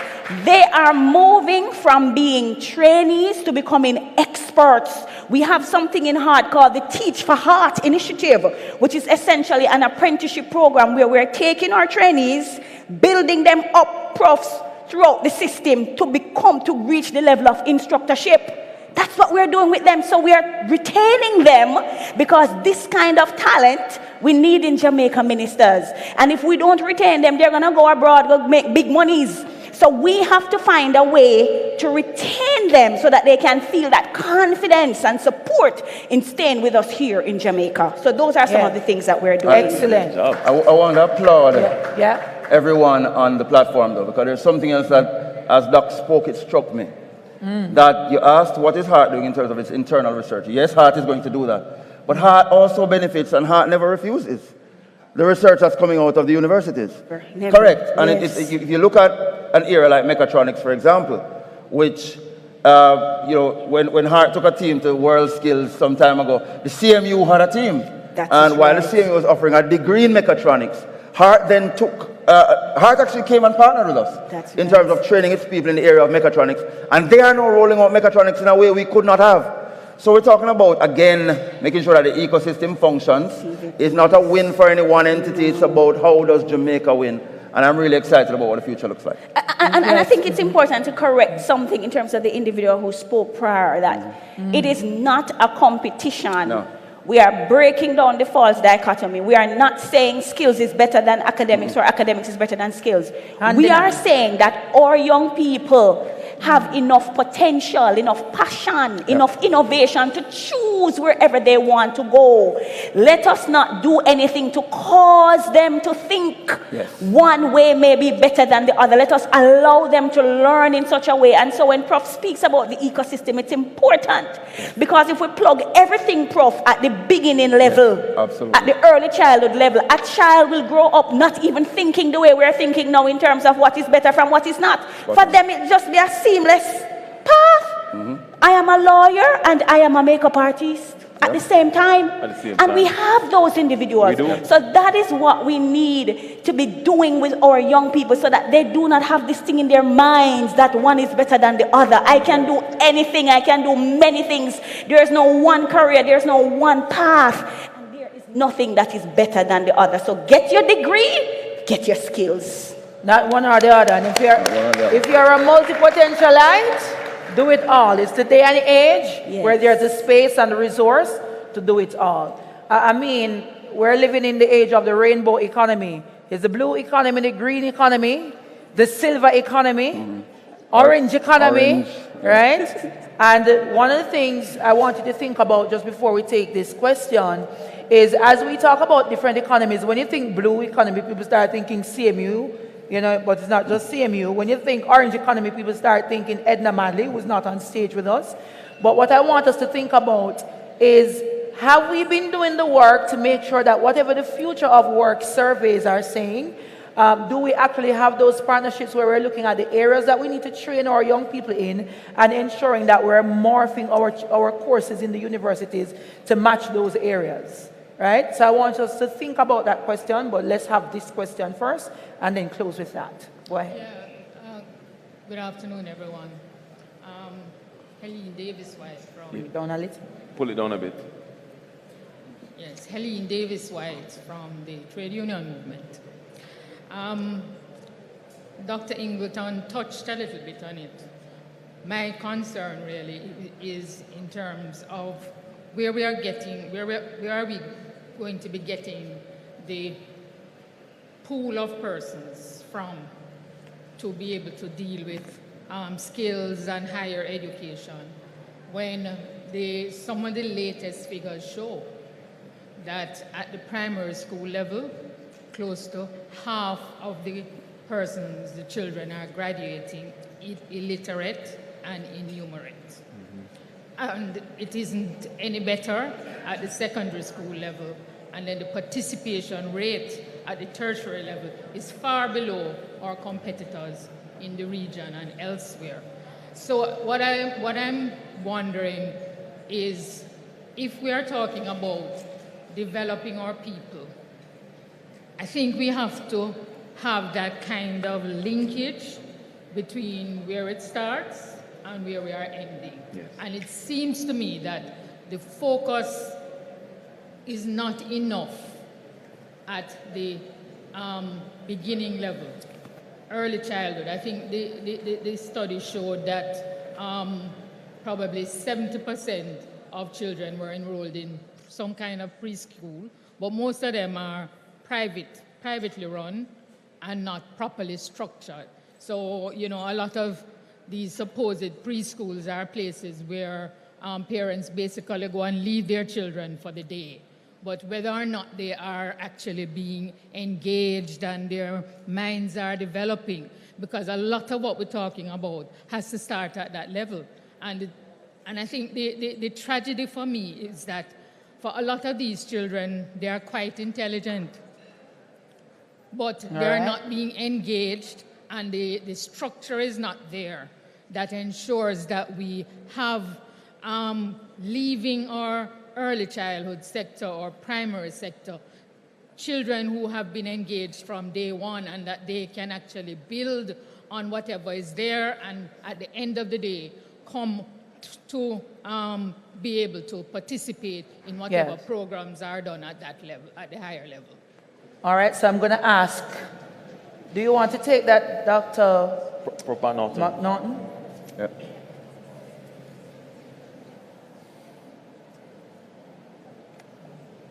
It's an interesting question. Let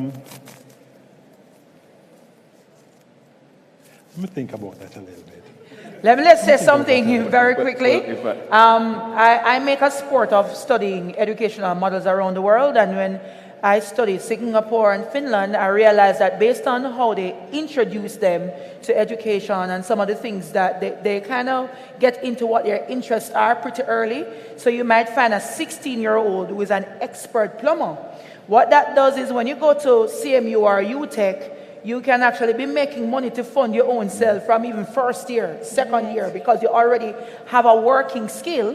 And then in terms of productivity, that means a lot for Jamaica, because you're not waiting till after 4 years to now go and engage in the economy. But during the 4 years while you're in college, you're actually already fully engaged in the economy, right? And I believe that's a part of the response to what our dear friend from the trade union asked. Yes. I didn't get her name. So I'm going to ask one of you to just follow on and take that forward. The point she's making is very critical. I mean, yes. Maybe Dr. Ingleton can survive, but certainly Professor Spencer and myself, our institution can't survive unless we have young people who can matriculate into our institutions. Mm-hmm. So she makes a very good point that you have to start from kindergarten upwards. You know, so even though we're here, you know, I'm here talking about STEM, that STEM has to start from the kindergarten, from the primary school. So and I know that the Ministry of Education is focused on improving the performance of our students for sure.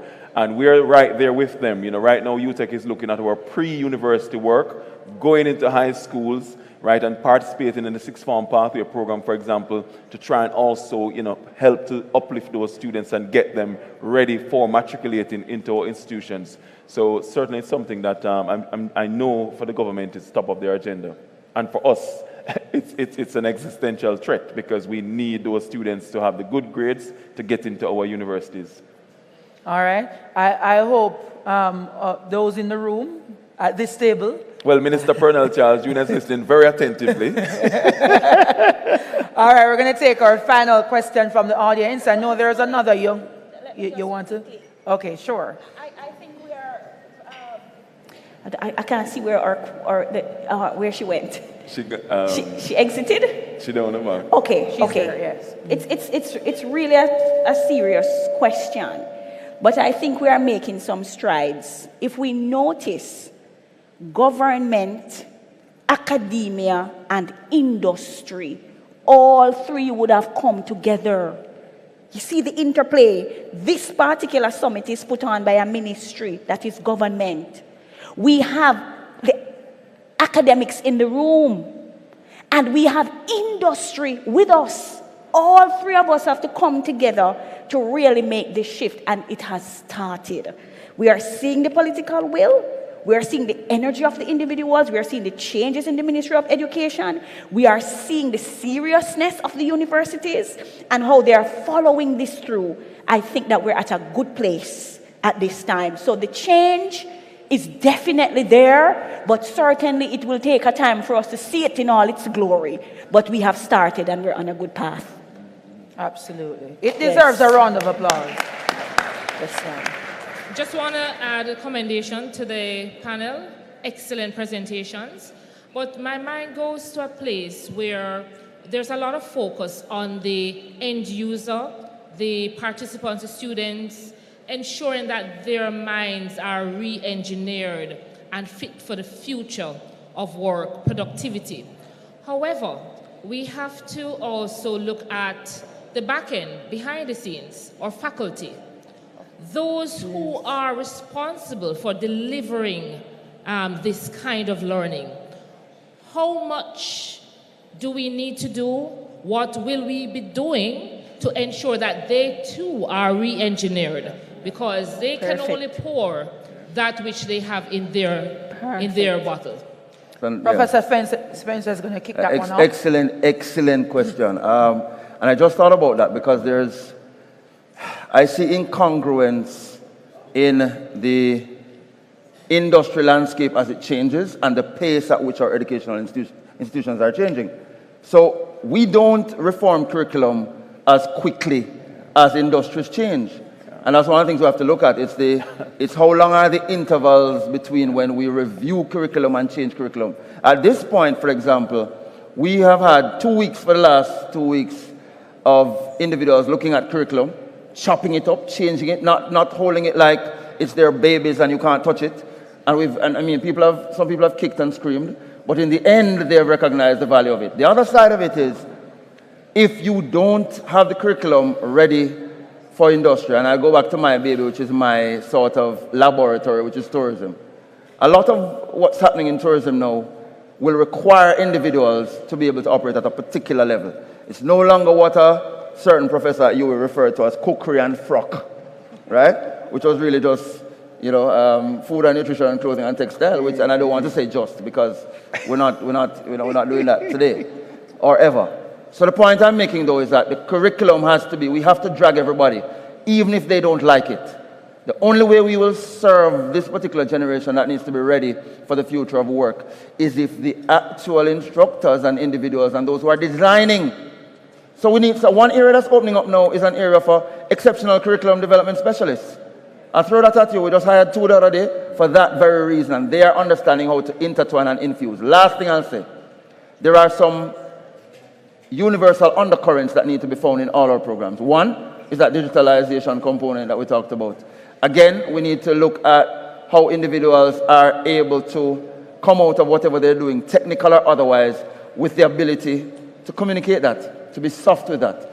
Again, people need to understand what the trends are, and I would be remiss if I didn't mention, very importantly, the Prime Minister, Most Honorable Prime Minister Andrew Holness, said that we've turned our backs to the sea. I have to mention that here for a reason, because our economic zone is 25 times larger by sea than it is on land. And it tells me that we're not tapping into a particular thing, and some of those same STEM skills will become important as we get people interested in marine biotechnology, as we get people interested in multiple areas that will enable them to make big money. I throw this last one at you. One student who left us recently, 21-year-old, about to be 22, earns more money than I make from having done a unique program and went to ply his trade somewhere outside of Jamaica. Now, the idea is, Dr. Brown said it, we're not only creating a workforce for Jamaica, though we'd like for the best to stay, we're creating a global workforce, and so that requires agile minds, it requires global mindsets, it requires re-engineering of our perspectives, and that's the only way to do it. Excellent. Dr. Brown. Very, very quickly, on this staff, because that's a really good point. I mentioned it earlier, but I wanted to go into it a bit deeper. So if I take UTech, for example, where we aspire to be more research intensive, right? Because that's how universities solve problems that exist in society. You do research, you innovate, as Professor McNaughton highlighted. But you need the staff who are wired to do that, who are skilled to do that. And currently we are about, 20% PhDs, terminal degrees, for a university that's not good enough. And it's not anyone's fault specifically, it's just that we're in an economy that's not generating enough PhD graduates for UTech to gobble them up. So the challenge for us now is how do we get more PhD terminal degree holders to become academics at UTech or any other institution in Jamaica. And so we're looking at more novel approaches such as tapping into the diaspora, using technology, because there are lots of Jamaicans overseas who are very accomplished academics, and we're saying, why not teach at UTech or any other institution?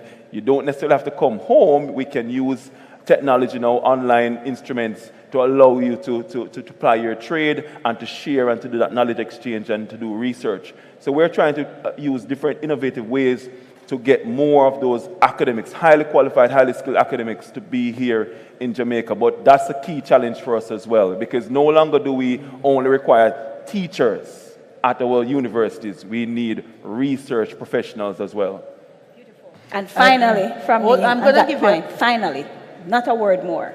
Yeah. I'm happy that my professor here, I'm happy that my professor here referenced the frock and the cookery, because she spoke about the end user and that we have to move away from that. The instructors have to now understand that the frock is now fashion technology. It's not clothing and textiles anymore. The instructor has to be upgraded with those new competencies to teach fashion technology. The same AI, the same cell phone that we have with a simple scan can tell us what material color would suit our skin tone better. That's where fashion technology is now. It's not just about making clothes and putting it on you. It is about your body size. What style suits your body size better? What do you need to wear in a particular space to get the attention that you need based on that space? It's that level of thinking that fashion technology is at now. So the instructor has to be trained to be thinking that way. So we cannot deny our students now access to clothing and textiles in schools because the thing has gone way ahead. And then now the cookery is now culinology and gastronomy. It's about food palettes, it's about taste, it's about the experience of eating. It's about food preparation. The math is in there in terms of how much ounce you have to put in there for it to taste a certain way. The arts is in there in terms of how you're going to prepare the food for the person to see it on the plate and want to eat it. And then there is the menu. How do you speak about that? How do you present that? How do you upsell that? So all of this, our instructors, all of that is skills. Our instructors have to now be upgraded. Exactly. To be teaching that way and not to be teaching it the traditional way so people are believing this is not a good route. And soon, yes. Dr. Ingleton, well, already you can just press a button on the 3D printer to print out a dress that is your size and fits your Perfect. color. So that's also something to think about. Ladies and gentlemen, the panel has informed us about the reform and change that we need so our curriculum are moving at the speed of modern day advancement.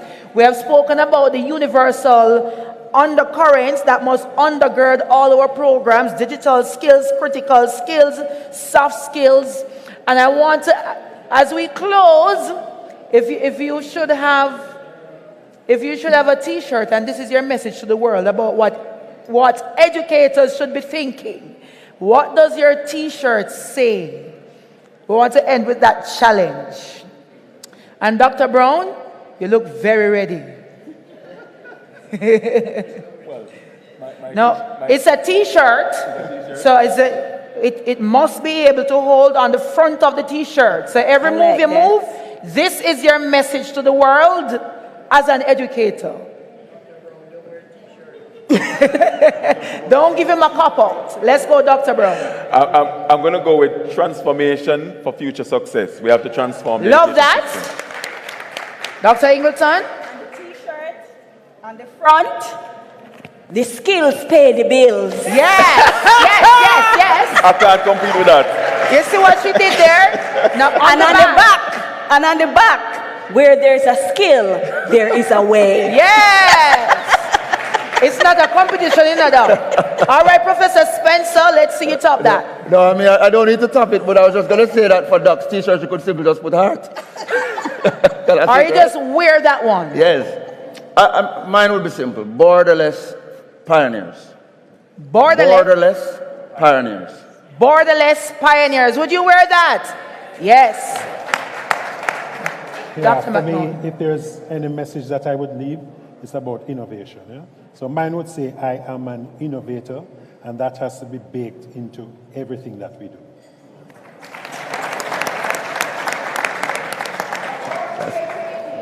That's a lot of words. Any AI, and with that, ladies and gentlemen, this is just a representative of the transformers of our education system in Jamaica and beyond. Thank you very much. What a panel discussion, ladies and gentlemen. A round of applause, please. Taneisha Mullings, Dr. Kevin Brown, Professor Andrew Spencer, Dr. Maurice McNaughton, and of course, Dr. Taneisha Ingleton. So many invaluable lessons you shared today. Of course, reminding us and reiterating that we are indeed capable to achieve it all. We're multifaceted individuals. There is no need for competition. We can achieve the skills. We can get the degree. We can use both to our advantage, especially when it comes to the paychecks. Right? If you want to be a teacher, you can be a makeup artist as well. You can be an entrepreneur as well. You can do it all if you choose to. So thank you so much. And guess what? All of us are students of today. And once we maintain that mentality, we'll continue to learn, to grow, to enhance each other, the economy, and of course, help the economy to be more productive. So thank you so much to our panelists, ladies and gentlemen. All right, so we're going to jump straight into our Productivity Innovation Competition Awards ceremony. So at this time, I'd like to invite Tamar Nelson, JP, and Chief Technical Director right here at the JPC to provide us with an overview. A round of applause for her, please. Thank you, Moderator Talia, Honorable Minister Pernell Charles, Dr. the Honorable Norman Dunn, Mrs. Colette Roberts-Risden, our Permanent Secretary in the Ministry of Labor and Social Security, our Chairman, Omar Azan, Board Directors of the JPC, CTDs within the Ministry of Labor and Social Security that are here with us, presenters and panelists, other Ministry of Labor and Social Security staff members, our productivity ambassadors that are in the house, competition finalists, media partners, ladies and gentlemen, esteemed colleagues, and distinguished guests, both here and online, good afternoon. So on behalf of the Ministry of Labor and Social Security, we are pleased to have you join us this afternoon for the 2024 Productivity Innovation Competition Awards ceremony. Now, each year, the Jamaica Productivity Center recognizes World Productivity Day, which is celebrated on June 20th every year. So it's no surprise that we are here around this time to celebrate World Productivity Day. And the Productivity Innovation Competition 2024 is a key activity that we use coming up to celebrate World Productivity Day. And since our inaugural competition in 2021, we at the JPC have sought to promote and encourage and reward the development of transformative ideas that can boost sustainable productivity improvement here in Jamaica. So the inception of this competition in 2021 marked an introduction to open to the general public. And we did that during COVID, just to help to stimulate the thinking and the thoughts and to use up that time that we had, being shut in to be more innovative. And then over the years, subsequent refinements included the establishment of an Innovator of the Year competition. And then we went on to roll it out to students. And this year, we are thrilled to have the Development Bank of Jamaica and their Big E program, all right, hear them in the back, as main sponsors for the entrepreneurship, productivity, innovation in the tertiary and the Innovator of the Year competitions. So we want to thank DBJ for coming on board as a huge sponsor. And we know they are big on innovation, and so are we. And we are also thrilled to have Incomex as sponsors for the laptops and tablets for the tertiary productivity innovation competition as well. So this year, our theme is bridging the innovation and productivity gaps, education, skills, and economic transformation. And over the last 3 days, you have been hearing about all of the above. And we just had a riveting panel on education and skills. And, it was very comforting and hopeful when you heard this discussion this afternoon, because it tells us that we are heading in the right direction. So our recent studies have shown that in Jamaica, inadequate innovation ecosystems and lack of skills and quality education are critical limiters to the potential of productivity growth here in Jamaica. And in light of this, we seek to create that environment that supports the thinking and learning in the innovation space. So the participation of the entrepreneur in the tertiary segments of the competition, they were asked to submit their ideas to help improve productivity on a firm, or a personal, or a national level. And these were judged by technical experts on certain aspects. 1, the level of innovation and originality. 2, potential to positively impact productivity. 3, the extent to which the idea benefits Jamaicans. And 4, clarity. We also have a People's Choice Award that was presented to the project that was voted the best online. The Productivity of the Year award is presented to a business that has implemented an innovation to improve productivity. For this competition, the entrants were asked to demonstrate how the innovation boosts productivity, who benefited from the innovation, the resources that were required for the innovation, and the evidence that the innovation was implemented no earlier than 2022. You will learn more now about a competition that we had this year because we wanted to ensure that the competition reaches everybody in Jamaica. We rolled out our inaugural productivity public sector competition this year. And you will get to hear more, and I see some of the participants in that looking really excited to hear how they performed. And I must say that, you know, all the entrants for the public sector competition really blew the team away. And we hope that we can use this as an example to show others that productivity is something within our reach and that we can do, and we can do well. So we will hear more about that from Jonathan Isaacs a little later. So last year's competition, just to give you an idea, the winners last year included Dane McGibbon from Jamchat, Canute Clark and Javier Wilson, Troy Martin, and economic analysis of renewable energy systems from UTech.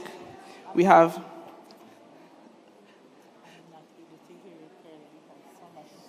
Okay. You want to come on this side? Come on this side. No, she's having a difficulty hearing because there is extra. Careful, please stay here. Don't want anything to happen to you.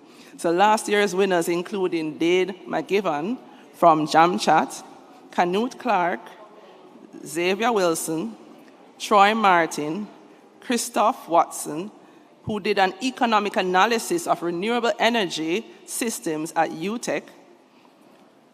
Third, we had Norval Mendez and Claudine Reed from iThriver. Fourth, we had Nkrumah Fong and Floyd James for the Science Set notebook. And the People's Choice Award went to Barry Joe Lawrence from Smart Task, who was revolutionizing personal productivity. And we also had Star Apple AI, who won the Productivity Innovator of the Year. And now, this afternoon, we look forward to recognizing and congratulating this year's winners. But I must say that all the entrants were winners. We really had some phenomenal entries this year, and we hope to expand it. So I don't want anybody going away thinking that they aren't winners. Everybody is a winner in this case.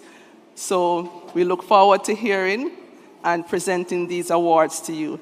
So stay tuned. Thank you. Thank you so much, Tamar, for that competition overview. So now it's time to hear about financing innovative solutions. So let's welcome Christopher Brown from the Development Bank of Jamaica.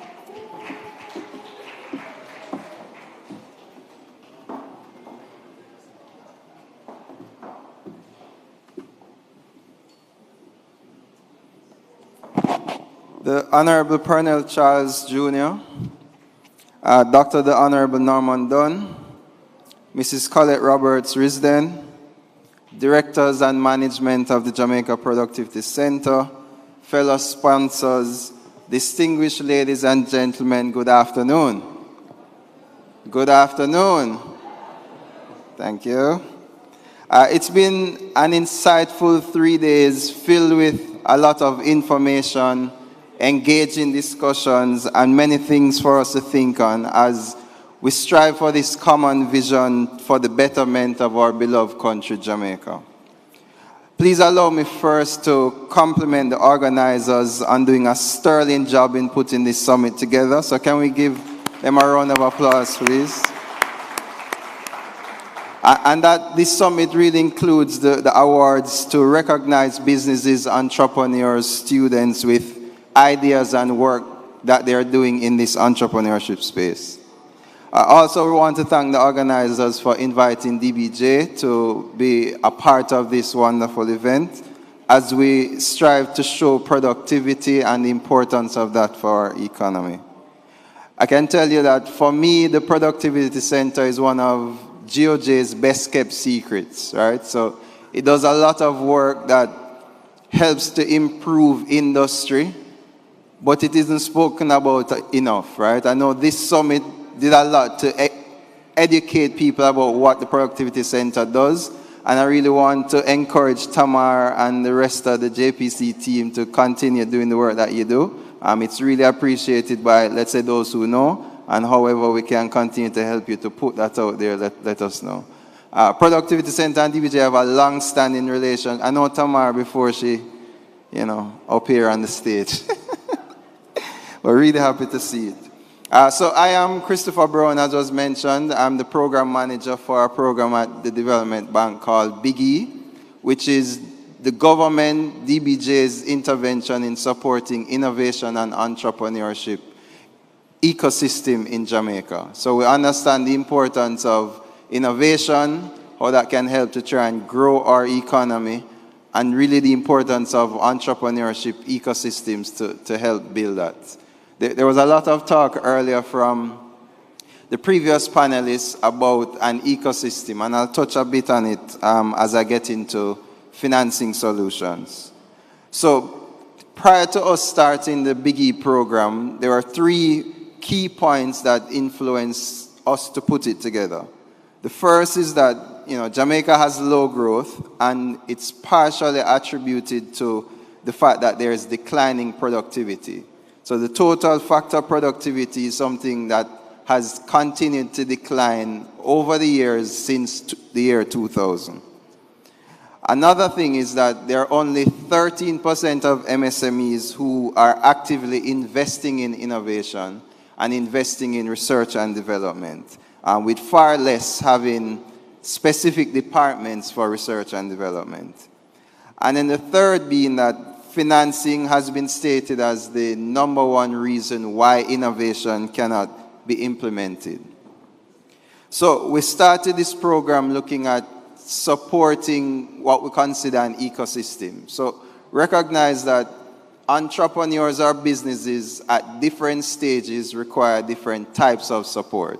So if you have an idea, you need a different type of intervention from if you have a business for the last 5 years, what that is required to carry you further.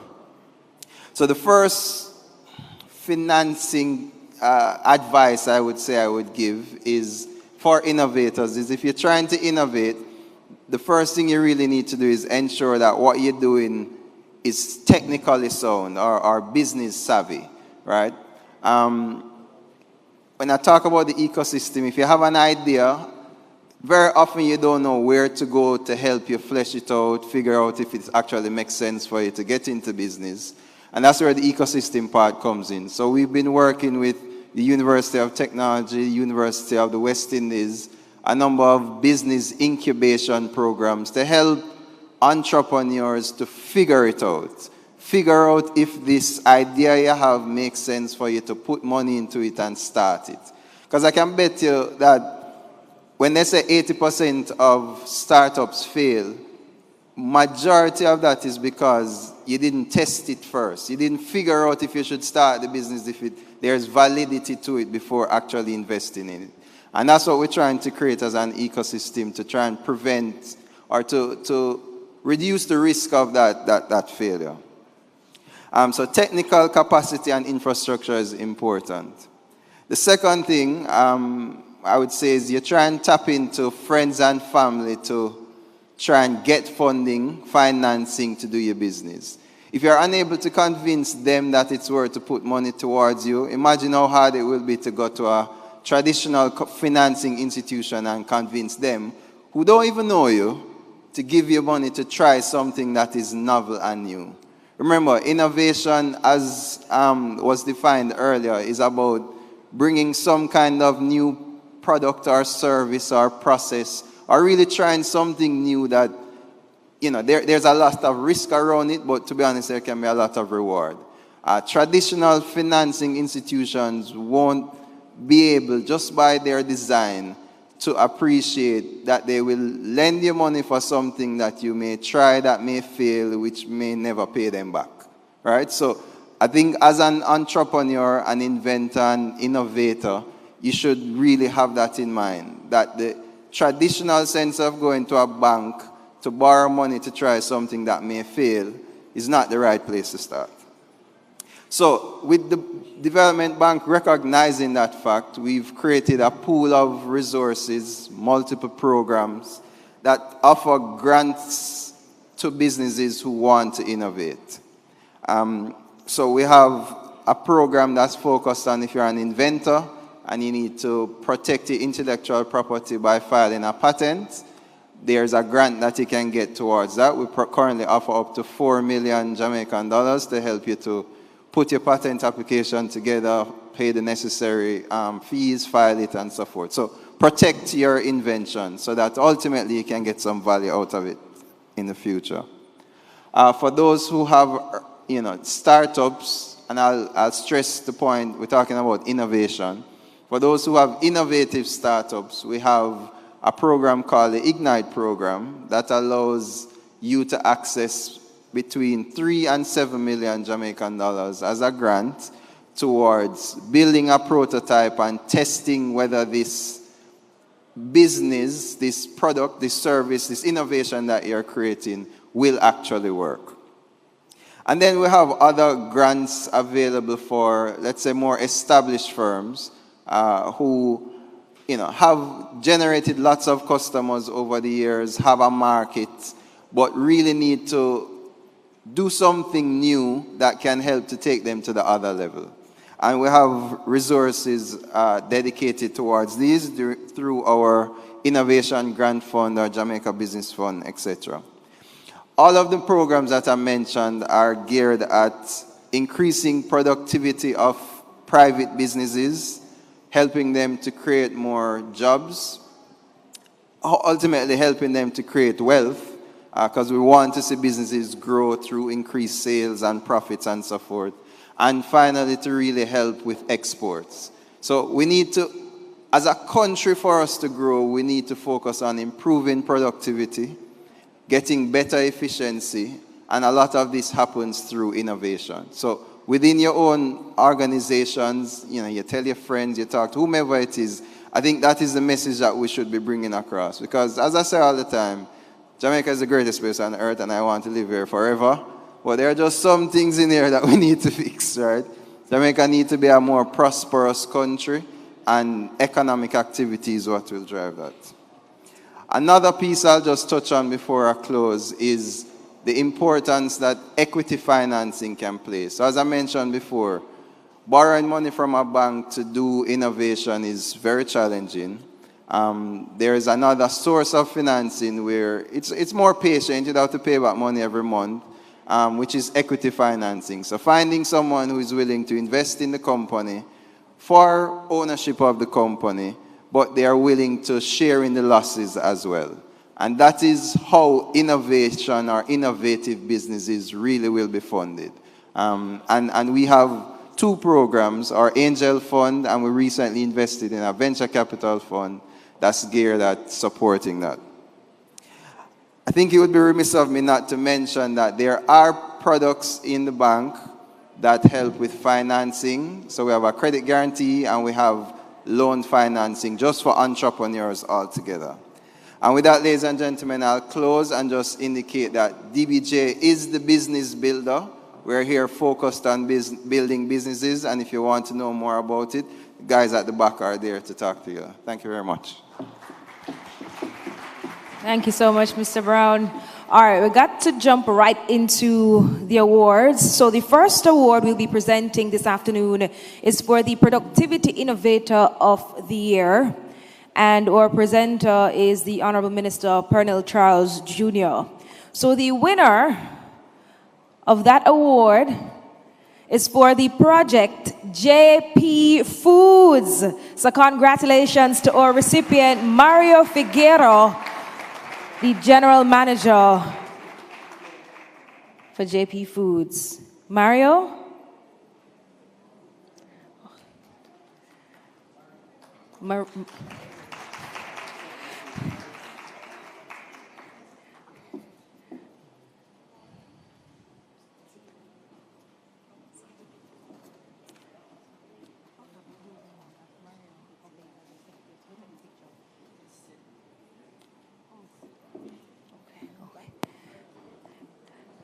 Congratulations to JP Foods. And Minister Dunn said I should big up the St. Mary people. All the way. Yes, Minister Dunn. I heard you loud and clear. Congratulations to you. Mario, if you'd like to say a few words, we're giving you about 30 seconds.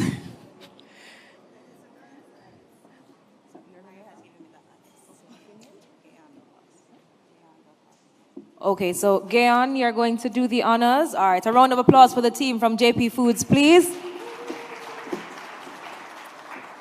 Good afternoon, everyone. Thank you. All protocols observed. So on behalf of the entire team at JP Farms, we'd like to say thank you to the Jamaica Productivity Center and the Selection Committee. At JP Farms, we sincerely believe that innovation isn't just about the latest technology, but it's about finding ways to revolutionize the way we grow food. This award wouldn't be possible without the incredible dedication of our team. That's 250 strong in St. Mary, Dr. Dunn. And our farmers pour their heart and sweat into bringing the best of Jamaica and the best of St. Mary to your tables every day. So this award is a testament to their tireless efforts. Thank you very much. Thank you so much, Gayon. All right, we're moving along to the Tertiary Productivity Innovation Competition. And this award will be presented by Tamar Nelson. She'll be presenting the plaque, and the cash award will be presented by Mr. Christopher Brown. We also have tablets courtesy of our sponsor, Incomex. So third place goes to EduBridge. Congratulations to EduBridge. So I'd like to invite David Kelly, who will be receiving the award.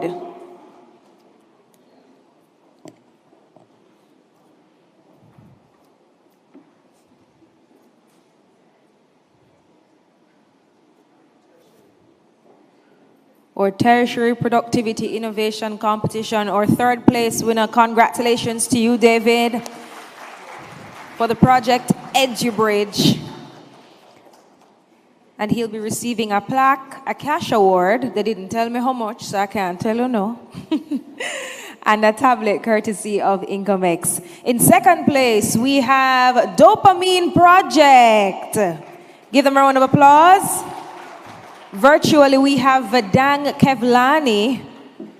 So congratulations to you, Vedang, and the Dopamine Project. And in first place, our winner will be receiving a plaque, a cash award, and a laptop courtesy of Incomex. We have Virtual Jamaica. Congratulations to you, Kareem Ellis, on that project. Virtual Jamaica. Is Kareem here? Give him a hand, ladies and gentlemen.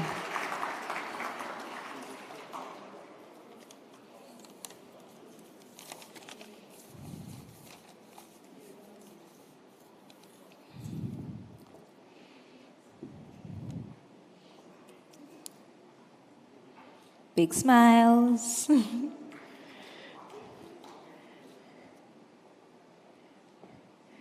All right, congrats to you, Kareem.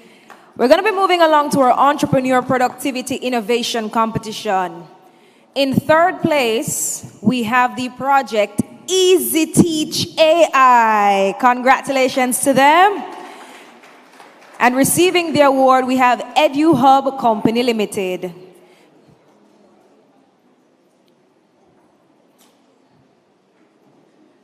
Give her a round of applause for me, please. Third place, Easy Teach AI. Of course, they'll also be receiving a plaque and a cash award.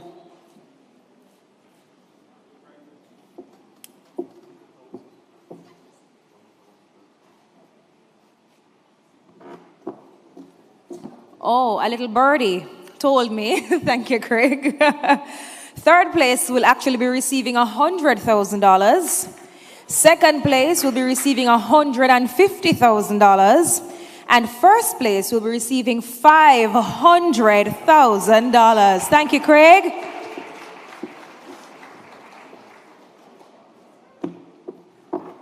So we're going to be moving on to second place now.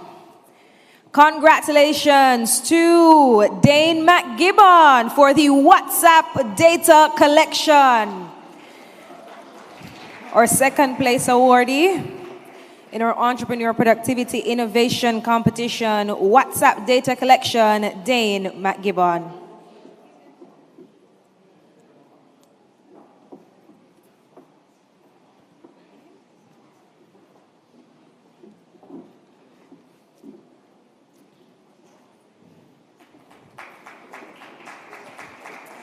Congratulations, Dane.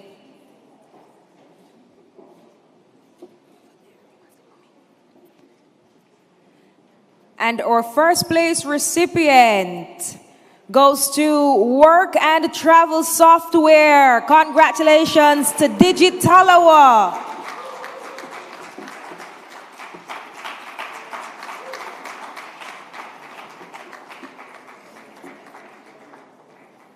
Of course, this would not be possible without all our sponsors. MLSS, DBJ, EduHub, Heart and Estate Trust, Adtelligent, IDB, Cable and Wireless Business, China Harbor, Avanza Outsourcing, Carimed, UTech, Incos Services, Boss Furniture, Amgestion HD, Incomex Jamaica, and the National Certification Body of Jamaica. So congratulations to our first place winner, Digitalawa.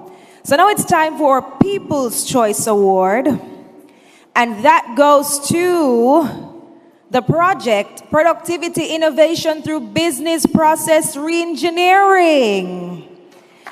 Tamar, you will be doing the honors. Can I have a representative from that project, please? Who will be collecting the award? Or People's Choice Award, going to Productivity Innovation through Business Process Reengineering. Congratulations to you.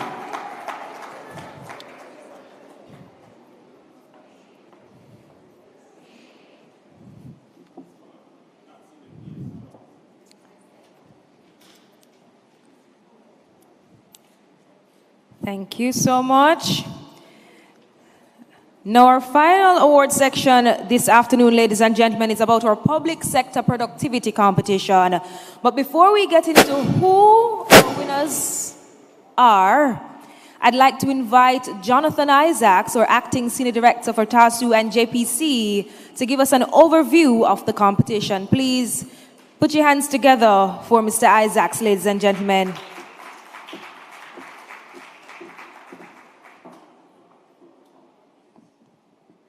Honorable Pernell Charles, Jr., Minister of Labor and Social Security, Dr. the Honorable Norman Dunn, Mrs. Colette Roberts Risden, our Permanent Secretary, Mr. Omar Azan, our Board Chairman at JPC, other board members, CTDs, and other senior directors and directors within our ministry, sponsors, distinguished guests, good afternoon to you all.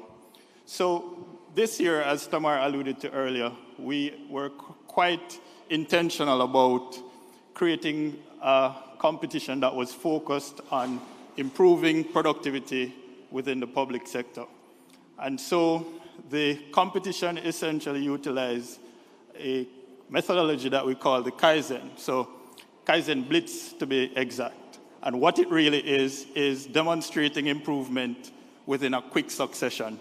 And I know for a fact that all the entrants initially complained about the quick timeline that was given to demonstrate their improvement. But certainly, the intention was for us to show how productivity improvement and continuous improvement could be achieved within a short period of time. And also, I want to take this opportunity as well to give a special shout out to our technical assistance services team within the Jamaica Productivity Center, who worked tirelessly in terms of ensuring that this competition was well put together and also the critical elements are in place. A round of applause for that. And so one of the critical elements that we want to do here today is to ensure that everybody who participated and entered into this competition, we want to ensure that we recognize you.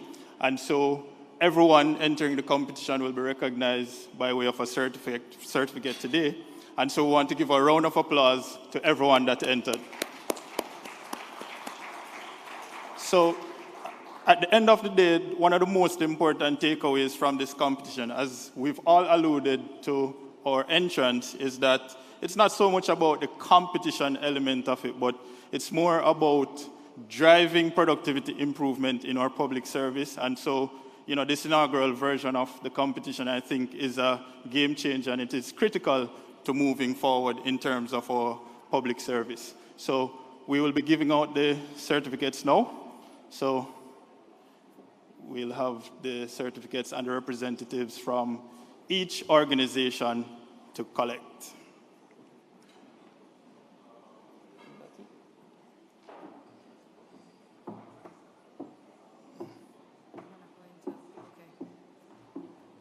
Thank you, Mr. Isaacs. So we're going to get into our Recognition of Excellence Award.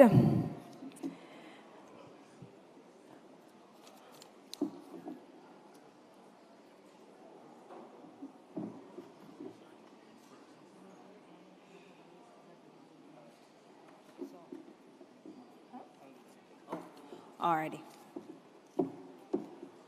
All right, so we will do by order in terms of so just wait a bit. Just wait a bit until we're ready.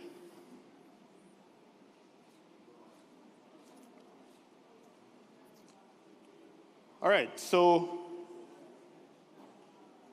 we will start with the first certificate being handed to the Jamaica Tertiary Education Council, JTEC.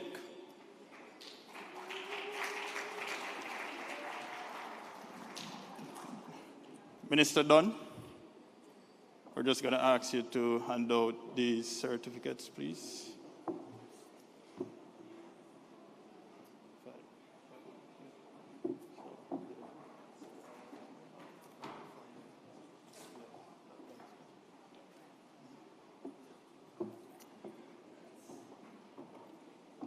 All right, so a round of applause for JTEC, everybody. All right, so next we have the National Housing Trust.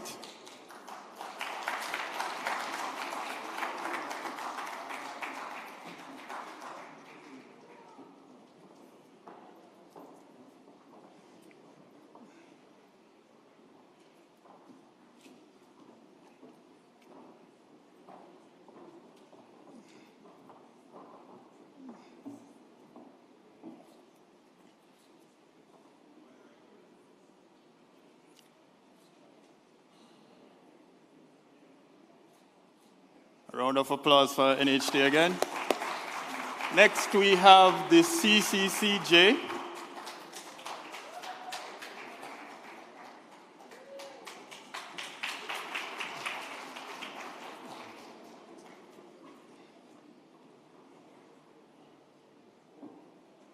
Dr. Dunn, you still need.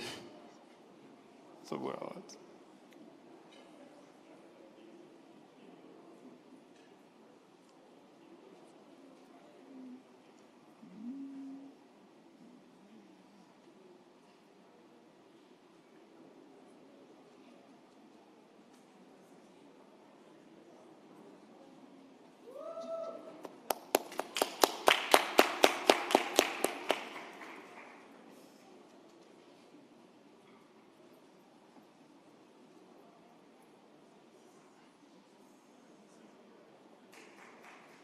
All right.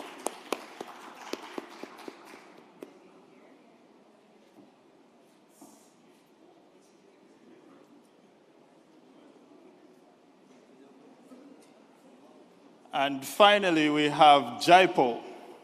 Round of applause for Jaipo. J. Jaipo. J. Jaipo. J-I-P-O.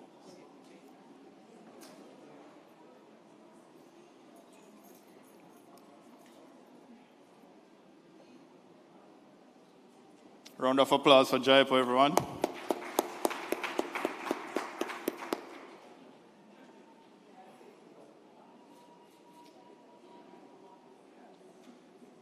So as I mentioned earlier, really it's just a recognition of everybody that entered the competition, and certainly we want to ensure that, you know, it's critical. So next we have the Exim Bank.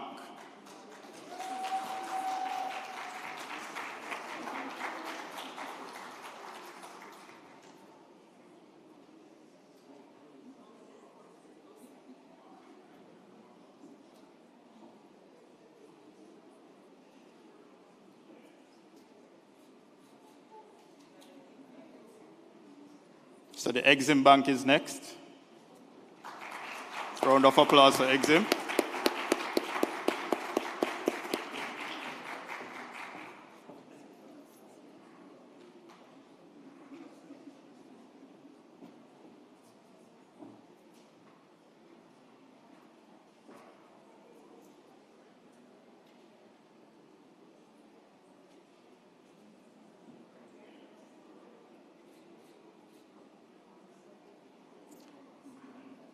All right, a round of applause for all our entrants.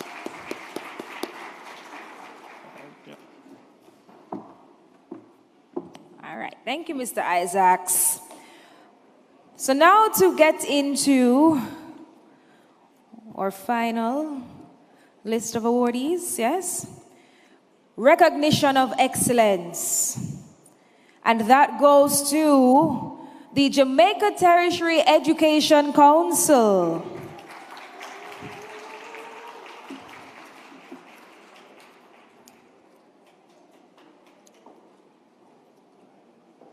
Dr. Don, I think you are the one who is, no? Okay.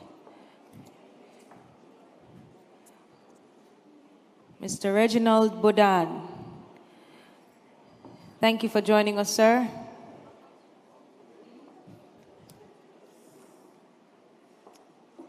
Congratulations to the Jamaica Tertiary Education Council. A round of applause for them, please, ladies and gentlemen.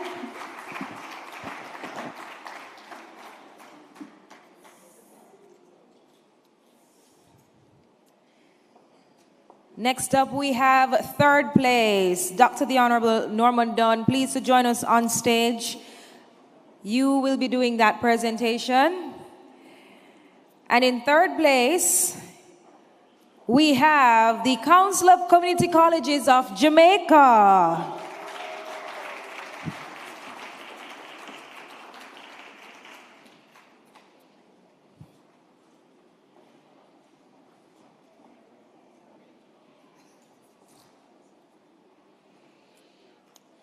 Congratulations to you and the entire team.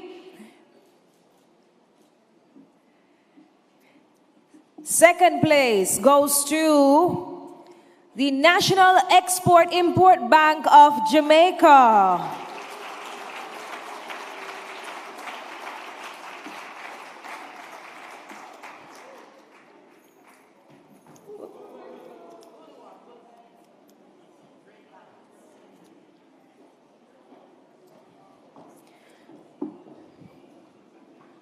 Congratulations to the Exim Bank, the entire team.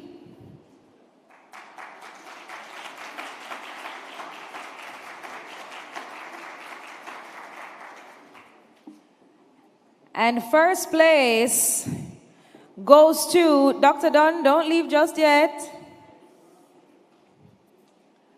First place goes to the National Housing Trust.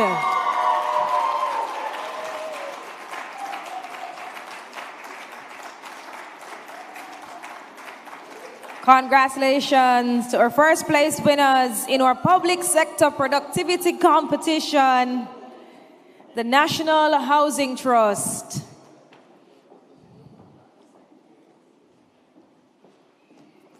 The entire team coming up to take the picture, you know. Congratulations.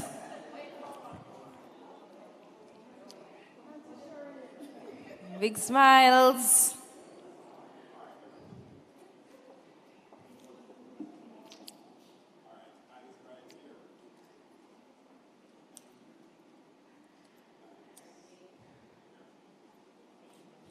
Congratulations to the NHT, the National Housing Trust, to our first place winners in our public sector productivity competition.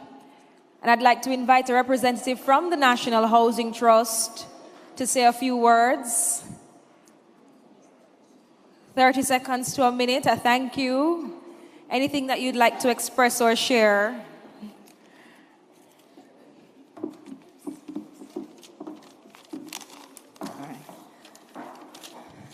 Good afternoon, everyone. So first, let me just thank the Jamaica Productivity Center and by extension, the Minister of Labor and Social Security for designing and executing this productivity competition. In fact, it was something that we were happy to participate in. They came at a time when we were ready to transform our special assistance program. And the special assistance program actually is the program whereby we seek to help our mortgagors who are faced with unfortunate circumstances, whether due to illness or unemployment, and we want to help them to get back on track by giving them solutions such as like a moratorium or interest rate reduction. So they came at a time when we needed to reduce significantly the cycle time for that program. And so we were very happy to participate. We made a lot of changes, and some of the changes include we actually created what we call a dashboard whereby the officers can see clearly the productivity of the area. So it's actually a serve as a very important motivating tool for the team. We created posters, so when customers walk in, they could see that there is a program designed to help them to manage their arrears. And that has been helpful to many of them. Another thing that we did is actually restructure our communication flow so the customers know that they're actually the center of the program and it's all about sustaining and home ownership for them. There are other things that we did, and we have a 1-minute video which we leave with the Jamaica Productivity Center that they perhaps could share on their website to show all the great things that NHT has done regarding improvements to the customer and also in satisfying our continuous improvement under our ISO 9001-2015 certification. So I thank you again. I thank you for the award. And I want to just say thank you for the team, the loan management and the CRM division. They did awesome. 2 weeks, and we did a lot in that 2 weeks period. Thank you.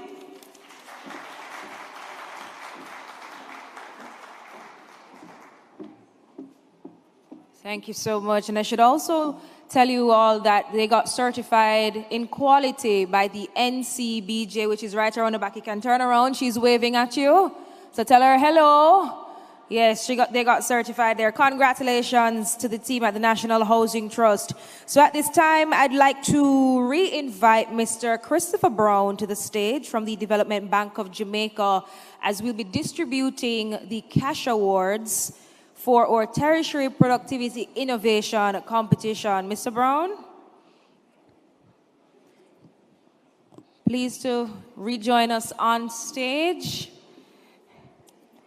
And I'd like to ask Mr. Dave Kelly and Mr. Kareem Ellis to join us as well for that presentation. So our third place winner, Mr. David Kelly from the project EduBridge. I know that Vedang Kevlani from the Dopamine Project, our second place winner, is actually joining us virtually. So he's not here to physically collect the award. And our first place winner, Mr. Kareem Ellis from Virtual Jamaica. Please to join us on stage for your cash award courtesy of the DBJ.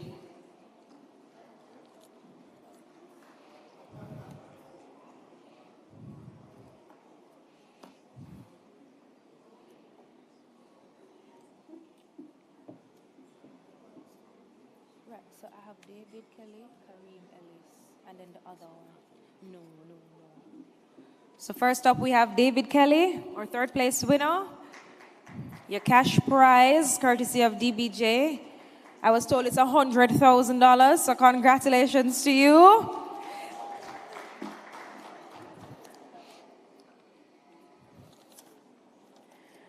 Our second place winner is not here with us, but now for our first place winner, Kareem Ellis, Virtual Jamaica, receiving a cash award of $500,000. So congratulations to you, Kareem. And I'd like to re-invite the winners in our public sector productivity competition who will be receiving their cash prizes courtesy of the DBJ as well. So I'd like to invite the Council of Community Colleges of Jamaica, your representative, our third place winner. Our second place winner, the National Export-Import Bank of Jamaica. And our first place winner, the National Housing Trust. So third place, Council of Community Colleges of Jamaica receiving $100,000 from the DBJ.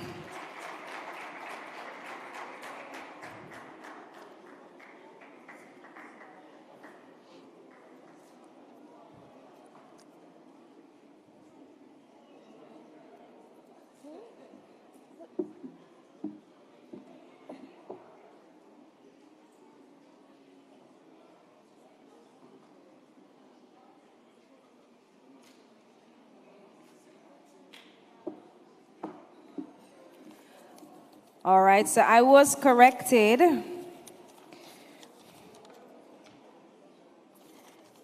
The entrepreneur productivity winners, my apologies, I'm giving away the people their money. Sorry, Tamar, you're going to get me in trouble, you know. And I don't have no money to give them, you know. I just telling you. All right, so EduHub Company Limited, please to come for your cash prize before I give it away by accident. Easy Teach AI, our third place winner.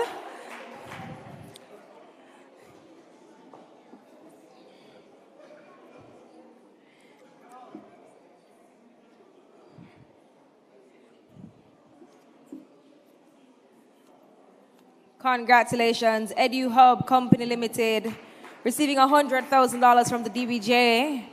Our second place winner, WhatsApp Data Collection, Dane McGibbon. Come up for your cash prize, Dane. $150,000 courtesy of the DBJ.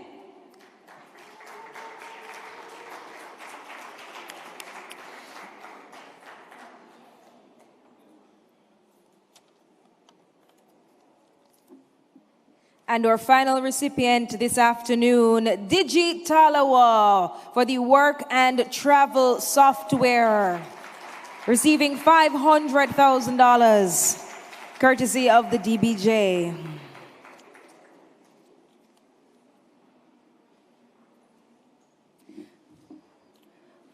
There you have it, ladies and gentlemen. A hearty congratulations to all our awardees this afternoon. Please to give them a round of applause. And as we close out, I'd like to invite Mr. Elon Parkinson, Board Director at the JPC, to bring some regards to us and to help us to close out this afternoon. Please to put your hands together for Mr. Parkinson.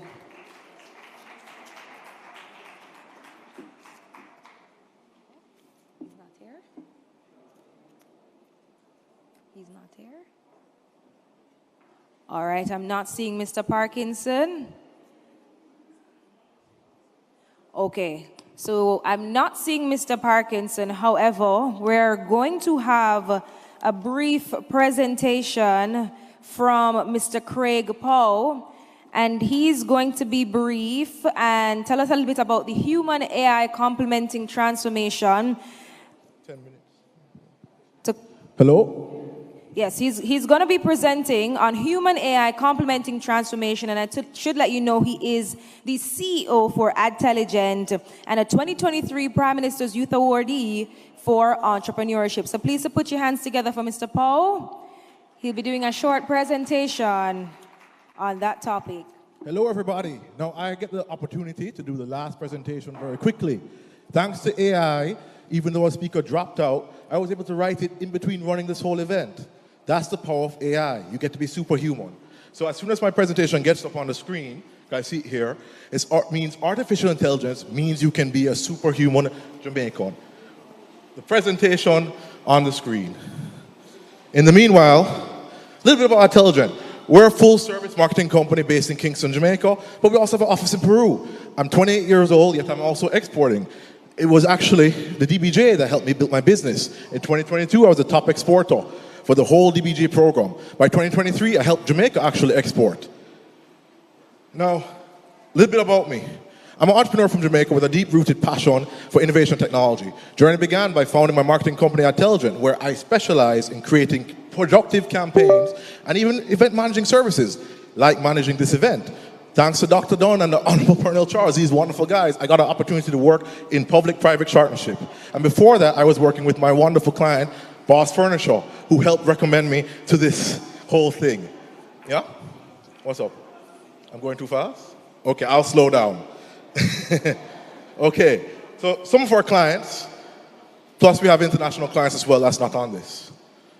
So I started with a question here. Why did Grace Kennedy grow faster than Jamaica? If any of you guys know me, Doug Losarain is my mentor. And I say the answers are already there. When Doug Losarain came back to Jamaica, he thought this country was going to be a first world place. A lot of people did. This is in the 1960s, 1970s. As you know, 20 years later, in 1990, the country was not a first world. We're getting FinStat, the place was going down. And 20 years later, he said it's no longer up to him. It's going to be up to the young people. But although he asked that question for the country, he said Grace needs to grow faster than Jamaica. So it has to export. So he just did it. As an individual, he decided he was going to grow faster than the whole country. And Jamaica, as a unit, we've had many visions, but I haven't seen us hitting those targets. But Grace did. So why do private entrepreneurs make their targets and sometimes our country can't? Why does Usain Bolt come first and win all those medals, yet as a football team we can't place? These are all the questions. I've studied them deeply. And I have many reasons that I find acceptable. But in general, I say to all of you, who cares? Because we now can be fast. When I applied to Stanford, which I got rejected from, they asked me, at which point in the past do I want to live in and see? I said, that's an asinine question. I'm a black man. I do not want to live in no past or witness the past. I'm perfectly happy to read about it and learn and implement the lessons, but my future is so much brighter than my past. So I have to look forward. So to you, I say we could disagree on the reason about why Jamaica is the way it is, but here's what we do know. Every Jamaican citizen has a massive opportunity to become wealthy or at least more personally fulfilled using AI if you are fast enough. We can be vastly more competent and united than our ancestors because we have the internet, we have AI, we have a shared memory of their history, their previous successes and failures. Just imagine right now we're at a conference that was free to you guys, put on by the government, that actually has private, public sector, policymakers, university teachers, young people all in the same place. That's actually ridiculous, literally. So let's get into the meat. What do I need to give you today to make you successful? Is it a framework for engagement? Is it a small business roadmap? Is it an AI thought process? Is it a way to get really rich if you aren't rich already? I'm still trying to figure out the first, but I have a decent idea of how to create wealth. Is it how to export? Well, I did a whole conference on that with my team, and guess what? Jamaica grew. Before Keys to Latam, the export from Jamaica, the shipped goods, were only about $1.4 million to Dominican Republic. After Keys to Latam, the whole country is doing $17 million exporting of all sizes, small, medium, large businesses. That was another time when the government worked with private sector. It was Minister Hill, Minister Bartlett, the tourism and investment commerce, and myself and PSOJ working together to help the country export, and there was a massive result. Jamaicans are literally wealthier because of that. So, I show you some numbers. This helping cost people. If you look here, this is my business. My business dropped when I did Kisi Latam. It cost me a lot of money. By June, I was doing close to 50 million in revenue. Now, when I started focusing on Kisi Latam, all my contracts didn't renew. I wasn't focused on sales. I was just working on government stuff. Our revenue dropped. As you can see, all reached negative. Start lose money. All right? And then as that conference left, you see right now that last month, April, I think we're doing something like 12 something million. Now we're up to about 50 million a month. So we're growing again, thanks to the focus. Now I have some verses over there. It says, from everyone who has been given much, much will be demanded, and from the one who has been entrusted with much, much more will be asked. So for those of who have skills and competence, we're going to have to give more. So even though I had personal loss, I created $17 million US worth of wealth with the government for the country that they experienced when I was losing. That is an amazing thing to say, and now we're actually growing back in business. So, what's a framework that we can actually have to engage with the people? The first thing I have here is you need to get all the people in the room, which we have right here. The political directorate, those are the people who are actually elected. You can see Minister Dunn is right there. You need the business community. Right beside him, you have the former chairman of JMEA. You need government management. PS Risden is right there. So you see that table that's right there? This is the stakeholders. Then you need academics and educational people. You have the professors of all the universities, the heads of the universities being right here. Diplomatic corps and foreign institutions. We had the ambassador of Mexico here yesterday. Professional management. All the executives who are running companies, you are here. Media professionals, the guys who are here, the media is right here. NGOs, civil society groups, and finally, religious cultural leaders plus teachers. If you can get all of them into a room and get them to agree on something, you can move a country forward really rapidly. So this is what I call the Integrated Development Framework, a new model for societal progress. You can do it in any sort of way, a National Development Council, Public-Private Partnership Forum, which is what we're doing here, or intersectoral roundtable, think tanks, that's like Capri. But that stuff, it has real results. Why? I'm proposing to you guys that you decide to take on a technology stack. Let me explain. Singapore, one of the fastest growing countries in the world, which we compare ourselves to, which beat us a long time ago, I heard their minister say, what do we need to make our country grow? He said, guys, we need to work on small business first. We're going to create a technology stack, a layer of tools for businesses that all the businesses just use. And if all those businesses could use the same tools, it'd be very flexible to upskill yourself quickly, change workers, and of course be easy to invest because it'd be the same language or the same ecosystem or technology between all those things. So for you guys, accounting for finance, I have QuickBooks here. CRM, you should use Salesforce or HubSpot, communication. Either use Slack, that's what I use, product management, ClickUp, Trello, Asana, marketing and sales, jump on Hootsuite, MailChimp. And e-commerce, if you're advanced, do Shopify. If you're a coder, you can do WooCommerce. If not, I use Wix. The whole website process here was built for Wix. Website content management, we use Wix. Wix is a platform tool that did the digital tickets for us, did the scanning, as well as built the whole website. Now, Singapore just said this. I have over here, what do you need to attract investment? Good laws that are understandable and not too aggressive on employers and not too aggressive in the form of employees. Work with standardized skills, flexible works situation to upskill and quickly upsize and downsize if necessary. The modern minister says, hey, I just need to make it really easy to invest in Singapore because we are using the same stack. Now, our modern ministers are trying to create a stack for the country to succeed. Look where you see behind. Do you see that thing called the business builder? It is so important to understand what that institution, DBJ, is. The DBJ gave me 4 million Jamaican dollars 5 years ago. My business was doing about 25 million in revenue. Today, I'm doing over 100 million in revenue. I pay way more tax than $4 million. You understand that the government is the people that gave me the money to grow my business, and now I pay them back in taxes way more every year? You understand how amazing that is? And the DBJ increased the amount. They said they're going to give you $7 million for small businesses, $4 million, and people do not apply. It's really sad that there's an agency that every day they're looking at how you can actually build businesses, and we don't apply. That's crazy. The next thing is, this same institution over there has decided this year to give me 20 million Jamaican dollars to build a massive studio. That is something that is real. And they just gave a bunch of entrepreneurs and tertiary students money right here for them to go out and create more wealth for the country. That's incredible. Now we have all this AI stuff. To just get into it quickly, there is two types of AI. There's snackable AI, that's on the left-hand side. That's quick bite, something can start right away. And you have DNA change AI. Who of you here is already using the snackable? Can I see anyone here who's used ChatGPT? Just put up your hands if you've actually used ChatGPT. It's snackable. You can go on ChatGPT right now and make some sort of report, some sort of document or a list, and literally get a result instantly. The other stuff is a bit harder. You're going to have to get a consultant. You're going to have to try to implement it. Now, I did a conference for the real estate people about what could you do for AI. My girlfriend's in the back right there. We're building a house together. We're using AI to build the whole house. Right? It's doing all the designs. It's doing all the work. It did our bill of quantity stuff. It saved us so much money. We didn't have to pay an architect. We didn't have to pay a designer. We're saving way much more money and building wealth for ourselves. That's on a personal level. But in our business, in Intelligent, we are scaling up so fast thanks to AI. We're able to move faster. We're doing our client work faster. And some of our graphics and some of the things we're building are with AI. Okay? Now, you can do things for client acquisition, for customer service, for documentation. Someone called me in this meeting right here and said, Craig, we need a terms of reference by today or else you can't get this contract.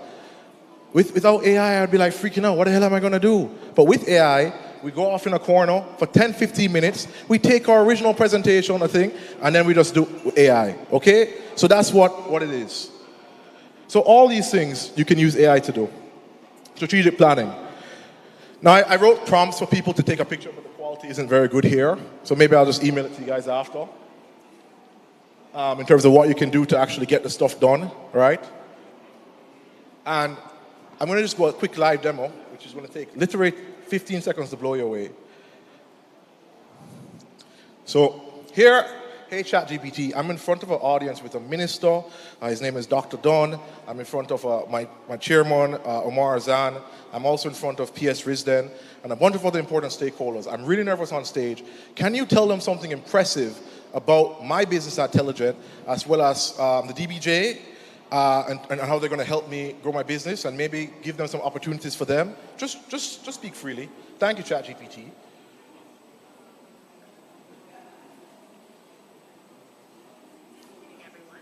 It's an honor to be here today in the presence of such esteemed individuals, including Dr. Don, Chairman Omar Azan, PS Risdan, and all other distinguished stakeholders. I'm here representing Telejet, a company dedicated to pushing the boundaries of innovation and excellence in our industry. At Telejet, we are not just a business.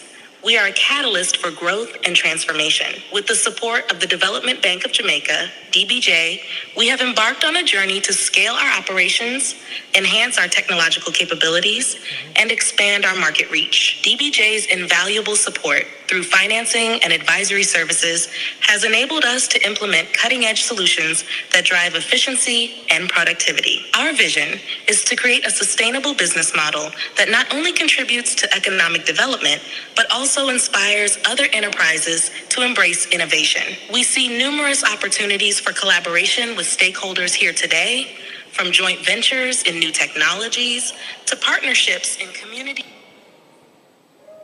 Thanks. Thanks, ChatGPT. That was really, really good. People are clapping. I wonder if you can hear it. But just to impress them again, because I think we used it to do our event. She says I gotta go. So why don't you just wrap it up and say goodbye for them? But impress the hell out of them. Say something that's gonna impress them. Come on, ChatGPT. Let's do it. Thank you so much for your warm applause. It truly means a lot to me and the entire team at Telejet. Before I wrap up, I want to leave you with one last thought. At Telejet, we are committed to not only advancing our business, but also to contributing significantly to Jamaica's economic and social landscape. With our innovative solutions and the unwavering support of partners like the Development Bank of Jamaica, we are poised to become a beacon of technological excellence in the region. Our goal is to not only grow ourselves. Thanks, ChatGPT. That's good. Thank you. See? That was quick, instant, live. Now with that, It is available free today for all of you on your phone. Please download ChatGPT 4.0. It is free. You can get it right now, and you can play around with the voice. It's live and free. Thank you so much. Thank you so much. And if you want to buy me, I have to say this. $1,000 for your board presentation, $3,000 for your team workshop, $500 for personal training from one of my employees, $15,000 for all-day for your team, and $40,000 for a 2-day workshop, which we're doing next week for JMB. So we've already sold stuff like this. Thank you so much, Mr. Powell. A round of applause for him, please. It was only fitting for him to drop the plug. Love that. All right, so we are ready to close out our summit, but we could not do so without a lovely raffle from one of our sponsors, CariMed, aka Kendall. You've been enjoying some of their products today, so at this time I'd like to invite the representative from Kendall and of course Mr. Reese Campbell, who will be doing the closing remarks. So we are going to select our winner, and for you to win, you have to be here. So if the name draw and the person not here, don't tell me is your friend and they had to leave early, or your co-worker and they had to leave early. We're going to try until we find somebody who is physically still here with us. All right? Reese, shake, shake, shake. Authorized on the Betting Game and Lotteries Act. The BGLC. Let's see who our winner is. Is this Roho Grant? Roho? Royo. This is why I look like a G. Royo. I was a little confused. I don't know if it was J. I don't know if it was G. This look like white here, Reese. Royo, congratulations to you. Courtesy of Kendall from the CariMed Group. A lovely gift basket there just for you. So we're going to be inviting Mr. Reese Campbell to close us out this afternoon. Reese?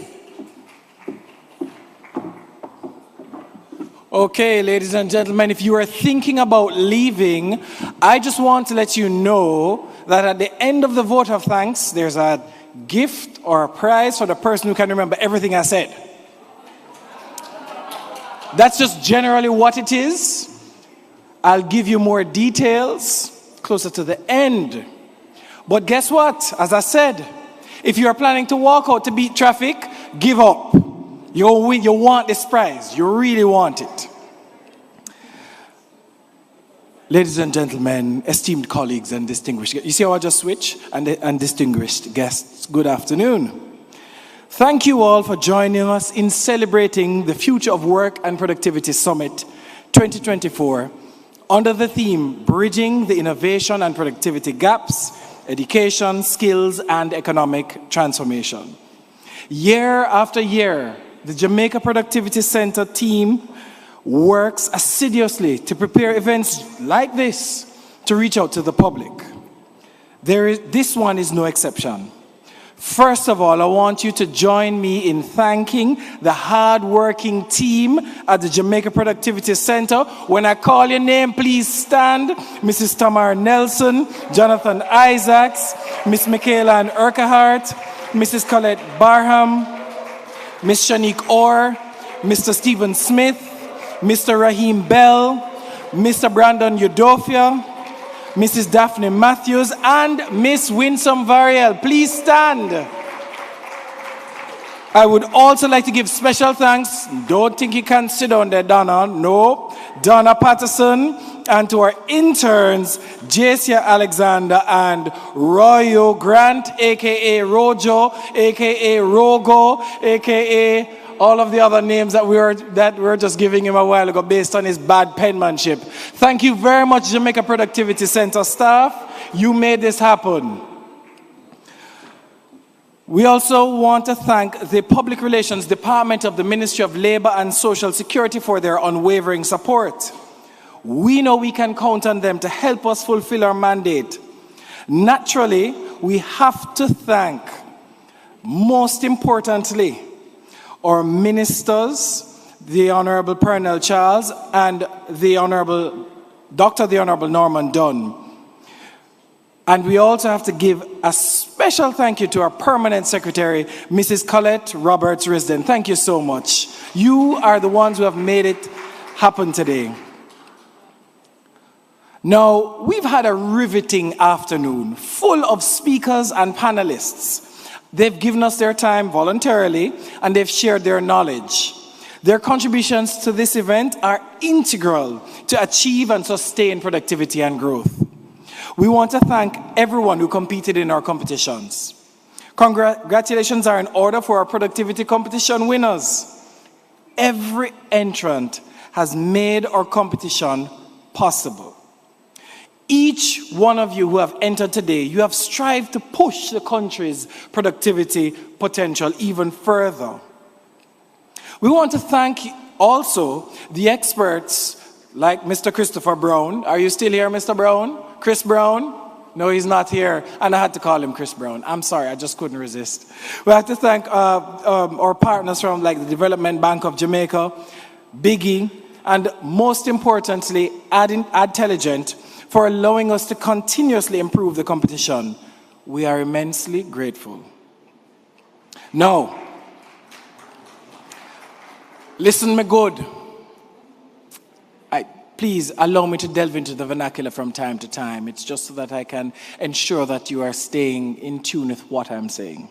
Listen me good. I'm going to call the sponsor them now, and I want you to listen me good. We would like to thank our diamond sponsors, National Insurance Scheme, NIS, Jamaica Council for Persons with Disabilities, JCPD, the Inter-American Development Bank, IDB, and Compete Caribbean. We also want to thank our platinum sponsors, Development Bank of Jamaica, DBJ, Biggie, Adtelligent, Incos Services Limited, Heart Trust NTA. We also want to thank our silver sponsors, Cable and Wireless Business, or as most of you may know, Flow Jamaica, China Harbor, Carimed, Intcomex Jamaica, and our bronze sponsors, Avanza Outsourcing, Boss Furniture.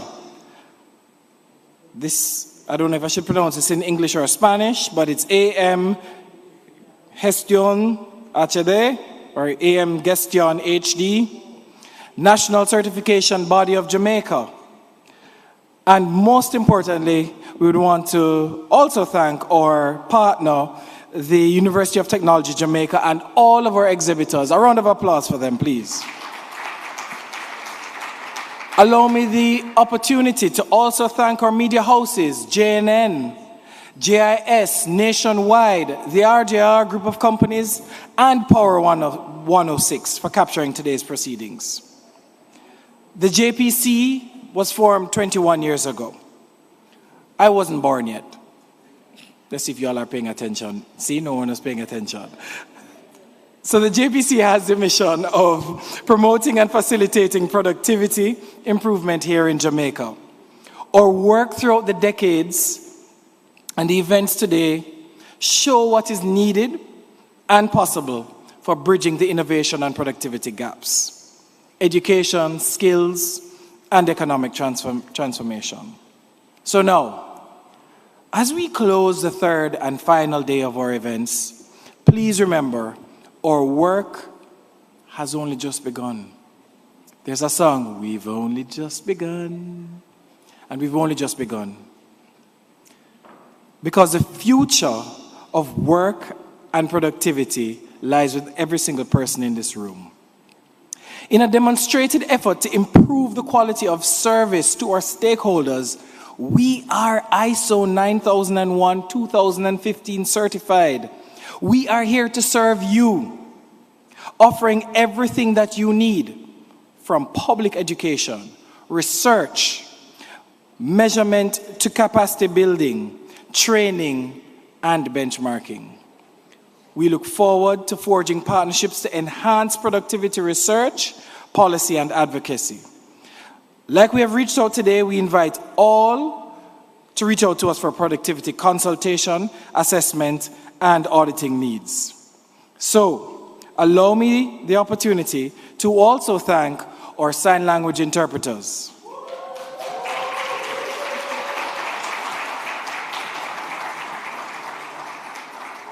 And it would be remiss if I didn't thank our hostess with the mostest and the boastess, Talia Suarez. Ladies and gentlemen, thank you for all your continued support, and remember, productivity is everybody's business. So just before I invite Talia to say the final word, let me ask you a question, and the person who can, where is them? Oh, we've taken up the mic already, but the person who can make their way on stage and name 5 sponsors. 5 sponsors. Make your way on the stage if you want to win the prize. That way I know you was listening. We have 2 people here. Oh, all right, my girl, come on the other side. So we have 3 people. No, I don't know. I didn't really think that I would get 3 people on the stage. So now we're going to have to find some way to figure out who the winner is going to be.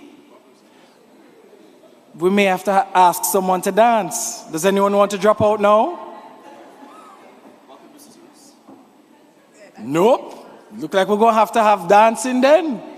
So my technical crew, I needed to find something that these people can dance. So we're not doing anything difficult, no drift. Anything. Play something for me. Play something. Ready? They say no. All right. So we'll move to plan B. Rock, paper, scissors. Best of 3. Okay. What's your name, my dear? Juanita. Juanita. Chantel. Chantel. Dominic. Dominic. Okay. Juanita, Chantel, Dominic. We have a prize to give. Only one prize. Rock, paper, scissors. You have to answer the question first. 5 sponsors. Go. IDB, JCPD, Development Bank of Jamaica, Biggie, CariMed. Okay. Thank you, Juanita. All right. So IDB, NCBJ, UTech, Artrust NTA, HEC, and Okay. Thank. Kendall. Okay. 5? Yeah, 5. NCBJ, the Development Bank of Jamaica, UTech, China Harp winner. All right, thank you very much. So ladies and gentlemen, it looks like already we have a winner. We don't need to rock, paper, scissors. Juanita, you have distinctly won the prize. Thank you very much for participating. You can see us on the other side to collect $100 credit from Flow.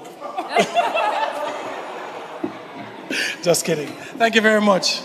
Hello, Jamaica. The Ministry of Labor and Social Security would like to hear from you about the future of work and the impact. All right. Thank you so much, Mr. Reese Campbell, ladies and gentlemen. For those of you who are still here with us, we want to thank you so much. We hope you enjoyed our summit.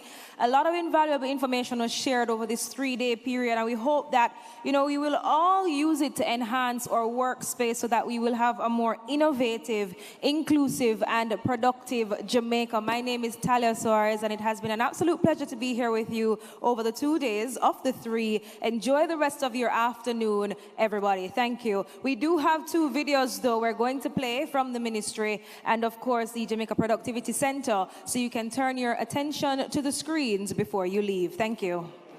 Hello, Jamaica. The Ministry of Labor and Social Security would like to hear from you about the future of work and the impact of technology on our jobs. Let's dive in. So Dwayne, hi, how are you? I'm alright so far. So how do you think technology is changing the way of work today? Well, the truth is, based on the nation, and technology is the way to go. So what we basically need to do is to get ourselves in gear to be able to produce and to be competitive in the world of work. As it relates to technology, I believe that persons are fearing the change with AI and all the technology advances that are currently in the scope of the industry, persons are fearing whether or not they're going to lose their jobs. Some persons don't want to adapt to the change of understanding how these new systems can help them with their jobs. So persons are fearful of maybe job loss, learning about the new technology. You know, people don't want to learn how to use the software that, you know, is currently available for them to actually do their job. How can business prepare themselves? Number one, by researching yourself within the industry that you fall in. You have to be one step ahead of your competitors. And therefore, by equipping yourself with the knowledge of where the industry is unfolding, then you are preparing yourself to be a part of that, and will put you in a much better place than your competitors. Remember, in business, it's a competitive landscape and you want to be ahead of your competitor. So acquaint yourself with the knowledge. Jason, how do you think technology is impacting the way of work today? That's an interesting question. Yeah, so we live in an age where technology is so accessible and it's literally at your fingertip. Yeah, and I feel like even with the way technology has been advancing, a lot of corporate Jamaica has also been incorporating the advancements of technology in the way they operate. And so I feel like, you know, in a very short time, you might find that a lot of roles and the way people function in the workplace is going to become obsolete, potentially also with the replacement of their functions with the use of technology. If you could learn one new thing that would help you with your business or the world of work, what would it be? Okay, so in my trade that I know I'm currently doing, I would learn to farm and to just find out more of the background history of the flower and herb that we use for various reasons, and how technology will help to improve that. AI, it will advance our workplace. It will advance productivity. I think one of the fear that persons have is that it is coming to take over. AI is actually coming to take over their jobs. But the truth is, what we put into AI, that's what we'll get out. Okay. So realistically, while we advance AI, we also need to advance ourselves so that we can see the weak spots and we'll always be advanced. Education is the key to preparing you to bridge that education gap. If you do not acquaint yourself with knowledge, if you do not associate yourself with industrial leaders that will impart knowledge, that will educate you more in the areas that you are now a part of, then you are going to be left behind. So you have to prepare yourself. And this is where education and being exposed to information that will allow you to prepare yourself properly for the future of work.